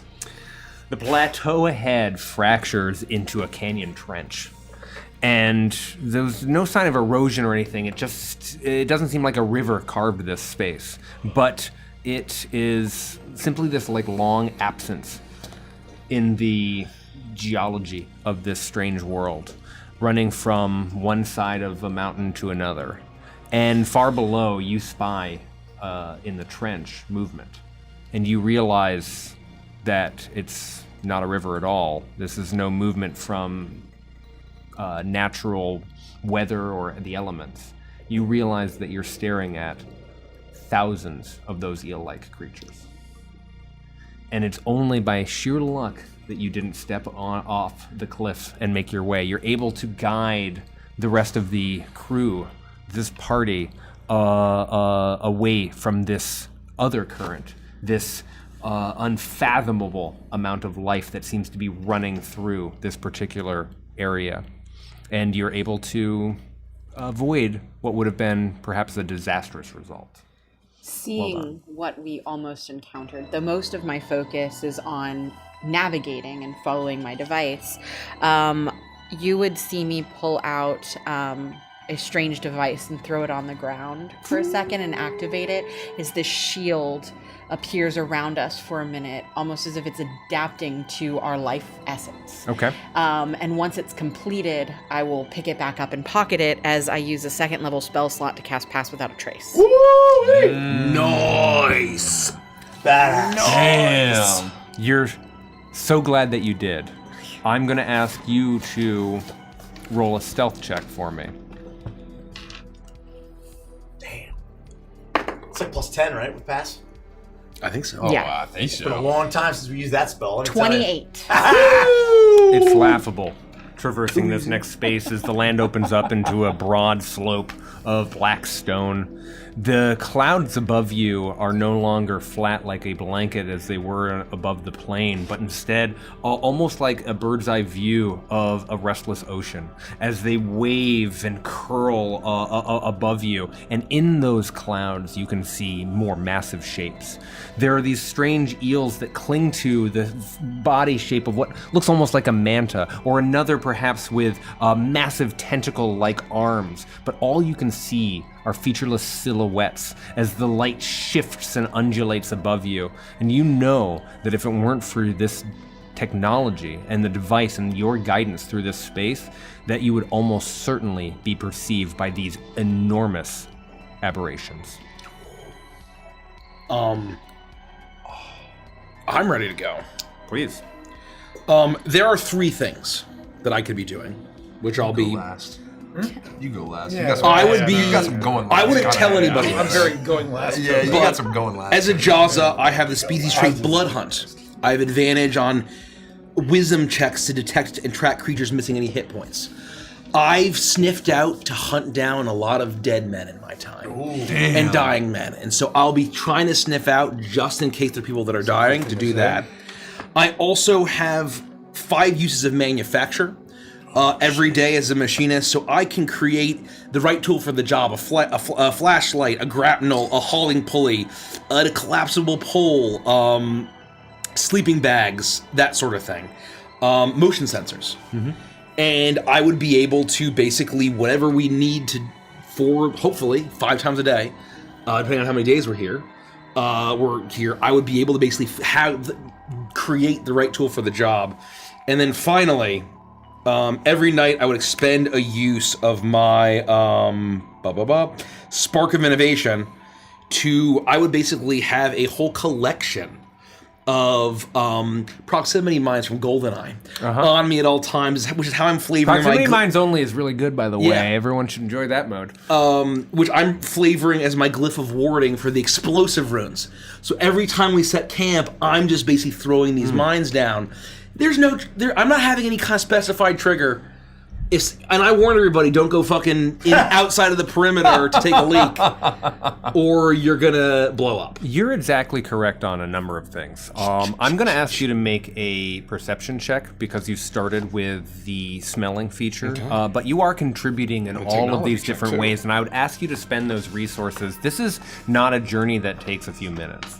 Hours pass. This is a hike, a trek through treacherous landscapes that have threats around every corner, as you just observed, and only by merit of your skills are you able to avoid such tremendous dangers. Perception's a 13.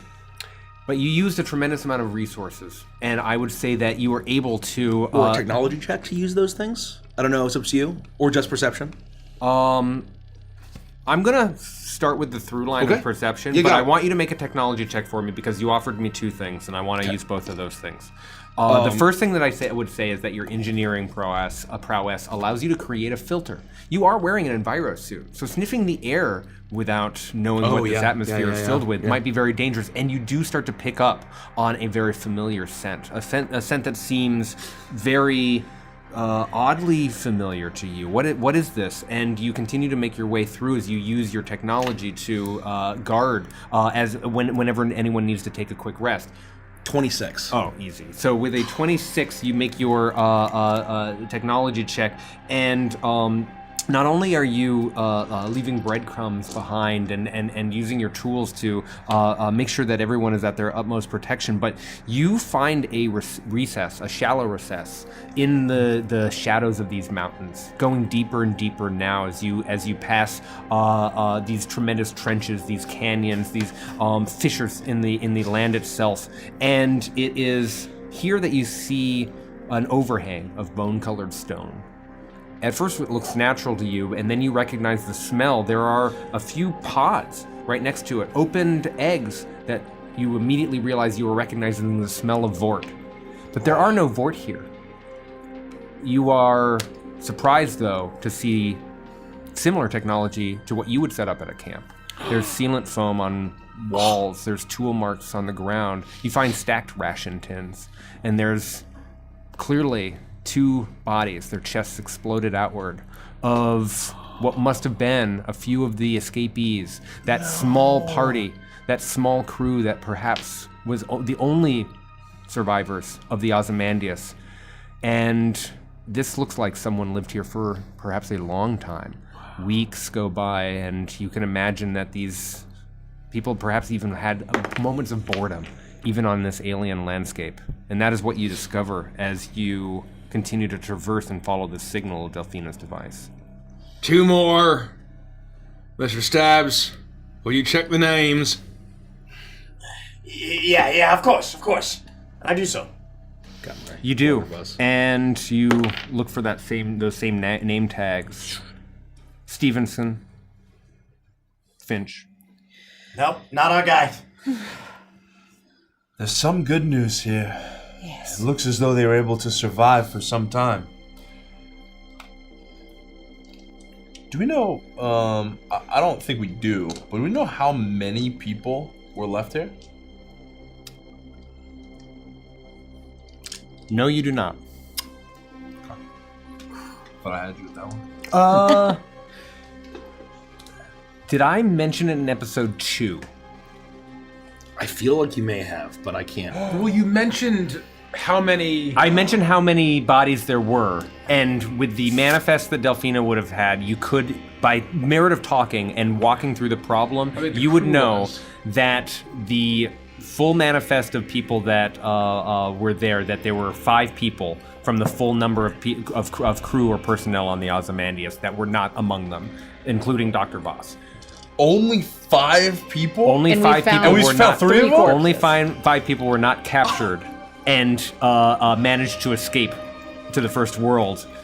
The rest were all turned into the Vort-infested bodies that you found on the ship. Oh my god. Oh my god! There's only 2 left! I think... Yorn is very going last coded, so I think that what I would be doing is... Now, I mean, Scrim's obviously going first. We're obviously moving very silent, and Barnabas is setting up proximity mines all over the place. I think in the extremely crazy off chance that something gets through all this other stuff that everybody's doing that's really great, I would move extremely deftly, that if any threat gets within range of the party, I would try and dispatch it as quickly and ferociously as I could. And in the event that nothing gets through, then I think what I'd also be trying to do is just as we travel, I'm no healer, but I think any soldier on the battlefield, we would have learned a form of battlefield medicine to a degree. Tending wounds, wrapping bandages, anything that could help there. And if my level of expertise, rudimentary as it is in those methods, as we're moving, if we cut ourselves on any strange freaking rock outcroppings. If we're taking like damage as this is going, I'd be doing anything I can to try and like help stabilize, help heal. And I'm happy to also use. You're using your battle tactics. Yes, when you pause at a campsite like what you've just discovered, there's moments of respite, and you are making sure that everyone's okay as in a pinch healer. That medic is still inside you, but I think it's your abilities as a warrior that matters most in this dangerous setting. So I'm going to ask you to make a acrobatics or a stealth check, because similar to what was happening, I think that you're trying to get the jump on anything that might be a perceived threat. 25. You succeed. I would say that there's a moment when you don't know where Taishan is. The rest of you, the crew, you're all looking around, and suddenly there's a bright flare of green and purple light as you hear... Taishan doesn't mention what he killed. He simply walks back to the crew and lets everyone know that it's safe to proceed. Damn. Okay. Hell yeah, you can do that more often. Jeez. Yornir. Can Taishan get a little motion, please? How do you contribute to this long journey? Augury is a ritual spell. And so if this is a long journey over this horrific landscape, whenever we might have a question or whenever we might be unsure of where to go next, I would stop and turn my head back and my eyes would go black. And you would hear in your minds that same gibbering. And the further and further we get, and if we feel like we're making progress, the closer and closer we get, you might hear like multiple voices in your head. And the closer we get, the more voices there would be, and the closer we get, the more kind of harmonious it might be in a literal musical sense, almost like a song is being sung, and there are these... Not harmonionic, but literally a choir, yes. almost. The opposite of dissonant. Exactly right. And I would like to, be casting augury and trying to commune with my god. Not literally looking for weal or woe in this moment, or weal and woe, or neither, but at those moments like Gandalf and Moria where he looks and he thinks for a second. Nice. And then he turns down this hallway, right? And then he'll stop, and Yeah. then he turns back, right? And so I think that's how I want to guide people, is just in this place that is so horrific, but at the same time, the furthest I can be from my god, but strangely the closest. This is I want to commune. This is a strange thing that you do. I know that sounds weird, but the reason why it's important is because for you all, the experience of being with Yornir is a guide, a prophet, a spiritual teacher, as cryptic as many things that he's said since you've been on this voyage, and even before the voyage when he was part of the crew, and going on, seemingly attached to you all by his perceptions of fate. As strange as all that is for you, it is even stranger an experience for you, Yornir, as you approach a long, gravelly cliff. It is at a steep angle and goes deeper and deeper and deeper. And Delphina, you have no other indication except this is the direction to follow. There's this void-like energy, this unbelievable fuel, something that you may be able to capture or contain or harvest and then return to the Ozymandias, looking again still for clues for your father. And as you start to make your way down, Yornir, I need you to make a religion check for me.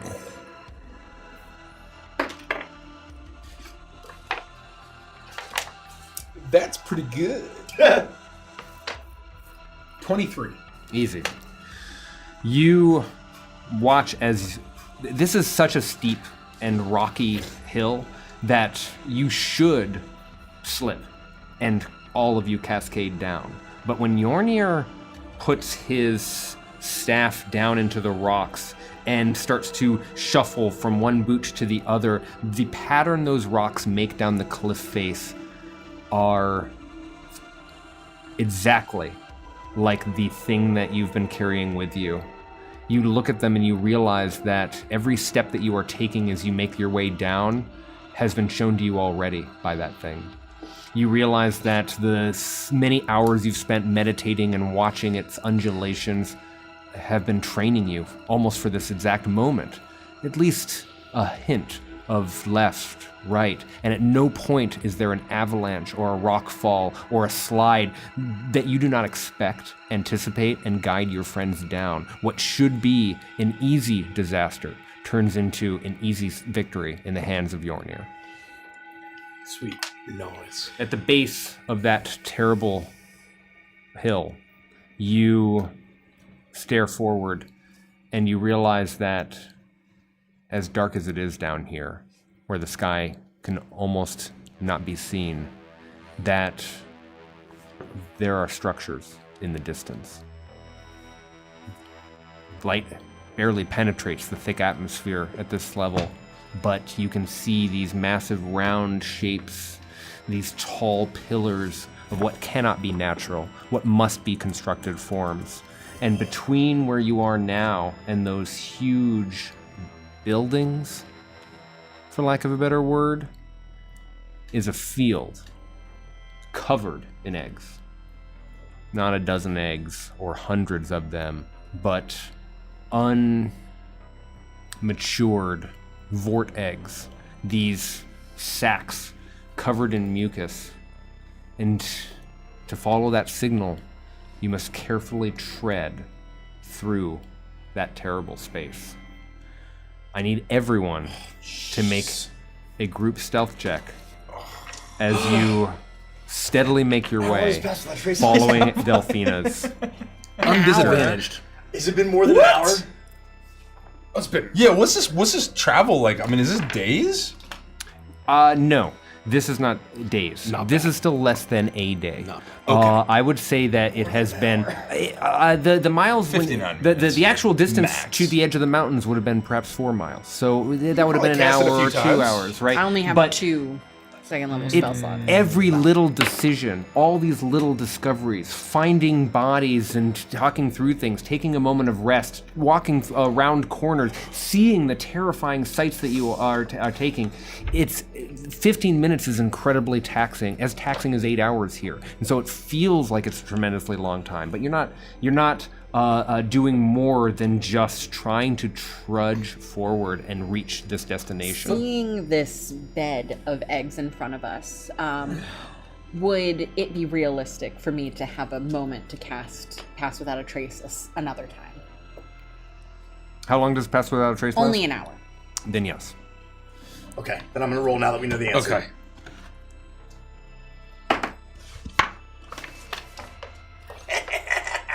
$22.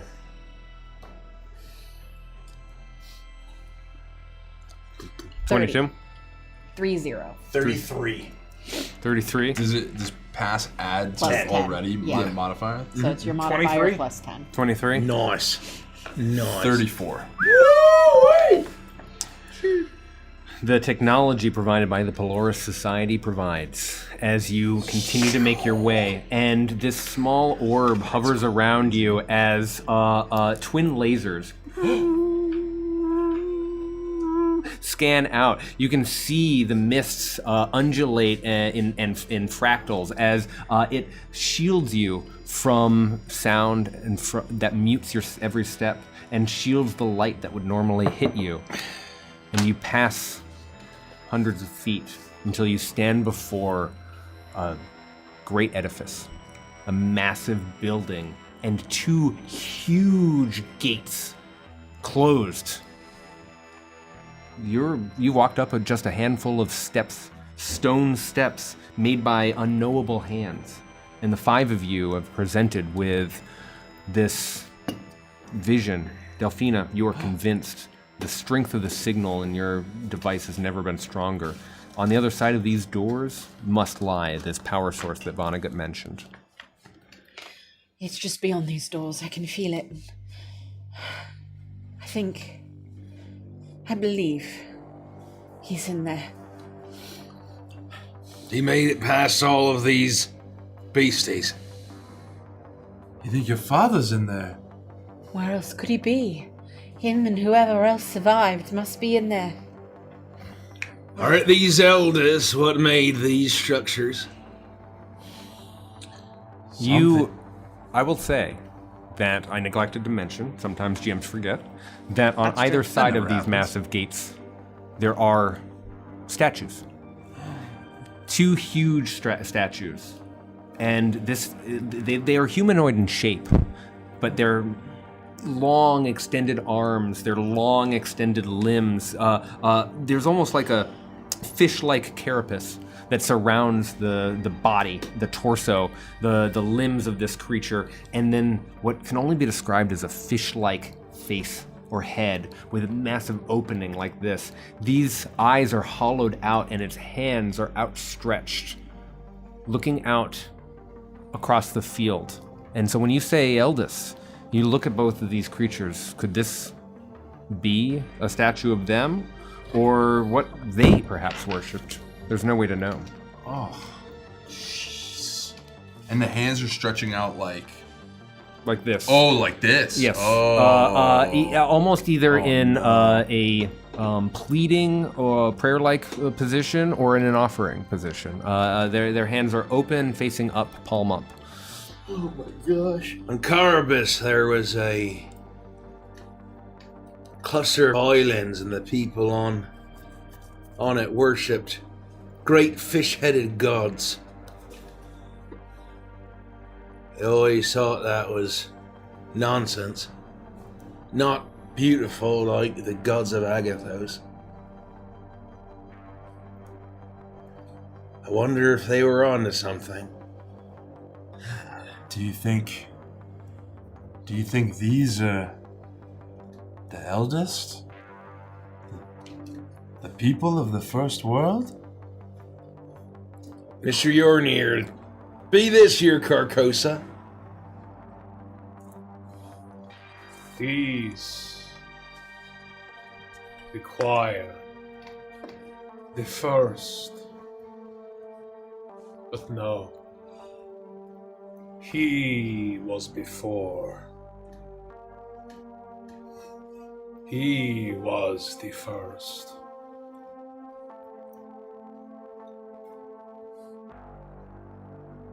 All right. You must know something about all this then.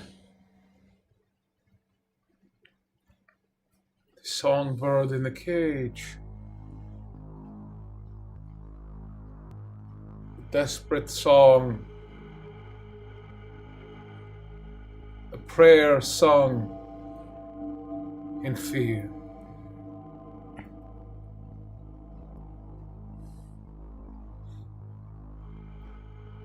This is our fate. Here and now. Always.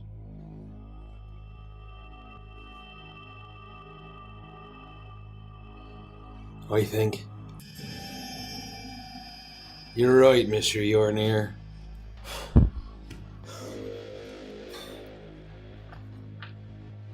When I stood aboard the deck of the Black Alley,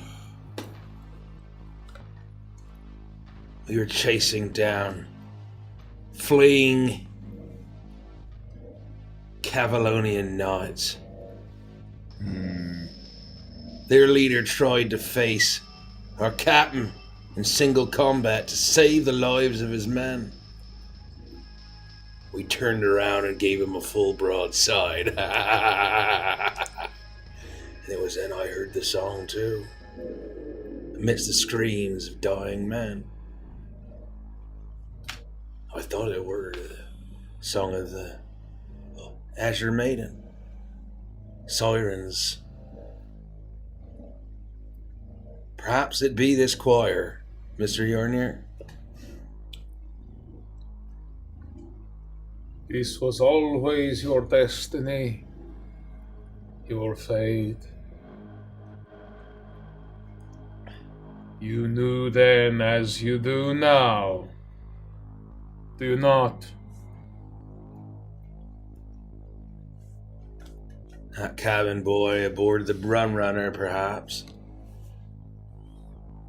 But then love, wealth, and good drink, and the blood of a good fight drowned it out. Miss Voss, do you think your father heard such a song? Do you think it called him here? Do you think he waits in that dark place, singing in the choir as well? No, I think my father is a calculating man, one of science. I think something else called him here.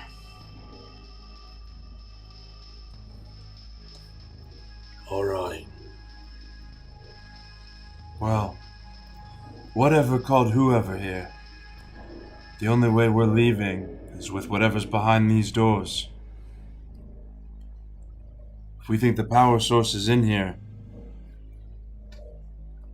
we gotta go in.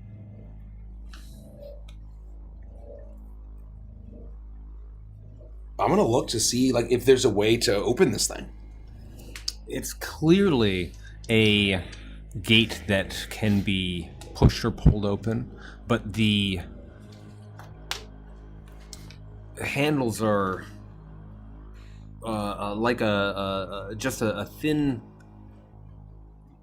recess right at the moment where they come together, and you put your hands against them and you attempt to pull with your great strength. They don't budge. If this door can be opened, it requires either more force than you can provide, or some kind of a key to unlock. What's the matter? Is it stuck? I don't know. It requires something more to open. I could try to blow this fucking door to smithereens, but I have a feeling. I'll look around to all of the field of Vort pods. Yeah, hundreds of might feet. be a bad idea. Well, I mean, Miss Voss thinks that her father got in somehow, right? Yes, though his mental capacity makes it so he is unlikely to fall prey to a siren song. His physical strength is where he is lacking. There must be some other way to open these doors. Maybe it's in the coordinates here on my device, and I'll hold up my device to see if I get any read on this door at all. I would say you make a general scan, and I'm not going to make you roll for it. These doors are very thick. They're made out of some kind of hybrid metal and stone. These are... they don't even appear to be constructed by any means of technology that you understand or know. There's a signal coming through these doors that tells you that on the other side, whatever Vonnegut pointed you towards, whatever he claimed this fuel that could return the Ozymandias back to the outer rim of space of the galaxy, is on that other side.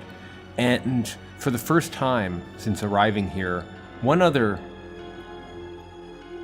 piece of information on that data display jumps out at you. The compass has always been going haywire. The other meters are flat or moving in chaotic angles that make no sense. But there's a thin readout on your microphone. There's almost like a audio coming from the other side of this. What? Can I hear it? You try to increase the signal to the best of your ability, and you can't quite make it out. It's being muted, blocked by the doors themselves. There is some sort of noise on the other side. My device is picking it up, but The door, I believe, is blocking the signal. I see no other way to open it. Someone or something is in there. Yes.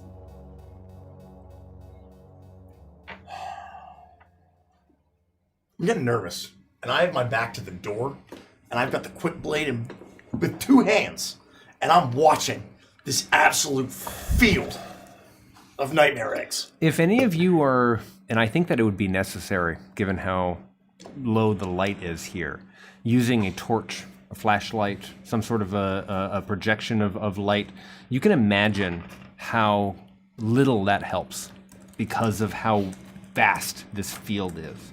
For hundreds of feet in all direction, every 6 to 10 feet, there appears to be a upright protrusion of an egg. Here, here, here, here, hundreds of them. It's dizzying to think of the scale of this army. And so far, they've all remained dormant. Somebody please do something. We cannot stand here forever or until these eggs start to move. You hear the choir? I don't hear anything, but there is definitely... Looking at this, does it seem musical in nature? Like, I assume that being a rich kid, I probably had music lessons. So would this look similar to music of some kind, or does it look more like the audio of like spoken word or screams or, you know? I think actually, I will say, make a computers or technology check. Watched it. Right? No. She's an ex-agent, so. My technology is fine, but not good enough to deal with a 2. A 7. Oh, that was a 9. 7. The 2s and the 9s really getting me. You are shouldn't have used doing this one. everything that you can to amplify this signal, and eventually it takes much longer than any of you are comfortable with, but you are able to make it out ever so slightly as you listen deep.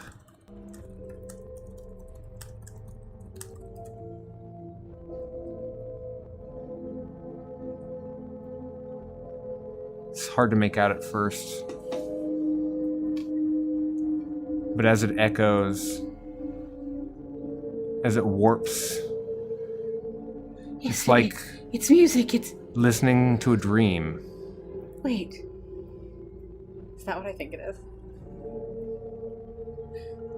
He's behind these doors.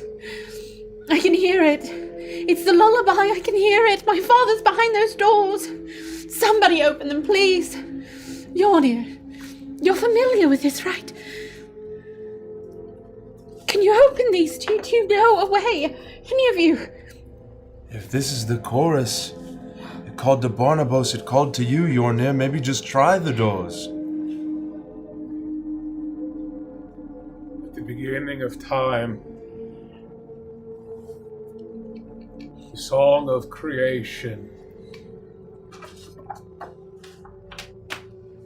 a cancer that hungers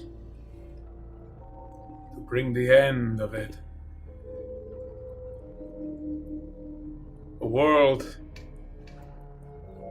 with no sun nor moon yet. The 13th tide must rise. I will reach into my cloak and I will pull out the artifact. Again, it has that horrific non-Euclidean shape, these sharp points of coral emerging from it as it rotates. It is almost simultaneously pitch black, yet pearlescent and sickeningly bright. As it floats in my hands, I present it in the same way that the eldest are kneeling in the statue. You're kneeling? And I kneel. Oh my god! With my legs under me. The hollow eyes of the statues are filled with the impossible light of this object of paradox. And you hear the movement of the doors as they push forward, and you see what lies within. That's where we'll take a quick break. Damn! My god. This is too intense.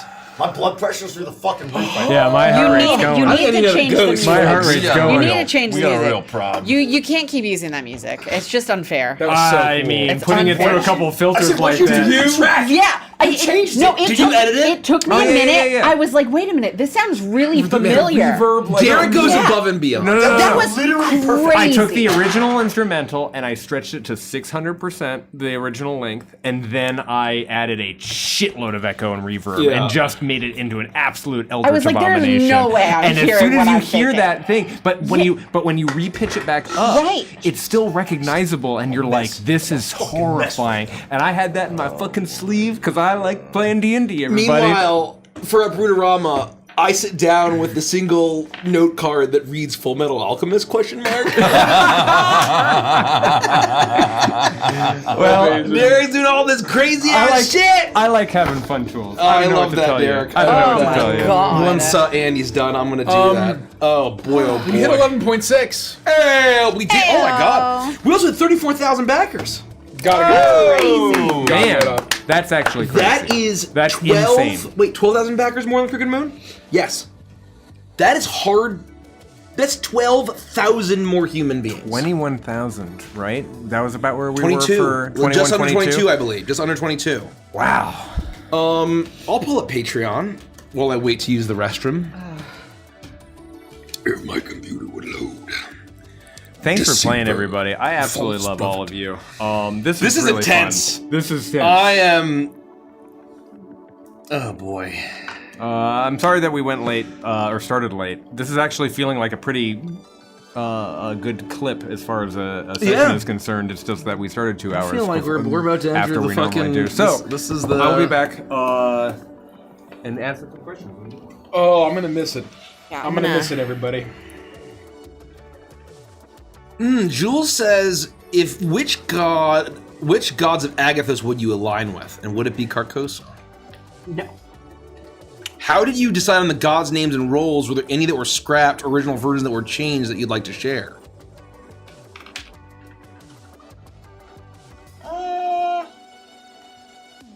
We used to have like a constellation pantheon that we played around with. Yeah, and it was more like a zodiac of, like, creatures. We creatures, and then we also had it where we had this origin creation story similar to Genesis, of where basically the gods were ordered and numbered, and when they came out, then like they had an order of when these things were done, and it was Laura brought life. Yeah, and it was just too much. It was a little complicated. It was world building for the sake of world building, and then we basically realized, okay, what is the purpose of a pantheon? And that's how we restarted it. And I am so happy with where we landed. What god would I resonate with? Let me just take a look at our full list here in the Discord. I mean, I think I resonate with all of the gods in certain ways. Well, pick one.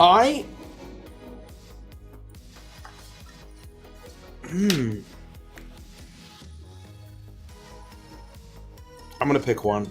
I want to say Vestaya the Hearth Mother, but I love that. That's an obvious choice for old Milo or any. I am going to say Xavrius the Celebrant. Oh. I'm gonna say Xavrius the Celebrant. Damn. Pick one for me. I think I really gotta go with, in a similar way, I think you'll say this is the obvious choice, but I think I really gotta go with Tigris.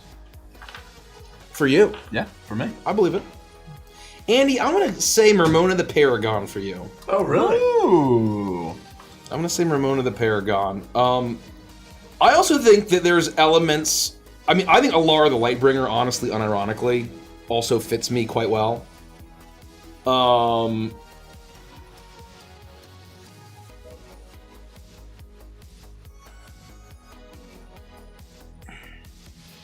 Speaking, as a fun little fact... Eryphanes? Eryphanes the Maelstrom. Eryphanes the Maelstrom. Eryphanes the Maelstrom. That's cool as hell.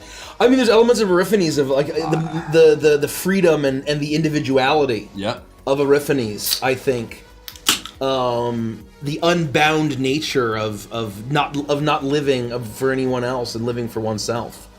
Daring to strike your own. Yeah, I think that's pretty good. We're saying who we would. Which god just do you? What are gods that you Which resonate god with? do you align with? Yeah, Oh, I mean, they didn't say god, so multiple. I know mine. Okay. Xyler the Nolari. I love that. I love that. Thank you. I mean, there are really, unironically, are elements on all 12 of the gods, and even Carcosa, that I resonate with, that I have thoughts with, and obviously we haven't delved too deeply into them. Like there aren't full write-ups yet.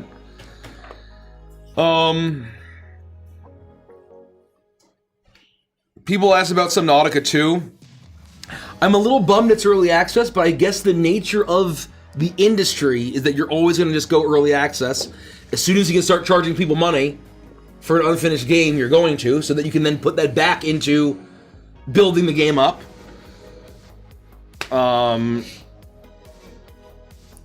Okay, once Mesa's done, I'll get into there. Kelsey asks, what's y'all's favorite Magic the Gathering commander or card in general? I think of all the commanders that I've played, I mean, the four commanders that I play the most are Pont Laza, Sun Favored, Choco Seeker of Paradise, Kiora Sovereign of the Deep, and Kibo Uktabi Prince. Those are the four commanders that I played the most by a wide margin. Ooh, talking commander? My most unique commander is Maelstrom Wanderer. It's not close. It's the most interesting. Yeah. I think. It's the most fun. But Ragost might take that if I haven't played him yet, though. Yeah. So I don't know. There's a couple Maelstrom commanders that I'm going to be trying out. Yeah. A couple of commanders I'm going to try to Just build what- for Gen what is it, Con. like your favorite or just your favorite commander? top couple? So I'm going with Maelstrom Wanderer. It's one I've played the longest, and it's the most interesting. And I've only met one other human being that plays it. That's wild. Yep, that was a wild Does night. anyone mind if I eat chicken nuggets? I'm very No. hungry. Nobody minds. You kidding? Would anyone like some chicken nuggets? I'm good. Thank you. Good. For me, it's got to be. Couple favorite. Yeah, there's definitely an upper echelon, but at the top. I know what you're gonna pick. You probably guess my top three. Even more than that. I would say Sephiroth. Clive, Ifrit's Got it. Dominant. Got it. Damn.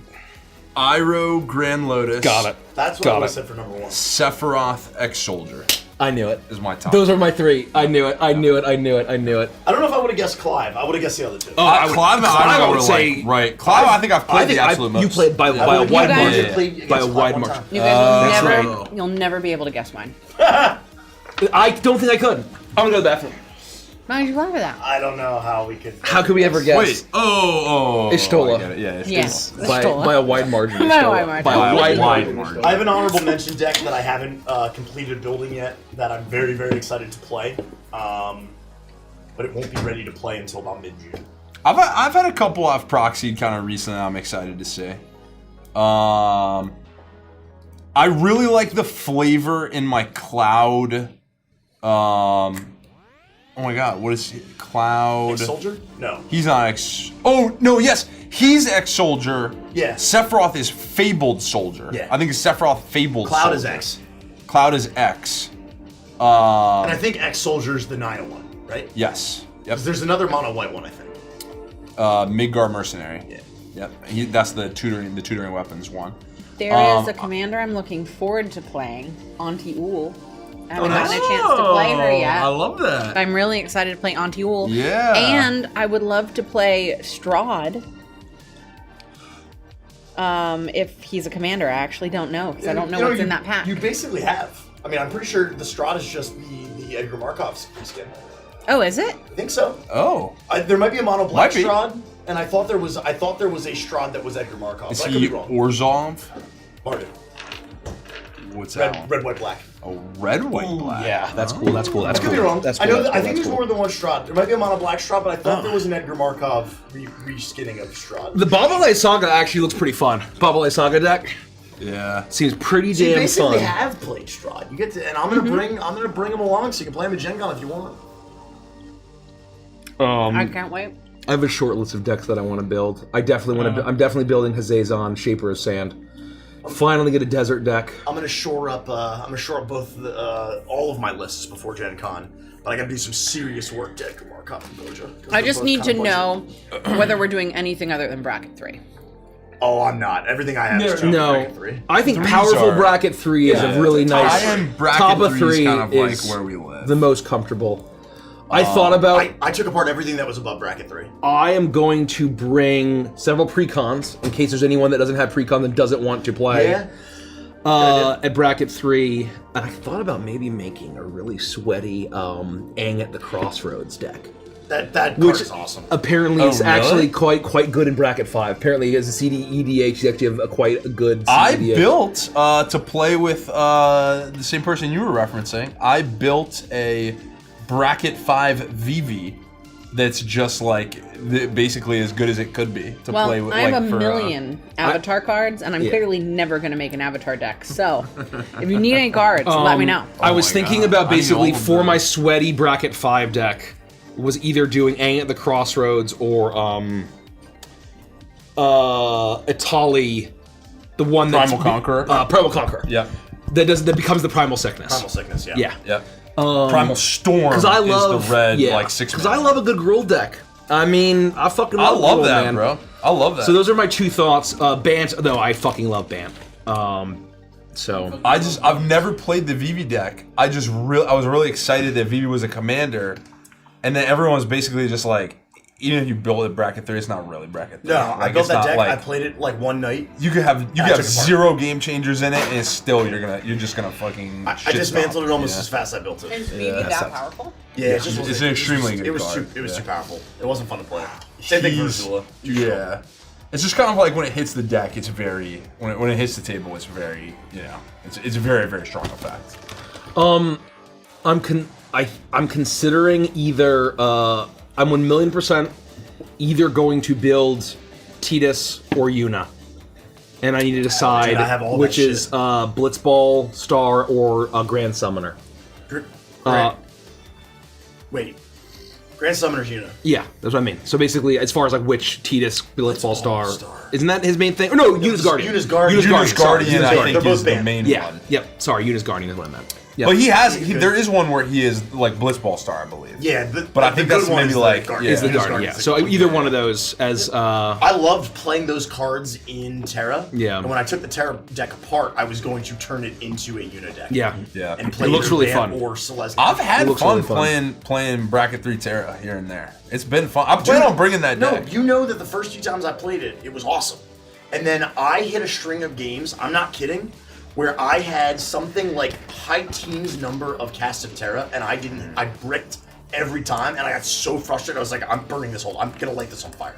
Yeah. It was an unfathomable, like, statistical anomaly where I was like, I'm done with this. So I'd rather just play Yuna and go that route instead of trying to do Terra things, in my opinion. I don't know. It just wasn't worth it. I don't generally play 5-color decks either. I think that's Yeah. like, you're setting yourself up for pain. It's tough. It's tough for sure. I really wanted to. So I have the Avatar Aang deck. This 5-color. Yeah. I had the Terra deck is 5-color. But Avatar Aang's only technically 5 because it flips, right? Yes. Yeah. But you still like the way I really enjoyed building it is like there's a ton of Avatar cards in there. Sure. I have all of the prior avatars are in there Yep. Yeah. that do their like what do you Yeah, call it? that's Not fucking like cool. the lore enchantments that then turn into the avatars, and so it's like to me the thing about 5-color deck is if you don't have all of the classic like you have like half your deck is the mana fixing to deal with the fact that you're a 5-color deck, then you just can't even play it. Right. Like you have to spend half the deck doing all the mana fixing. Yep. There's the Gruul champion that I'm actually considering building that looks really fun is Raph and Mikey Troublemakers. Oh, bro! Which actually looks pretty fucking fun. That card actually looks really fun. It looks really, really fun. I love that. Yeah. I told you, in my Jin Sakai deck, which is another one, I basically tore all the way apart and rebuilt. I rebuilt it around a ton of TMNT cards. Yeah. Like Dark Leo and Shredder, like there's a bunch of Shredders in it. I gotta add the Triceraton Commander to my Dino decks. Yeah. Damn, that's cool. I'm also considering making a, not Indominus Rex, Indoraptor. Which is not a dinosaur deck, but it's basically... I know that. Yeah, it was basically... It deals like damage or something, so basically, right? when you drop Indoraptor, it gets a number of +1/+1 counters to how much damage you've done that turn.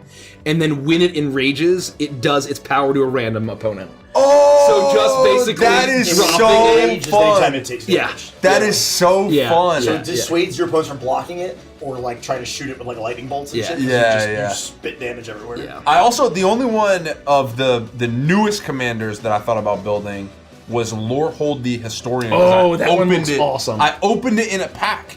And I was like, I keep hearing people talk about this, saying it's like so fun. It's a gambling casino kind of miracle, lucky effect kind of thing. So I was like, that sounds kind of cool. I like Boros could be cool. I need to get Arabella. Yeah, she's tight. Hell yeah. Hell yeah. Let's get back into it. Yeah. I'm excited. Yes, sir. I don't know what's behind this door. Afraid. Yeah, I mean, this is a fucking nightmare. There's no way to say this.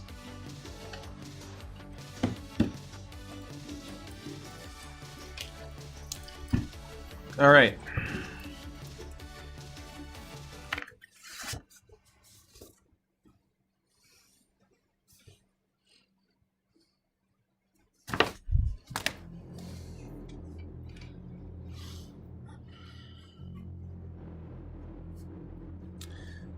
The doors swing open, and they stay open. You arrive at an amphitheater of slimy black stone, huge metal cables, and bleached, calcified coral flooded with the light of the cosmos. As you step deeper, you see its source, and the source of the power that you have been seeking. A large sphere embedded in the neck of what looks like a metal suit of a fish-like humanoid pulses with a swirling galaxy image inside. 6 pools of black liquid sit at various corners throughout the chamber. What happens next is up to you. I think the moment that I hear this door open, at first I think I'm stunned at what I see Yornir do to make this door open. But if no one stops me, I would inch in towards the amphitheater to get away from these eggs as quickly and quietly as I can, unless Yornir were to try to stop me for something. I would rush in immediately because I'm heading towards the lullaby. You're definitely faster than me, but I'm like just trying to get away from these fucking eggs. Wait, Miss Moss, wait! Let Mr. Stabs go ahead. It is his job. I will stop, like midway through the door. 3-4 steps you stride forward, but as soon as you hear Barnabas's warning, you watch as Scrim steps forward. Yornir stands to his feet, and the 5 of you follow Scrim's lead as you begin to make your way into this massive amphitheater space. I'll rise off my knees and I will put the artifact back into my robes. And I'll enter last. Scrim, it's just as I described. Pools of black liquid, unknowingly deep. There's, for those of you who don't have an amphitheater picture in your head, there's almost a low, flat stadium seating that surrounds a circular platform in the center. There's clearly some form of light-emitting energy pulsing at the center of this space. All right, and I'll just give Delphina a nod once Scrim is in enough to where the point where we've done this so many times, and she can follow back at whatever kind of distance we've normally done in jobs like this. All right. Hasn't killed us yet. No, it hasn't. It welcomed Yornir. It opened for him. Now here we are. All right. I look to make sure Yornir's coming with us. I am moving slowly. And I'm almost leaning heavily on my staff more than I normally do as I follow behind. Would you look pained? Or just, would we even notice that? No, not pained. But almost as if that bit of a hunch that I feel, almost if it was a weight, that the weight would be heavier. Oof. And like my steps are heavier. Almost like the crushing weight of the depths is pushing down on me. I need you all to make a perception check. What the hell? As you start to explore this space, the sound of that lullaby, that shared song from your youth, Delphina, still echoes and reverberates and permeates from the space, but it's getting more and more noisy as you walk in, and less familiar. That initial pull when you were amplifying it with your device, was it because your device was able to pull that signal out from the noise, or was it purely your own perceptions? You're not sure, but turning it down and just listening in this space, it just feels like it's filled with a harmonious chorus of sorts. It quickly becomes unclear to you if that was a trick of your mind or if you were hearing a pattern within. What was everyone's perception? 19. 19? 11. 11? 12. 12? 19. 25. 25. Delphine, I think that you're the one who's most actively searching, looking for another suit, perhaps, looking around, seeing if perhaps your father is around some corner, and you realize that not every shape in this space is the shape of a column or architectural feature. There are bodies, not human bodies, not humanoid bodies.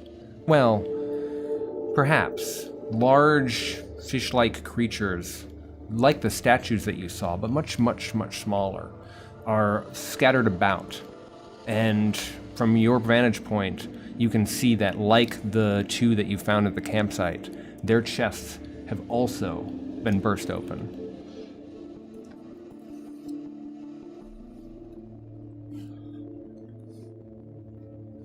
The cancer. The polyps. They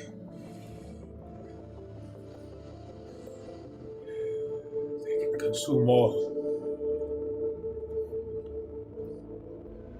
Can I tell how long they've been? Maybe it doesn't even matter where we are, right? Like, be quiet.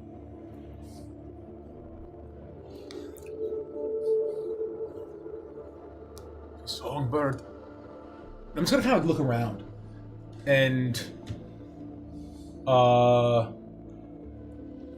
do I feel that there are there? I know in the last room there were a bunch of horrible eggs and stuff. In this room, are there any? You do not spy any eggs in this room.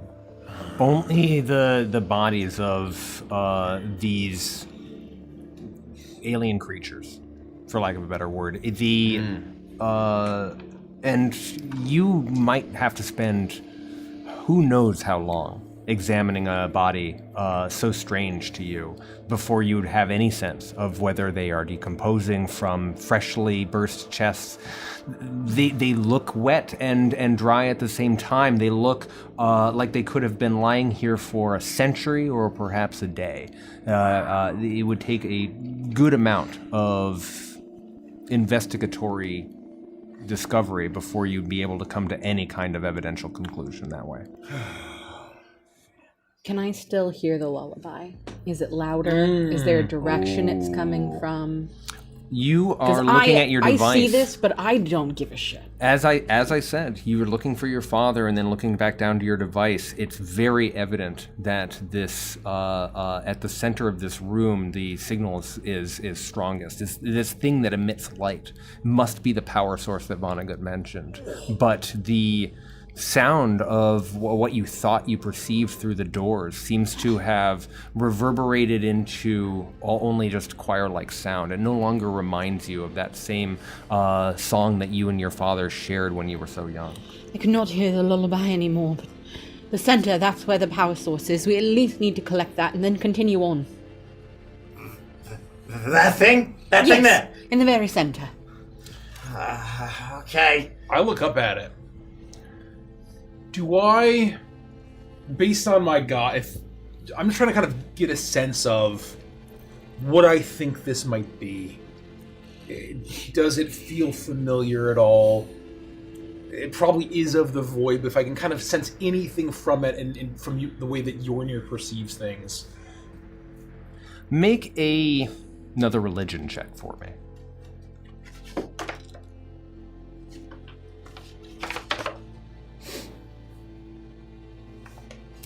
That is a 23, again. A 23. This massive statue sits in the center of the room and holds up this huge sphere-like orb, and you can see a facsimile or a mirage or perhaps the galaxy itself suspended within its depths. It produces a tremendous bright. You can look and you think you can point out every single star within it, and you make a connection. There's a rhyme or a harmonious chord in this object. It brings you the same peace when you look at it as when you stare into your object. There's something calling to you about this object.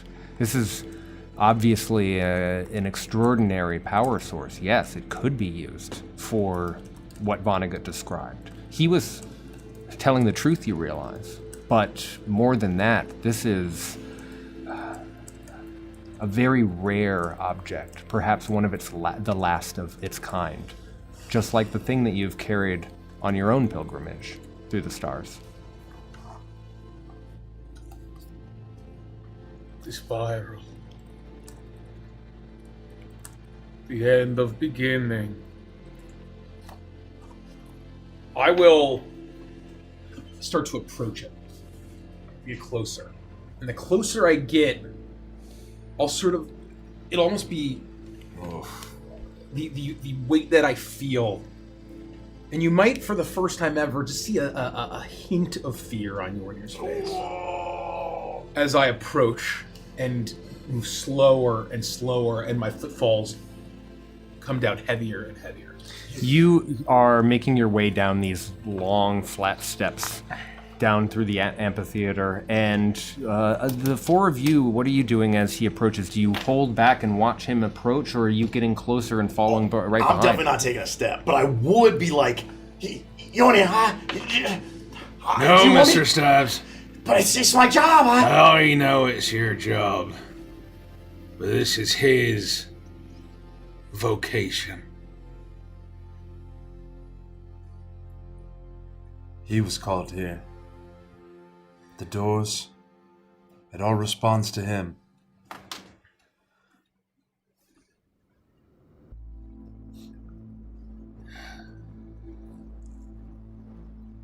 On the deck of the Merlin King, we saw a great Leviathan. Slew it before our ship was ripped apart. One single harpoon, but to the heart. That's what saved us. And as it sunk below the depths, I heard it. Thought it was a tale of the Azure Maiden, I did. Was it this song, Mr. Yornir? I heard then when I was a younger man.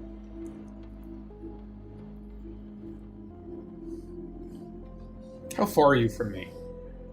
I think we're probably, we're behind you. I don't know if I'm like right up in your biz. I'd say 15, 20 feet. Yeah. I'll stop for a second.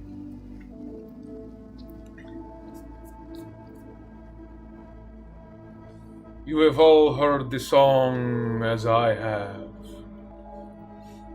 How it manifests does not matter.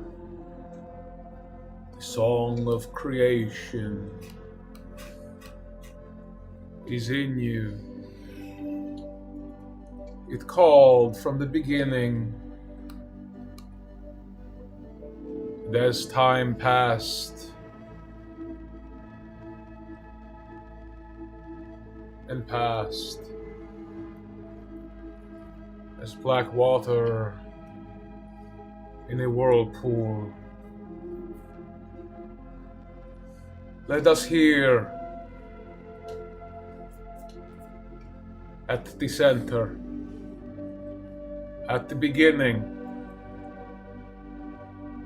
at the end. And I will continue to approach. As soon as you approach, you see movement. From behind a pillar, a huge shape appears. A 9-foot-tall creature with long humanoid limbs and a fish-like head, with huge, deep-set eyes and wriggling tendrils on its chin that hang over a bulbous sac in its throat that glows with dim light. It moves with oddly fluid and measured motions. A guttural noise barely resembling speech emerges from its mouth. You've heard this voice once before, when Vonnegut was erased. It is mind-breaking. This telepathy reverberates inside of your mind. This scream emanates, and you hear, "Help! I need everyone to make a Constitution saving throw." Con, you say? That's not where I'm a Viking. Oh, I'm actually okay. Not where I'm okay. No, me either. No, I mean, I'm actually pretty good at con, but just not with this stuff. 13.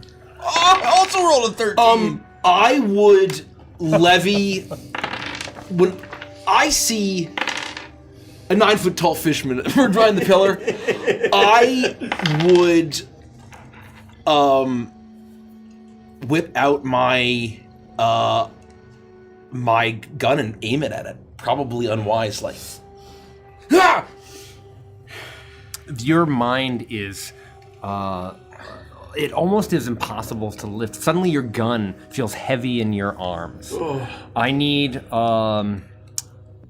everyone's saving throw. I got a 9. 9? 22. 22? God. 10. 10? 13. 13? Oh, 13? 13, bro. 13, bro. 13's Con probably the bros, DC. con bros. 13's probably the DC. Yeah, Would be my guess.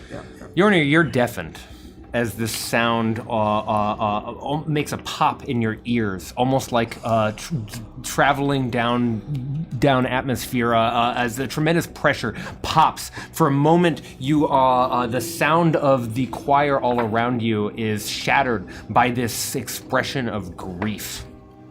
The rest of you take 42 force damage as this scream splinters your through you, chilling you down to your very harmonic, sparkful soul. Oh my god. Jesus. 42? How's everyone looking? Not great. I'm down. Mentally. This is Not- happening not full. as it's like walking into the... Its sac grows larger and then shrinks again in its throat as it releases this scream, but it's more than just sound. It is a song of unmistakable fear, unmistakable shame, unmistakable guilt, unmistakable unknowingness. There's a sadness to what is being presented before you. And as painful as what you've just experienced is, this song is not one that feels like a terrible attack on purpose. It is purely by its very nature, its existence. And it's continuing to walk towards you, its eyes looking out blandly as you continue to approach Yornir. Sorry. No, I just want to know if there were any physical effects to this. Oh, beyond the effect, damage. or if it's just like, are we like suddenly bleeding, like You're from bleeding the from nose, every from orifice. the eyes, from the ear, like, or is there no outward physical other than we're racked with pain? Your color leaves you, and you feel in your suit a physical deterioration. There is an effect. And you know that if you could look through your suit and perhaps touch your arm or something like this, you imagine that your very skin may have parts in patches and in streaks and in wounds turned to gray dust. I think that makes sense based on the amount of hit points I have left.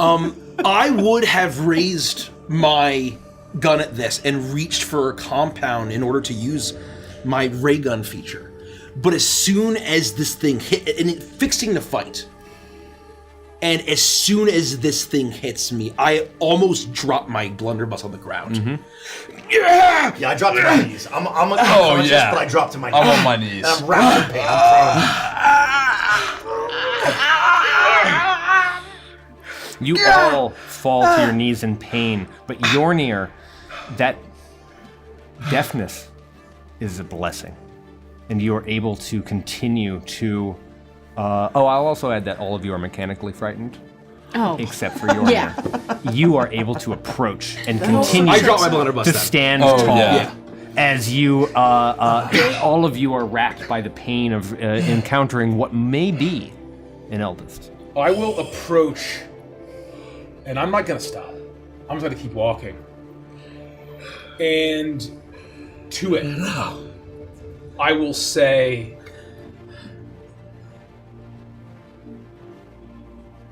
be quiet, consumed, metastasis,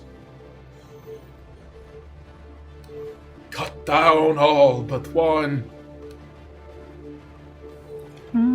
A singer trapped. You are the songbird in a cage. But my mouth doesn't move. I'm saying all of this in its mind, as I will use my telepathic utterance feat to speak any creature that knows a language, or a language that it knows.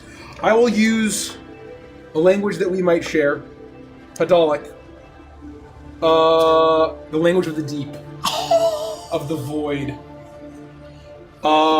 As I speak that in its mind. And as I do that, my staff, this sort of, shell-like pearlescence, I will just let it drop. As I fall to my knees in front of this creature. And I would like to cast, as part of this communication, also cast Detect Thoughts on it. If it can. Just to try to understand this unknowable thing as much as I can. Maybe it'll explode my brain. But because it's also part of my telepathic feat, and I haven't used it yet, I'm going to use it.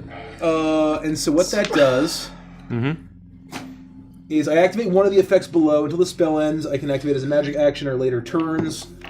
I can sense the presence of thoughts within 30 feet of me that belong to a creature that know languages or are telepathic. Yes. I don't read the thoughts, but I know that a thinking creature is present. But then I can dive deeper, I believe, just to learn what I want to use. Read thoughts and try to learn what's on its mind right now. If the target doesn't know any languages or isn't telepathic, I learn nothing. And I can probe deeper. It has to make a wisdom save. I don't think I'm going to do any of that. I just want to get a sense of trying to... This is... Yornir, his whole life, whatever his fate has been, has led to this moment. He's trying to do whatever he can to comprehend what he's looking at. Your staff clatters to the stone floor of this amphitheater, and you drop to your knees. You reach out with the magic within you, and you attempt to understand not its wailing, but the intent behind that sound. I need you to make a wisdom saving throw.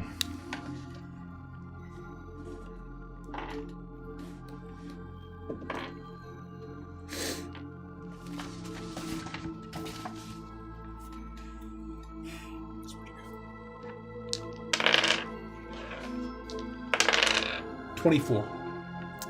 You're a lucky man. What would have been 23 points of psychic damage instead is immunity to the detrimental effects of the cosmic telepathy within this creature. You listen, and it doesn't form sentences or thoughts like that. Instead, you feel emotion.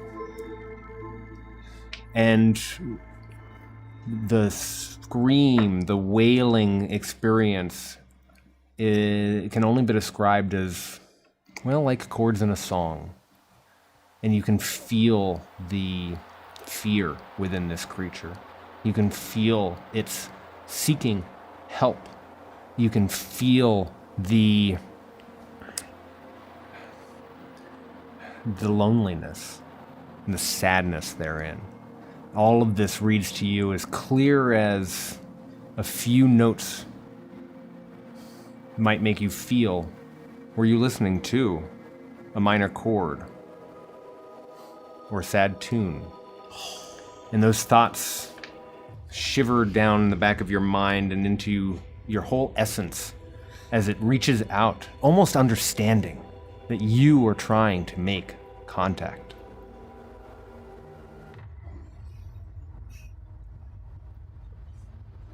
In its mind,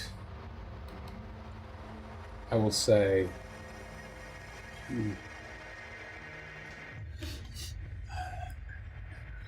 wish to escape now from this world.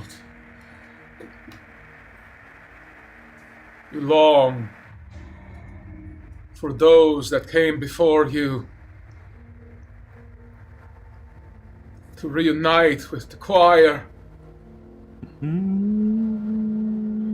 return to the symphony, those that left.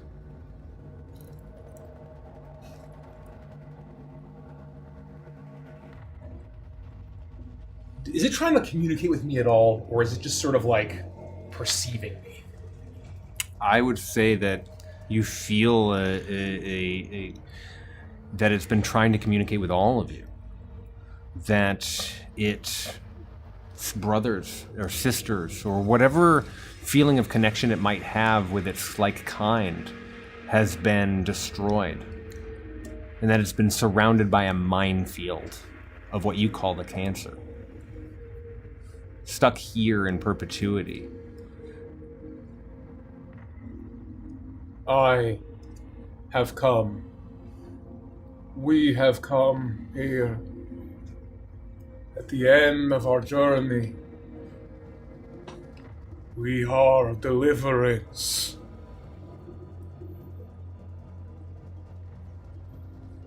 Do you accept this deliverance?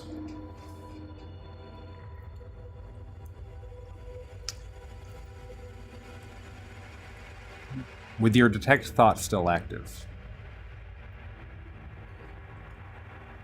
you don't get the word yes, but you have a tremendous feeling of acceptance and hope blossom within the throat and the mind of this creature. Do I feel like it even doing its thing is like gonna kill my friends, like at any second? You recognize the tremendous stress of communicating telepathically with this creature, and you imagine that by merely contact with this, that your allies would experience the same amount of stress, that it would be very dangerous. If it were to go into a rage, you imagine that combat would be very quick. I'm almost being crushed by the weight of everything, the weight of my whole journey, the past, the present, the future, and the fate of my companions. And I sort of almost fall to the ground as I pull the artifact out and kind of just hold it low. And you will return. You will see. His sleeping city awaits you.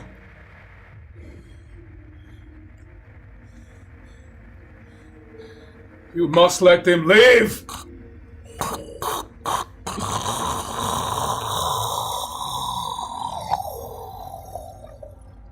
You hear this strange guttural sound come from its throat. The feeling is that it has limited power to share, but that your terms are acceptable.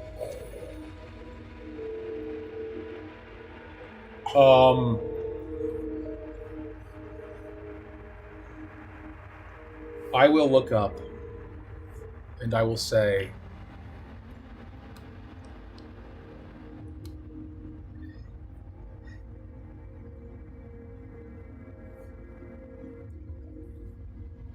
the cancer will spread. I have seen, I have heard, but if you sing, use your song,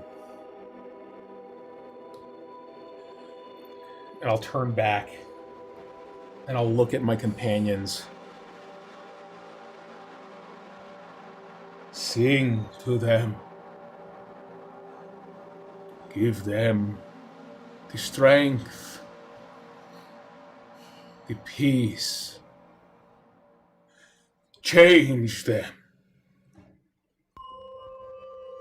Show them His grace. And in His peace, they can bring fury. They can burn the cancer away and end the metastasis. End it here, end it now, end this spread. And as I say that, I have this artifact. I'm crumpled on the ground. Mm-hmm. I'm trying to comprehend this thing. I'm trying to comprehend where I'm at. The giant orb behind him. And I will take my other hand. I will place it next to my right hand. I will take all the strength that I have to kneel upright, almost mimicking the other statues. And I will raise the Dark Star Prism upward towards this being, towards the eldest, towards the orb, towards all of this. The creature before you looks out, and for a moment, blessedly, silence. It reaches its hands up not towards your artifact, Yornir, but to the massive orb held aloft by this statue, and within the galaxy turns a little faster and a little faster, like a record. As you raise this Dark Star Prism, it begins to sing. The guttural song that echoes through the room is horrid and beautiful. The non-Euclidean prism rises into the air, and tethers of energy connect it to the vibrating spherical power source. It glows with garish hues of grayscale and deep shades of violet, aqua, and ultramarine. It casts its light upon you, Yornir, and you stare into it, knowing your purpose, knowing its purpose, knowing the purpose you both share. I will, without my staff, I'm just going to leave it there. I will lift one foot up, and I'll lift another up, and I'll stand, and I'll turn. And I'll look at each of you. How are they looking? How are they? Oh, I was decimated. No, yeah. I am. If I'm not bleeding out of my ears and eyes, you would see that I'm conscious, but I am like crumpled on a heap on the ground, like breathing heavily. They're shaking. Their faces are pale. I can't move. There's almost even like an age to their faces that's unknowable and impossible. They appear to be on the edge of death.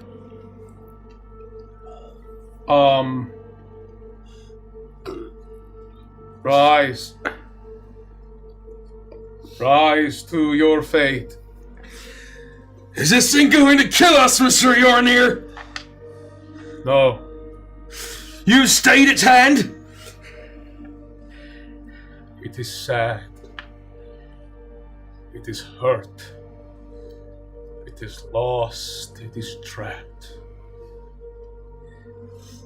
I will send it away from here. Its purpose, its journey is far grander than mine. He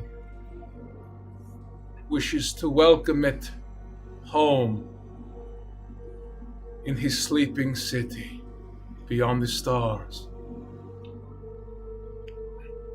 You may not follow. I may not follow. For it is unknowable. Without his grace.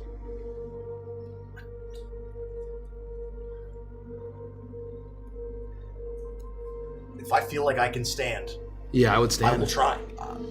You are able to, with what strength is left in you, stand.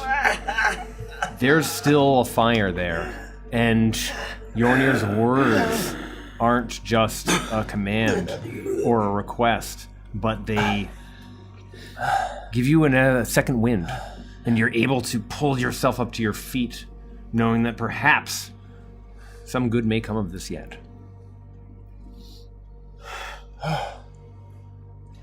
I will sort of kind of rise up a little bit stronger. At the end,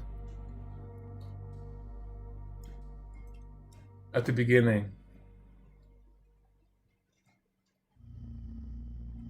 are you ready to change?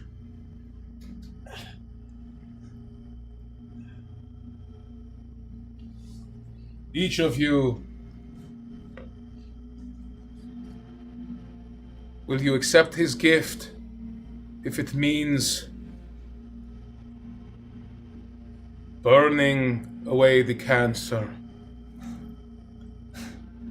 finding your true purpose in the grand spiral, joining the chorus? Will you change?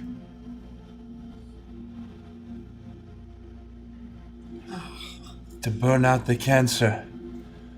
You mean to destroy these creatures? The ones that did that?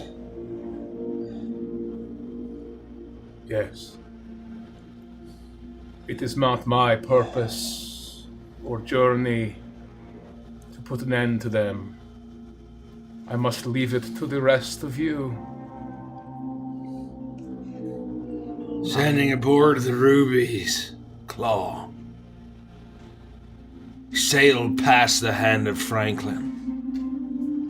into the worst plasma storm recorded this millennia. We survived, but as the storm raged and good sailors prayed for their mum, I heard this song.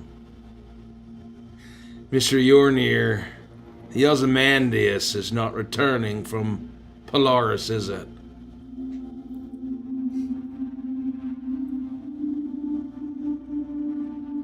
This is not for me to know. But no matter the fate of the feeble emperor,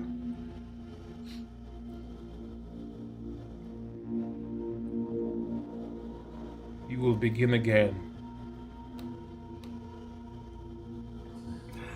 I don't understand. I don't know what you want from us, Yorni. I don't know. I don't think I can accept. I don't know. I don't know what you're asking of us.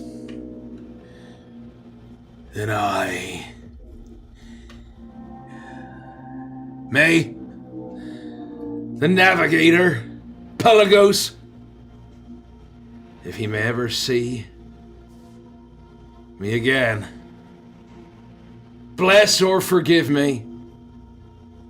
But I, Mr. Yornir, I will change. Tweren't the Azure Maiden what called me here, but I heard it my whole life, since I was a boy. Aye.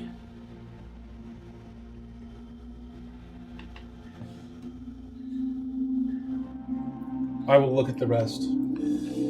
I cannot make this choice for you. But if you wish to find what you are looking for, you must change. A song called me here all my life, which I believe to be the harmony. Now, I'm not sure it matters. I've fought for peace, as I believe you have always worked towards, Yornir. And as you said, the void is inevitable. I will change. I will nod at Taishan. Oh, God. Yornia, you're making it sound like there's no other way. I don't know. If this is really the only way to stop everything, to fix it all, how can I say no? I'm scared, Yornia. I'm scared. I'm so scared. Then change, and he will bring you peace. Okay. Okay. Okay. I'll change.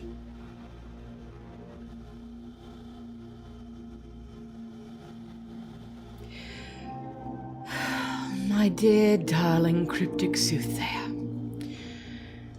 if I do this thing,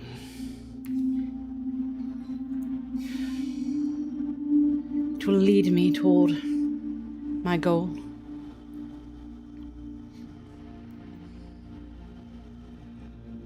I will sort of look around at the horrible place we're in. Without change, how else do you hope to survive? I would do anything to retrieve that which I have lost. I will change. For you, Daddy, I will change. Very well. I will approach you all closer. And I'll walk up to Barnabas.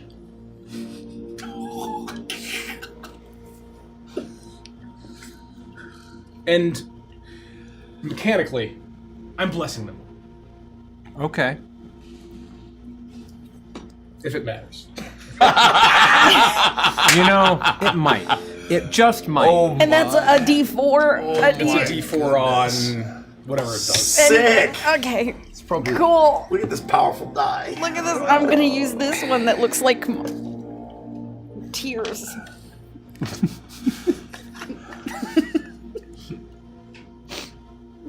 You are the captain. Mr. Yornir. With leadership comes duty. Do you know this? I do. And with this duty, in your life you've known what a captain must do when the black waters rush in.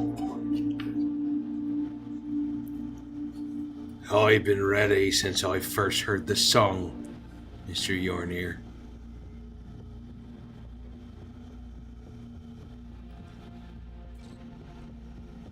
You will feel the cold, the depths, and a bit of peace come over you. I will turn to Taishan. You are the warrior. Yes. There is no strife. There is peace. There is no stagnation. There is change. There is no fear. There is will. Yes. There is no death. There is harmony.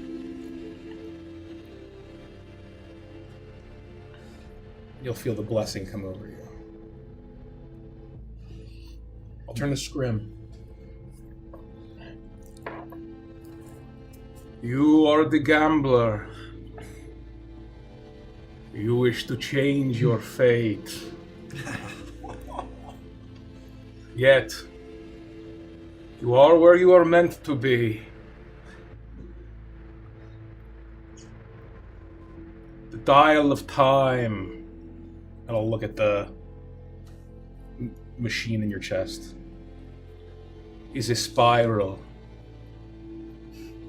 The die is cast. And you'll feel the blessing come over you.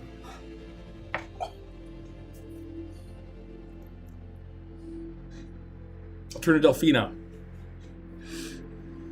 You are the pilgrim. Step by step, your life has led you here. Yet you know your pilgrimage is not at an end. You may come to this journey's end. You may pay the price, but will you count the cost? You will feel the blessing come over you. I will turn back towards the Darkstar Prism. I will approach it and stand next to this horrific 9-foot-tall fish Elvis monster. Uh-huh. I will look up at it. I will look up at the orb. I will look at the artifact itself. I am the martyr.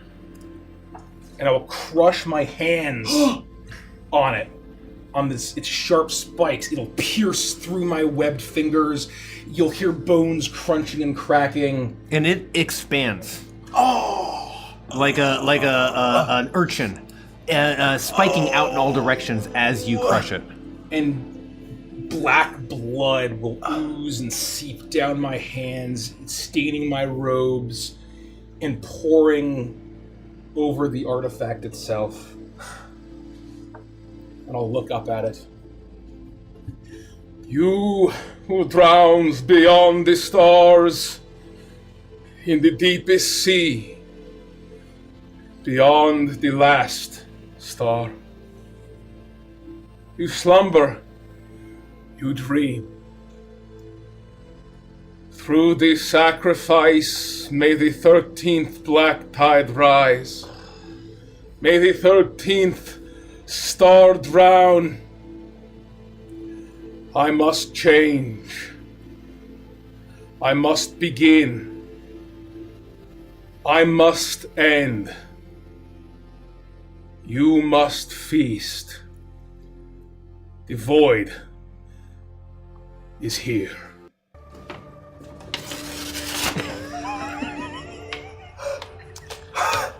With the refracting power of the cosmos and the song of creation refracted by the dark star prism, your flesh makes contact with the undulating relic of Carcosa.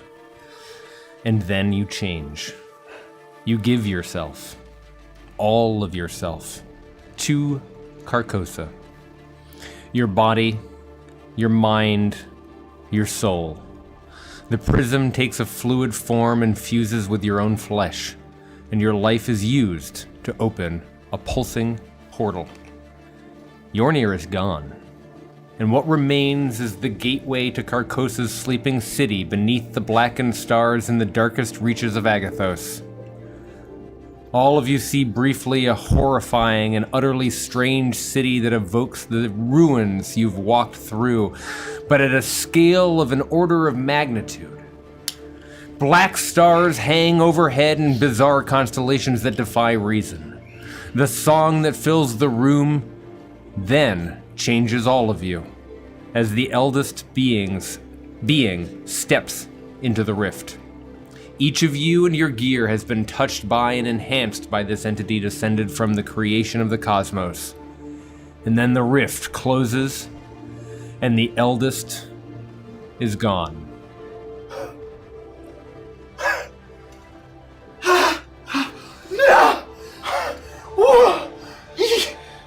He's gone! Ewan is gone! That was it.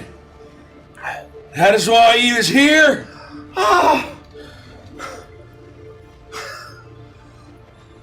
That is why we are all here.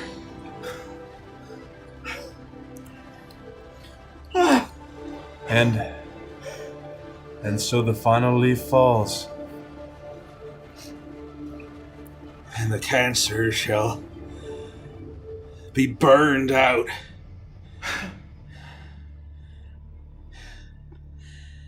As I heard, as I saw on that horizon, that infinite horizon. How do we feel like we've changed? Yeah, That's a great fucking question, Mike. what is the final song of creation done to us? I would tell you, but you all hear distant sounds that fill you with dread. There are slopping pops of fleshy pods and cocoons followed by the guttural chittering of an abominable vort. And they are hungry. You hear this sound begin to emerge as a veritable army of these creatures begin to emerge from their forever sleep. And crawling, the sound is getting louder and louder and louder. And I can tell you, you feel empowered. Whatever it is your superpower is, how much boom you have, how much sword you have, how much X factor you might have, or your ability to rewind feels, capital I immense, beyond the beyond. Gifted by Yornir's sacrifice and by the strange manipulation of this eldest creature. You hear the sound of this swarm begin to get louder and louder and louder. They haven't found you yet. They They haven't discovered you yet. But with every pop, you know that there's yet another life that hungers for yours. Pop, pop, pop. And you find yourself staring at each other and feeling this tremendous will and ability. You may be hurting from your encounter with that alien thing, but you have a chance, albeit a slim one. What happens next is up to you. Okay. All right, I need a second here. I have several questions. The first one is what the fuck. The second question is, you mentioned capital I immense, specifically what ability I might have to rewind. Mm-hmm. I feel like I need to get to the device, but I'm in this suit. Do I feel like if I were to open the suit to get a better view of what's going on and check my devices, my monitoring system, that I would just instantly fucking die? I would say that there would have been puncture moments from your encounter with the eel-like creatures. Fair. Where after a few rounds of tape that you recognize that the atmosphere is deadly to prolonged exposure. But not instant. But you're not going to immediately pass out or drop if you take the suit off for some time. And I would also say that the atmosphere of what was on the surface might be different than what's in this amphitheater. You have no way of knowing. Okay. Then, without really giving it a second thought, we hear this horrific chittering, slopping, popping. I think we're out of time. I don't even hesitate. I take the quick blade and I will cut my suit down my arm to be able to get to my monitoring devices that kind of the instruments that tell you everything you need to know about the concept of time. And then I cut open the chest of the suit to be able to get to the device that is in my chest. Like Superman emerging from a telephone booth, you pull open your suit and you reveal the device that has saved you time and time and time again, readying for this coming assault. I will do whatever I have to, however long it takes, to try to begin to understand what may have changed with me and this device that is in my chest. Okay. You start to tinker with it and get a sense of what may have changed, what Yornir may have meant. What are the rest of you all doing?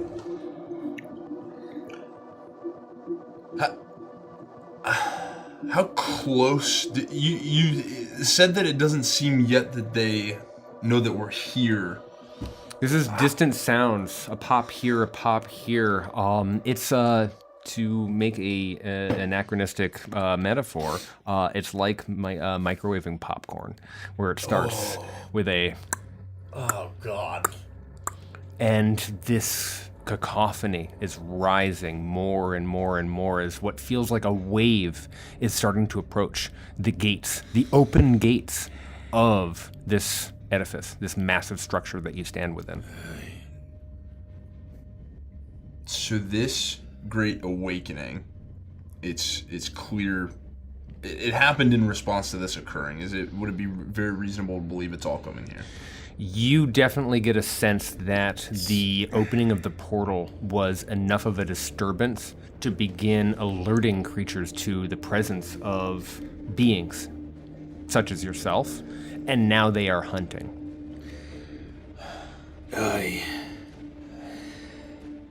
We'll handle this. I would like, if I could assist Scrim, being a machinist. Oh, sure. I would like this. He's kind of tinkering with it. I'm going to try to see if I can help him get a sense of what has happened, what has transpired, how he's changed. Thinking of, do I think Mr. Scrim Stabs has been able to get out of everything? Can he... Make a technology check. Can his luck... I said fuck it. I've popped the helmet off. This is like, we're dire straits here. Yeah. And I need a full view of what I got. 25. Holy 25. shit. You have a suspicion that your rewind feature will grant you a tremendous amount of narrative authority. To put it in D&D parlance, you have a not the ability to travel back for a moment in order to undo a small mistake or a simple decision, but that whatever your Barnabas, as he's walking through it, quickly you start to look at it. You have no idea how far back this could send you, but a game-changing amount is very evident from the empowerment that this eldest bestowed you. And I would say that only because Scrim seems so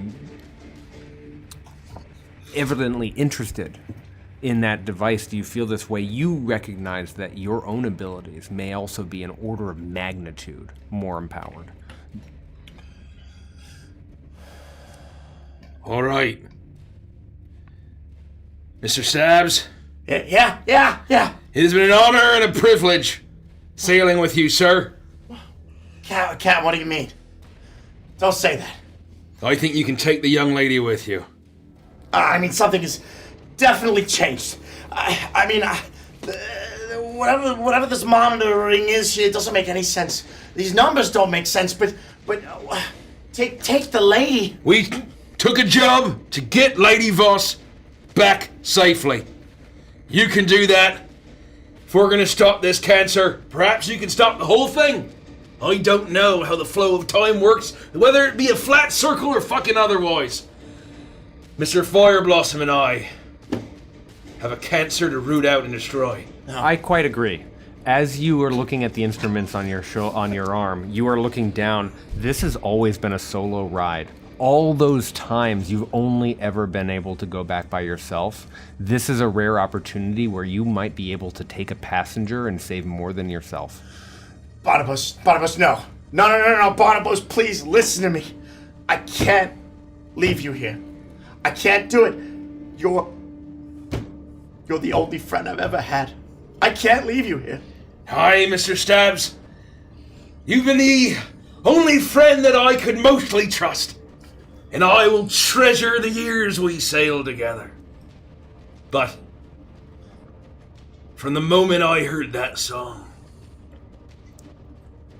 from when I was a boy, aboard the Rum Runner, when I was a young man aboard the Nymeria, when I was an older man aboard the Laughing Storm, an old man aboard the Calypso, and now a dead man here, at the beginning and the end, on the first world, perhaps the last.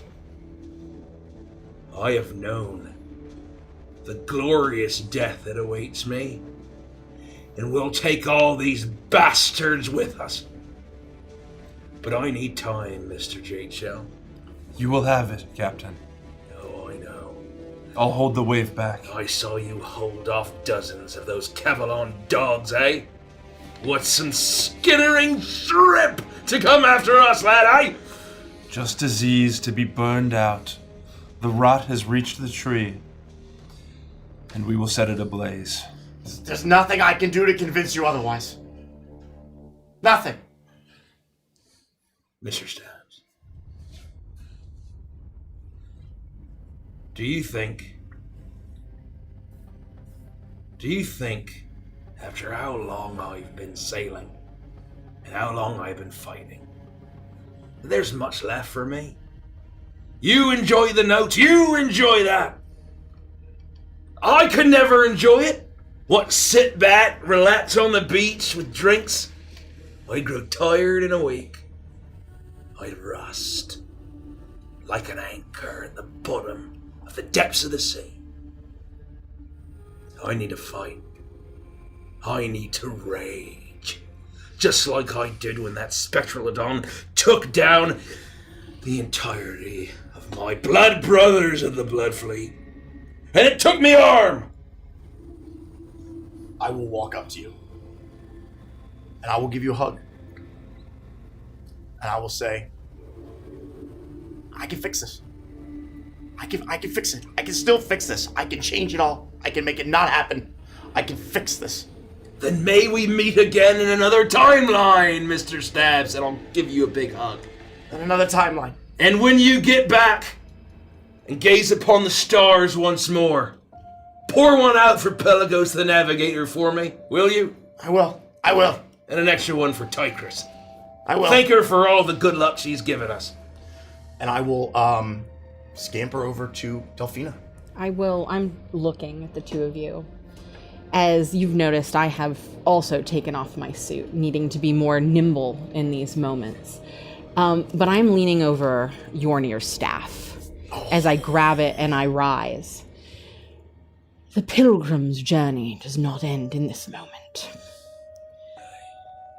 You now have what everyone in this galaxy wishes for and they cannot get. Is time. I know you will find your father, but now you have Mr. Stabs and time. I know that a sharp girl like you and the wealth of a Camelon noble will be able to solve your problem. What you're doing is honorable. A captain goes down with his ship, as they say. Aye.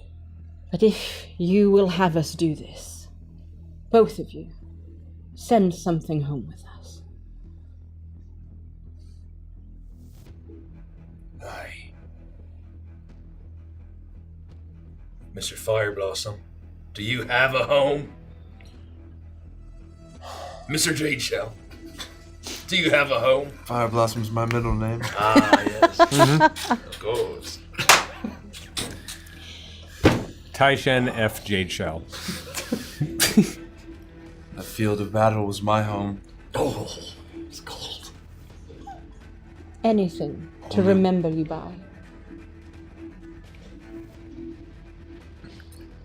I'll reach in to I have just dozens of machines that I feel like the eldest being has, with the song, has enhanced to a tremendous degree. It's actually beyond that, it's creation. You look down and you look at your belt and bombs, ideas that you thought you remembered from moments in your life are unexploded at your side, at your belt. You find a plethora of all of the raw tools that you would need in order to design the biggest boom, and you seem to have all of the unexploded and perfect grenades and explosives all at your side. They weren't there but a moment ago, but as you, like the others, start to pull your Enviro suit off, you realize they've been sung to your side. I will reach out and I will pull out a scrimshawed shell. And you would eventually be able to examine it as it is carved. It's beautiful and spiral and surprisingly large from a Mirish creature on Carabas. And it tells a story of young love and young love that was lost. And a name is etched. Calypso. Oh my god. Thank you, Mr. Dreadwick. If it makes it back to the sea of Carabas, I would thank you kindly. I will. You can see I look on at this in reverence for you, and I gently place it into a small satchel at my side. I don't suppose I'll need this anymore. I'll take out a bone flute that is carved out of what looks like a small dinosaur femur. And hand it over to you. Does no one I need remember me? For my works were not great, nor were they always honorable. If but the two of you listen to the music and that brings you peace, that is enough. For what we do now is not honor, but it's duty. Like the body fighting a virus. Does it for no more purpose than that is what needs to be done. And so we'll hold back the waves, the tides that come, so that you can do what needs to be done. Scrim. Delphina. I will look at it reverently and place it in a different satchel to keep it safe. I hope you find what you're looking for, Miss Voss. Mr. Stabs? Thank you for everything you've done. Mr. Stabs. Yes, Captain. Fair winds and following seas, lads. Same to you. Good luck. You as well. Let's give him hell, Mr. Jade Shell! Just buy me as much time as you can. You'll have all the time you need. I'll draw him in! And I would like to kind of rush to the antechamber. Yeah. Side by Shoulder to side. shoulder. Absolutely. I don't even look back. I would be immediately, whatever I could do to effectively start, like, sending out flares, almost, and basically trying to draw the attention. And as soon as I feel like there's been a correct amount of attention, I would be taking all of the devices that I have, and then whatever sort of magical power as a machinist, conjuring more explosives, and just fashioning them all around this antechamber to the amphitheater. The only other thing I would do as we watch you run off is I would try to walk up to you and just offer you my hand. I am not looking at you, but I can sense you, and I will grab your hand as I watch them run. And I'll be monitoring the situation while I watch these heroes. You watch as Barnabas and Taishen look to stop the tide.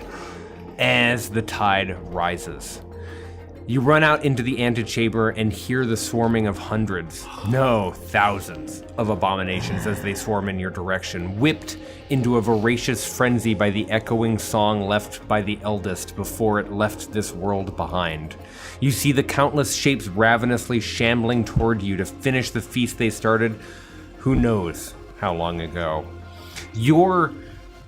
It's the equivalent of the 4th of July. The 4th of the equivalent of July. As you make these flashbangs occur in the air, you see arcs of light, red and green, fly out in all directions as you work to get their attention. You watch as you begin to step charges down, rallying your defenses, doing everything that you can to prepare for this coming onslaught, and the sound is beyond my skills. Oh my god! Whoa. Oh no! We finally found a sound you can't True Eldritch Terror in the end times. Yeah. So, presuming that, like, Taishen becomes, like, Samurai Jack combined with, like, fucking Gendy Tartakovsky Jedi of just slaughtering and piles of them. Taishen, you race out, and indeed, your home is the battlefield as you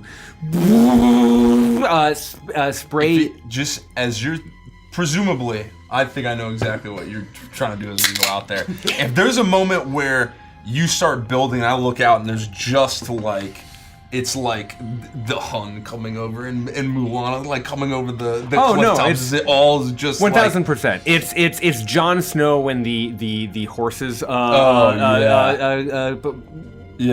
race up to him. Like there's a wave, and tide is the correct term for the absolutely massive, like hundreds of Vort swarming forward as they race to you as quickly. They're trampling themselves, endeavoring to get to you. I would look out over this and to keep my eyes on it, but say to Barnabas, I've stood tall on the battlefield side by side with many a general. But if we're to fall here, it's an honor to fall with you, Captain. I bet you never thought you'd die with an old pirate, did you? No, I didn't. Then let us die well, lad. And I'll give him a shake, and I'll say, and rage until the very last. Rage, lad, and we shall rage in a glorious rage it shall be. And we'll have a beautiful fry, won't we, lad? That I can do. Now I'll dash out and my blade will gleam explosively brilliant deep purple.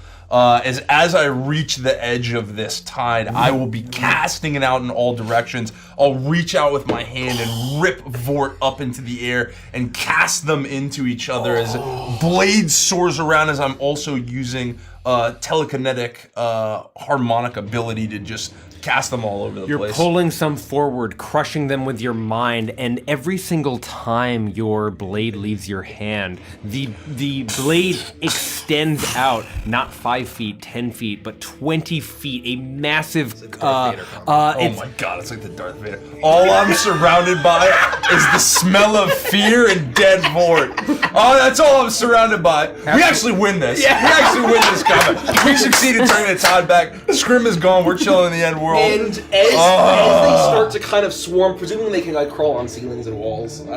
Sure. Yeah, basically as they're getting around, I have my shotgun in one hand, basically bursting them as I'm basically throwing as many charges as I possibly can until I'm fully out. And then at whatever point, and then after I'm fully out of explosives, and presumably after we are completely surrounded, I would have, just like in my character art, a singular massive barrel that I will that'll put my foot on like Captain Morgan, as I have in one hand my blunderbuss firing and the other hand a plunger, waiting until we're basically the moment that we get overwhelmed, and then you know what I'm doing. Taishan, Barnabas, you are surrounded by thousands of Vort as you fight them off, killing them by the dozen with your empowered weaponry and abilities. But it is clear that you are surrounded and overwhelmed by the unending tide. They do not see the beeping, flashing explosive charges that they climb and crawl over as on their way to devour you, as they are mere feet from reaching you. And I will, as we get overwhelmed, we may be far from the harmony, Mr. Jade Shell, but I know that at the very least you, lad, will return to it. Are you ready, lad? If it blesses me once more, Captain, it'll be an honor to stand shoulder to shoulder with you on the next deck. The honor is mine. I'm coming home, Calypso! Beep bang. You stand against the ravenous horde of unmaking, and you choose not to surrender. When the flickering button is pressed, both of you and the countless Vort are consumed in the flaming rage against the end. I hate you guys. Scrim, Delphina, you hear an apocalyptic explosion as everything around you shakes and rumbles. You heard the entire antechamber where your crewmates made their last stand collapse in on itself, silencing the chittering hordes and returning quiet as the temporal device on Scrim's chest surges with azure light.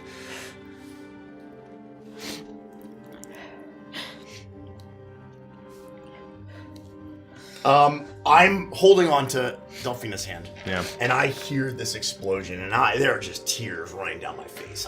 This is like, but I can't even cry anymore at this point. It's there's nothing left. And I say to Delphina, I think it's ready.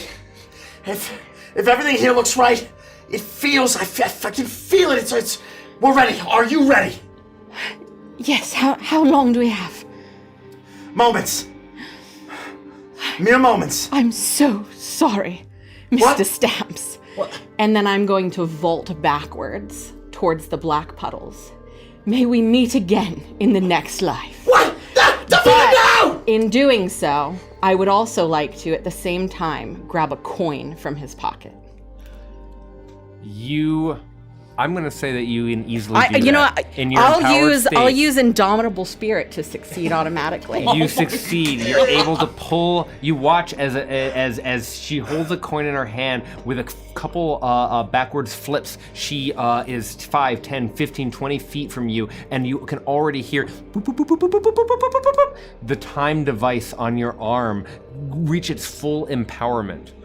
Delphina lets go of your hand and steps out of the azure light that consumes you. And before you can even react, you blink and you leave the first world.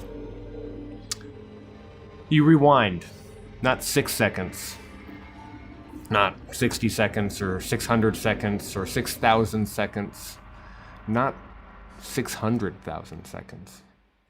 You rewind 6 million seconds. 69 days, 10 hours, and 40 minutes.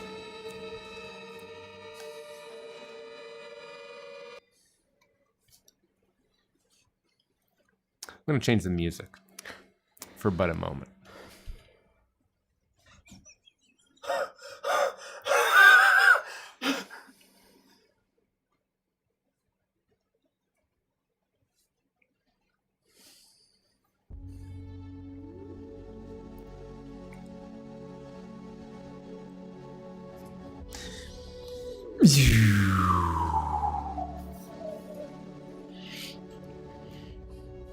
The bellowing horn of an incoming plasma harvesting vessel blares over a bustling space market as it comes to dock at Port Crozer. You stand amidst the colorful crowds heading from their ships to the markets, taverns, and other establishments. But your focus is on a singular ship, docked just before you. The Calypso. It looks just as it did the day you left for the Ozymandias. Looking down at your instrument, you can see that time is moving forward again, but nearly 70 days have passed in reverse.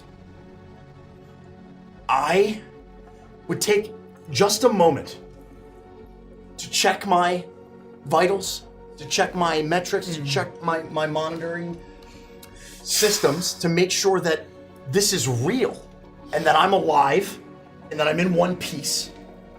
You check everything on your person, and you can see that you're still injured from your encounter with the eldest. You can see that you are still wearing some of the marks from your experience on the Ozymandias. You are as you were in the moment that you transported back through time, moments ago reaching out for Delphina, and moments before that listening to the apocalyptic explosion of Barnabas and Tai Shen, moments before that watching Yornir deliver some strange alien entity, this being, to a realm of the gods. And you think about all of the things that have transpired. You've gone back through that. You've passed back through Polaris, and yet you are here. It is as though none of that happened in an instant. You were able to rewind, just as you always have been, but not 6 seconds. An eternity, it feels like, all the time in the world. And then you look down and you realize that the time device in your chest, supercharged, buzzes weakly. I think I would register it, but I wouldn't spend more than a second thinking about it as I take one step forward, and then another step forward, and another, and I begin to push people out of my way as I begin to sprint. I fall over myself, I stumble to my knees, I scrape my knee, I get up, and I yell as I'm running through Port Crozier. It worked! It works! Thank you, Tigress! It worked! Barnabas! And I run as fast as I can, pushing people out of the way, stumbling to the Calypso. Hey, what are you doing? You hear voices as you push people. You can smell that smell of fuel and food. I can fix this! You are racing forward. You make your way up the landing ramp of the Calypso and rush into the familiar ship you've spent so many years aboard. You look for Barnabas to warn him of what's to come. Barnabas! To preempt the horrors at the heart of the galaxy. And then you see the fleshy pods, the cocoons that fill the interior of the ship, Your heart sinks as a huge shape in the common room moves and uncurls. Its chitinous head rears up and inky black eyes stare up at you. It is a creature you've seen before in the reactor core. As it opens its oozing acidic maw, you hear a familiar voice crackle over the comm system. Scrim, you're just in time.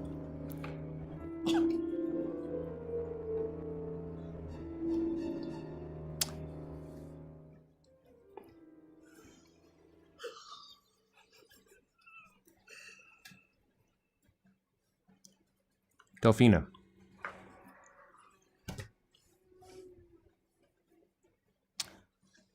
Let me change the music once again.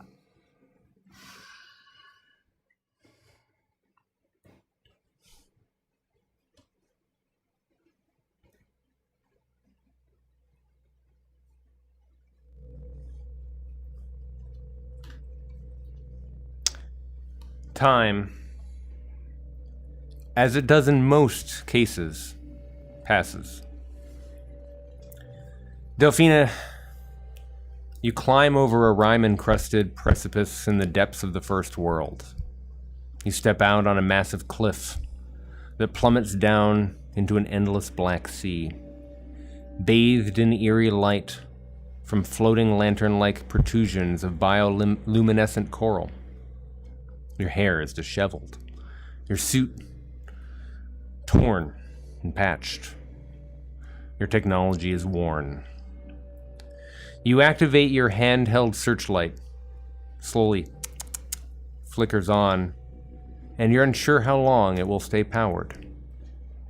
You scan the enormous cavern before you and the light catches on titans emerging from the depths. Massive statues of fish-like colossi kneeling with their hands out and their mouths agape in eternal song. You scan the scene before you, and for a moment, the way the light catches your helmet visor reflects back at your face back at you. You are visibly older now. How much older, you have no idea. And you are uncertain if the effects to your body are the ravages of time, or the eldritch nature of this strange place.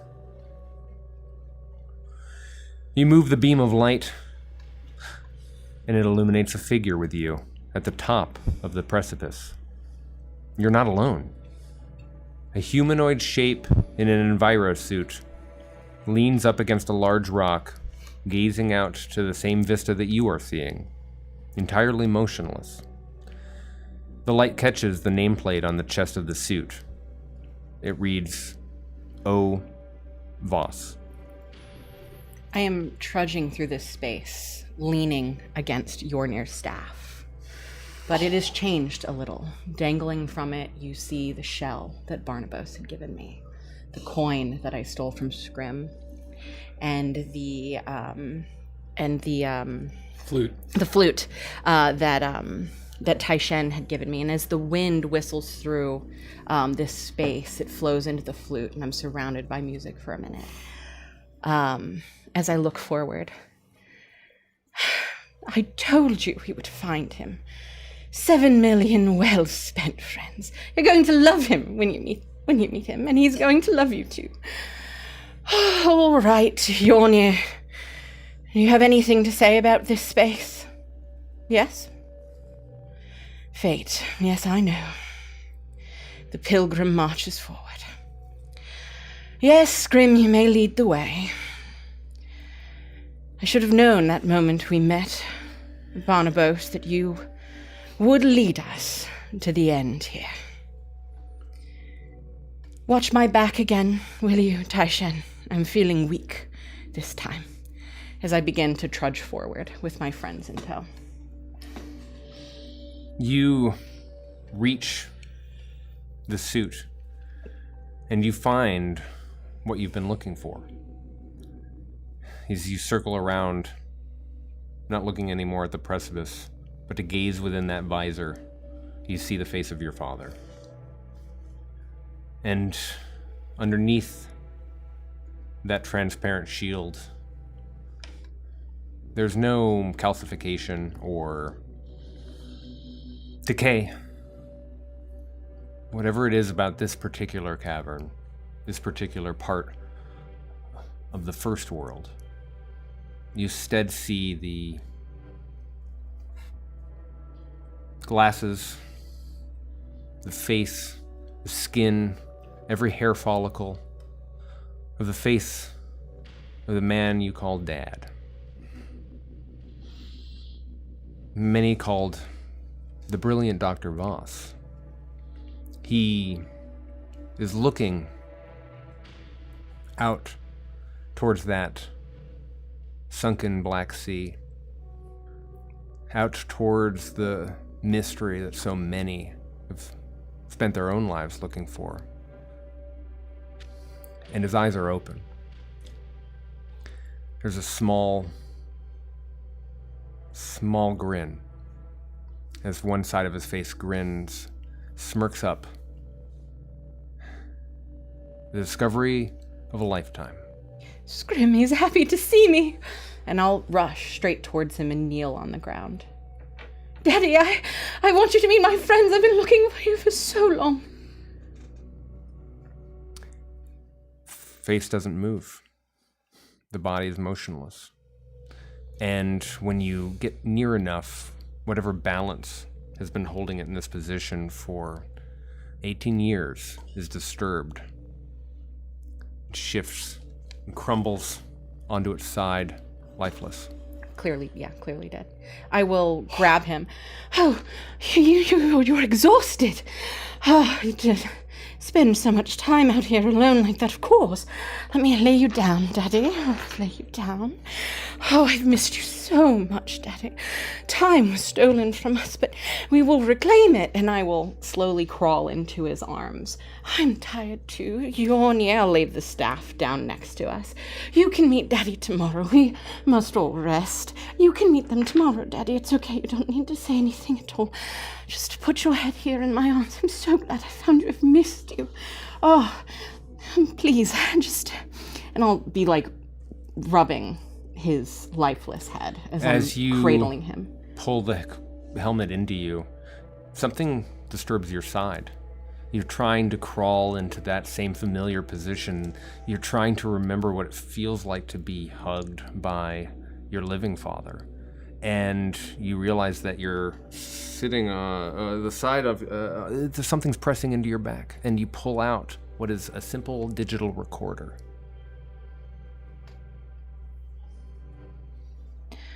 Oh. Well, it looks like I found your recorder, Father. There could be something important on here, so... I'm just going to press play, if that's all right with you. And I will. I'm assuming it's not making any noise. You press play, and sound should emerge from the speakers, but it's like a brick. There's no action. It doesn't produce any sound. No buttons lights up. The display is cold and black, empty, and you realize it's without power. What little power I have left in my technology, I would like to try to feed into this thing.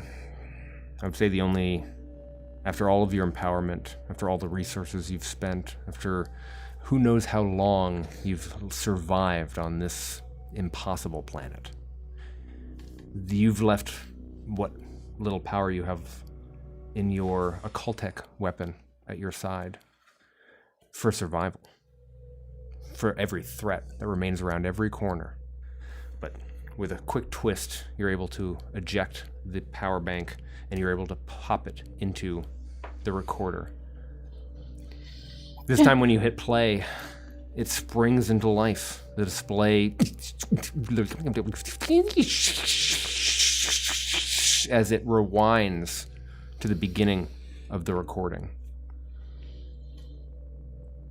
And all you have to do is press play to start again. Seeing everything that's on this, am I able to know what is going to play? There is no readout beyond a time signature. It says that it's only a few minutes of recorded audio. But there is a wear to the device that tells you that it's played over and over again. For a device this size and for a power supply, any kind of a battery, this could have lasted for years. I hold it in my hands, and I see that even now, with my father's weapon that just powered this thing back up, my most treasured possession, that the battery is already getting low. And I look between my father and my friends. We've had a long journey. It's time to say goodnight. Good night, Yonir, Taishen, Scream, Barnabas. And then I'll snuggle into my father's arms. Will you sing me a lullaby, Daddy? I'm very, very tired. And I'll press play.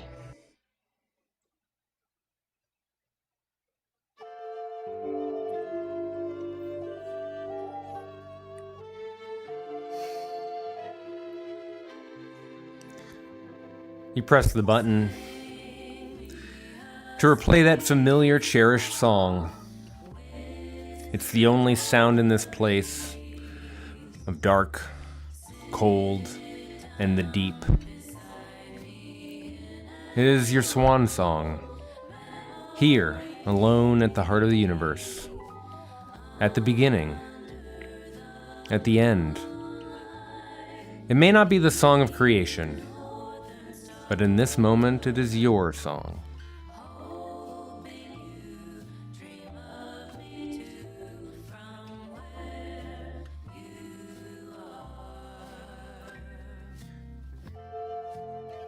And that is where this story ends.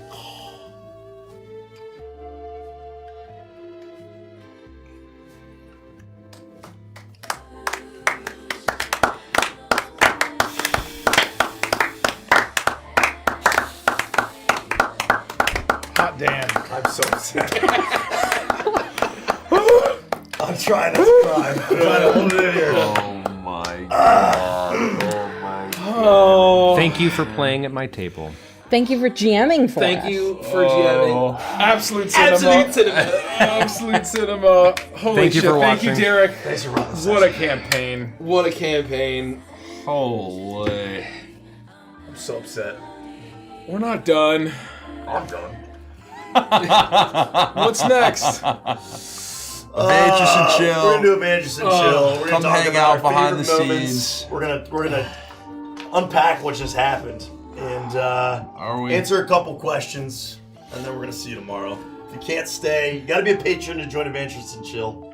Yeah, let me If you can't stick around, we'll be here all day tomorrow, starting around 2 p.m. 2 p.m.-ish Eastern time. Then we'll be back on Monday. All for times the finale of Waltz. And then we'll be back on Wednesday for the finale of the Kickstarter. Oh man. I have lots to say. And then we get a nice break. I mean, I'm just gonna drive my car over pretty simple. Don't do that. In the game, I beg. Don't even. In Roblox. In the be a silly Roblox, in seal. Roblox, be a In silly Roblox, seal. be a The party animals. I'm just gonna drive my car off a bridge Oh gosh. because I'm empty inside and I'm a depressed husk now. That's actually a great opportunity to say, take care of yourselves, folks. Yeah, take care of yourselves. We're here to scare ourselves and tell spooky stories around a campfire because we have fun playing optimistic, hopeful stories as much as we sometimes like to tell a grim story. I am simply being Thanks for going to that hyperbolic. horrible place I'm with just me, all of you. But take care of yourself. Oh man, thanks for telling the most horrific story I've ever experienced in my life. Thanks for that, Derek. We're approaching the end of all of this, folks. The end of all things. What? That is my final Neon Odyssey campaign. That's right. Oh my god. Yeah. Nikki, you're the best. You're the best. Fuck. Thank you. You're the best. You took that ending and turned it up to fucking 13, man. I'm telling you. Shit. I handed you a Christ. fucking knife and you were like, fucking awesome. Thank you. Holy shit. Thank you for giving me a knife. Mwah. And then there was one. And then there was one. What's the last one, Mike? We have one more story to conclude on Monday. We've had 3 unbelievable campaign finales. Unbelievable. This went better than my highest expectations. You're all such magic. Thank you so much. I have great news too. Not only are we going to be playing Waltz for Eternity on Monday night, but we are going to be doing Book Nook on Sunday night, and I will be joining Nikki along with, I believe, Andy. I'm gonna do my best. I'm going to do my best as well. I will be there. I'm gonna do my best, I Andy. really want to be there. No, even if all I'm doing is making the sounds of the eldest, I will be there. And Yeah, I might be making the sound of the eldest. We're gonna do DCC as the second book, so that'll start around 8 o'clock. okay. So you have extra That time. makes it a little bit easier. I'm just gonna hang out, and then tomorrow we're gonna be doing an all-day stream because we're fucking idiots, and we'll be there online about like 2 or 3. we're gonna be sometime in the online about afternoon. it. It's the final We're gonna be out- Saturday it's- before the it's a good campaign's chance over. to come hang out. We're gonna unpack all of the endings. We're gonna unpack how this is all going. We're going to talk more about Neon Odyssey, which if you haven't gone to neonrpg.com and you want to tell ridiculous shit like this, what do you it's fucking all know it? here. We've got all this stuff. We got this lying around. I just realized this was my last session of D&D For some time. for a while. For some time. Not even just my final finale. I'll play D&D for a while. Yeah, we're going to take a Holy. good, healthy streaming break. Holy. More on that soon because we're going to release a calendar in June for our June month. But we are not going to leave you patrons hanging out to dry. So if you're a patron, we'll be playing some video. We'll be watching a movie. We'll be doing some chilia. All kinds of good stuff.